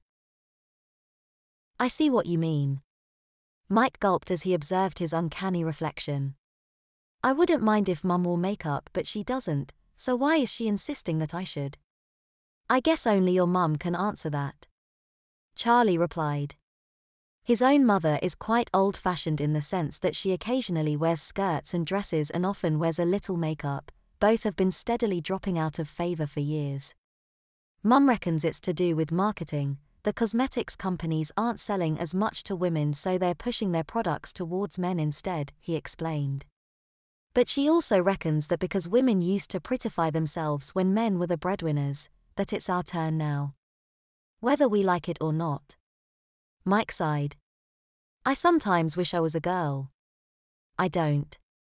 Charlie stated. But I've got 2 sisters and I know what they can be like. Yeah, they didn't even thank you for making their lunch. They never do. Charlie said. Right, this is the hardest one, he said, handing the mascara to Mike. He twisted open the pen-like object and pulled out a tiny spiral brush and gulped. Charles demonstrated on his own lashes and said that flinching when something touches your eyelash is a natural reaction, so you will flinch until you get used to it. Couldn't I practice with a cotton bud or something? That's a good idea. Charles reminded Mike to focus on the reflection as he leaned into the mirror and carefully brushed his lashes with a dry cotton bud, and he did flinch. The second time he flinched again, but only a little. He soon got accustomed to the feeling and requested the tiny spiral brush. Charles watched as Mike successfully applied his mascara in his first attempt. I wish I'd thought of that when I started. I used to end up with it smeared across my eyelid, which is really boring because that means makeup wipes and having to do your eyeshadow all over again. I guess I've just got the knack. Mike said, somewhat proudly. Looks like that from where I'm sitting. Charles replied, somewhat enviously. So, Mike began, casting his eyes over the selection of lipsticks. Which one of these shall I wear? Charlie thought for a few seconds. This one, he said. I've never worn it and sharing lipsticks would be a bit weird, so you can keep hold of it. You sure? Mike asked. He got the idea of not sharing something like a lipstick, but he wasn't sure if Charlie was being overgenerous. Yeah, I've got loads. Charles replied. The reason being that his sisters gifted him cosmetics for both his birthday and Christmas, and his mother often buys him one as a little treat. I'm hardly gonna run out. He glumly said. Mike applied the lipstick and rolled his lips together. He'd seen it done numerous times watching old films. He looked at his friend and smiled nervously. Charlie said it looks okay. Would you think I'm weird if I told you I enjoyed doing that? Mike nervously asked. If you did, then all the better. We don't seem to have a choice, so you may as well enjoy it. Don't you? Mike asked. Not really. I don't mind it so much these days, but that's only because I've been doing it so often. Charles replied. It's an unnecessary chore, he claimed. I could have an extra 15 minutes in bed if didn't have to do my face. Yeah, true. I guess girls only wear it when they want to, he said, turning to his reflection once more. I don't look quite so much like a panda with the lipstick, he said. It kinda balances the eyes. Charles said. So, what next? Mike asked. Dunno, Charlie replied, glancing at the time. I don't usually start my afternoon chores till about 4:00 p.m., which gives us the best part of 2 hours. We could watch TV maybe. He suggested. What time do you have to home? Mum said tea time, which I guess is around 6. Is she coming to get you? I hope so. I don't fancy walking home like this. Mike replied. So, what do you normally do in the afternoons? He asked after a brief silence. Depends, watch TV, surf the net, pop into town, visit someone, Charles replied. And get changed, he added. Mike offered to step outside if he wanted to change, but Charlie declined. You're stuck in your dress, so I may as well keep mine on. I might take off my pinny though. Michael followed suit and they watched some trashy afternoon TV in the lounge. Charles kicked off his heels and suggested that Mike did the same. Blimey, it's good to get them off, Mike said as he arched his feet and flexed his toes, before frowning at his feet and saying how much he hates that frilly ankle socks his mother made him wear. She reckons the tide is turning and what was considered girl stuff will soon be boy stuff. Yeah, mine says that too. Could you imagine growing up having to wear prissy dresses all the time? Charlie said. Mike grimaced at the thought. But if we had, it wouldn't feel so weird now, and these would be normal, he said, wiggling his toes inside his pelerin ankle socks. As the time neared 4:00 p.m., Charles donned his shoes and said he'd better get back to it. He trotted upstairs and fetched their aprons. I wish mine was a little one like yours, Charles said as they donned them. This one's far too fussy, he added as he faffed with the frilly straps. Did you really make it yourself? Mike asked. With lots of help from Mum, Charlie replied. She said it was a summer project to teach me to use the sewing machine. Little did I know that I'd end up wearing it every day, he told Mike as he tied his bow. Mike turned and checked his reflection. Thanks, he said, seeing a perfect bow on the small of his back. These shoes don't feel quite so bad now I've taken them off and put them on again, he commented as they returned to the utility room. Like I say, you do get used to them, Charlie replied. He plugged in the iron and set up the ironing board, before trotting outside to bring in the laundry from the line. He began ironing, but had a little grumble about having to iron the bedding. There's no point so long as it's clean, he reckoned. Mike asked if he could have a try, but Charles said he'd best do it all himself, what with the price of cotton skyrocketing since the import tariffs were raised. Soz, but Mum'd go ballistic if it got burnt. Fair enough, Mike replied. It was a long boring hour watching Charlie tackle the pile of ironing, yet it was impressive seeing how quickly he ironed and folded each piece. Marie returned home from work and asks Charlie what they've been doing as he takes time out from his chores to make her a cup of tea. He lists his chores, mentions making lunch and that they spent an hour or so watching TV before embarking to the big pile of ironing. Charlie, you're supposed to be teaching him, not watching TV. Don't you think your time would have been better spent showing him your fact sheets? Yeah, I guess. Well, tomorrow, make sure you do. Is he coming back tomorrow? Charles asked. Are you? He said to Mike. Mike shrugged at the same time that Marie said, yes, today, tomorrow, and Friday. When Francine turned up to collect Mike, she also confirmed that he'd be back the next day, and back he was, at 8:00 a.m. sharp, wearing his navy blue domestic dress and his little white apron. Charlie is once again clearing up after breakfast and preparing his mother's packed lunch. Am I just observing again today? Mike asked as he donned his heeled shoes. Yeah, Charlie replied. I know it's a bit boring, but I can think of better things to do over half-term. Mike frowned. Me too, but the house won't clean itself. Charlie shrugged. Shall we sort your face out sooner rather than later today? You mean my makeup? Mike asked. Charlie nodded. Okay then. After tidying the kitchen, Charlie took Mike up to his room and sat him at the dressing table. He applied the foundation, then a little concealer before doing his eyes, a little eyeliner on the lower lid, shadow on the top lid and mascara. Mike's efforts certainly weren't perfect, but for a beginner, he's very good. Charles complimented Mike's adeptness. It's just like painting a drawing really, only on my face rather than on paper. Mike replied. Did you bring the lipstick I gave you? Charlie asked. Mike pulled it from the pocket on his apron and applied it. Is that okay? He asked. Charles nodded. Now what? Mike asked.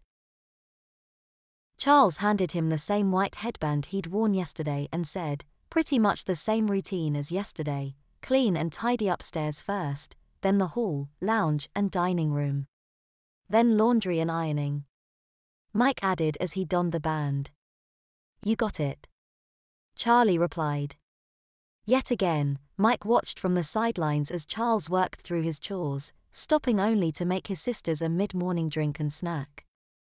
After lunch, when Charles would normally change out of his uniform and enjoy some time to himself, he showed Mike the fact sheets detailing the various cleaning methods for streak-free windows, removing stubborn stains from fabrics, dealing with marks and scratches on furniture, all sorts of stuff.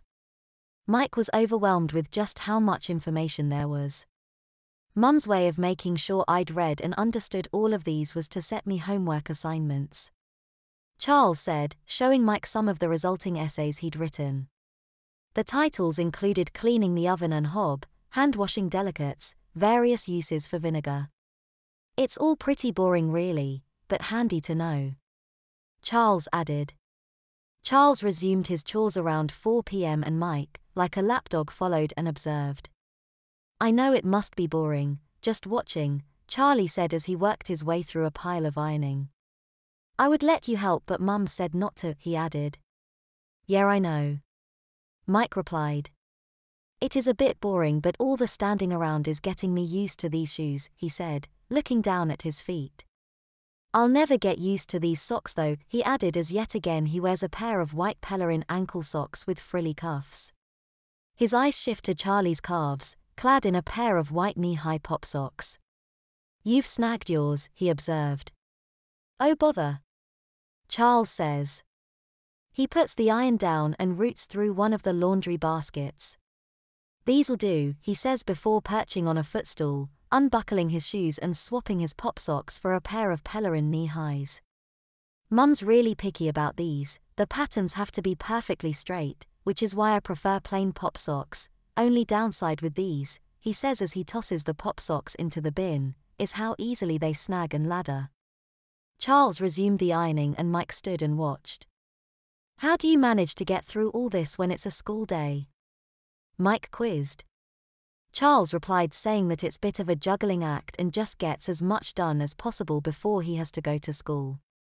Then when I get home, I put the laundry on and do my homework for an hour or so, then tackle the drying and ironing. But there's no way I can do everything and go to school, so various tasks get shunted to the weekend, which means Saturday is busier than it could be. So it's pretty much non-stop then, Mike supposed. In term time, he added. Pretty much, Charlie sighed. Yet again Mike's mother came to collect him at around 6 p.m. and once again, Mike returned at 8 a.m. the following morning and spent the entire day observing Charles as he works his way through his chores for the day. In their free time after lunch, Charlie explains to Mike the tasks that should be done daily, weekly and monthly and shows him the various rotas he follows.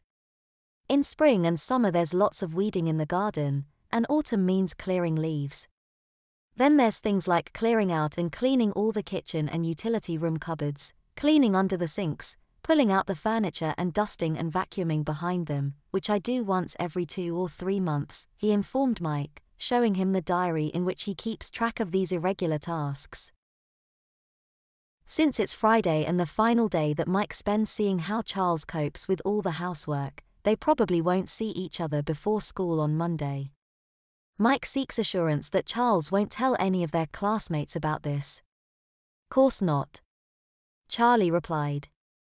Sorry, it wasn't exactly interesting. Nowt you can do about that, Mike replied. It's been an eye-opener though. Mum asked me to print these off for you, Charlie said, handing Mike a folder. It contains copies of all the fact sheets and cleaning guides that Charles learned from.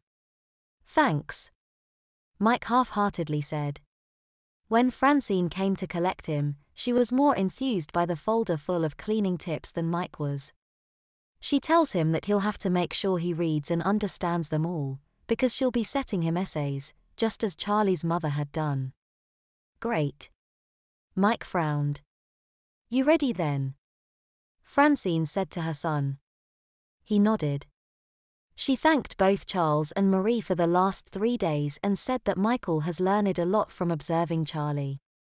I'm looking forward to having a home as well managed as this, she added as she glanced around the spotless home. Providing he's focused and manages his time properly, it's not hard to achieve. Marie replied. If Charlie can do it, any boy can, she added. Mike didn't bother changing his footwear before they left, since he only had to walk to the car, but as Charles showed them out of the door and Mike couldn't see the car, he was horrified to learn that his mother had walked round rather than drove. Loads of people will see me at this time of day, he whined. They'll see you sooner or later, Michael, and being a charboy is nothing to be ashamed of, isn't it, Charles? No, Mrs. Peters. Charles replied, although being labelled a charboy is nothing to be proud of either.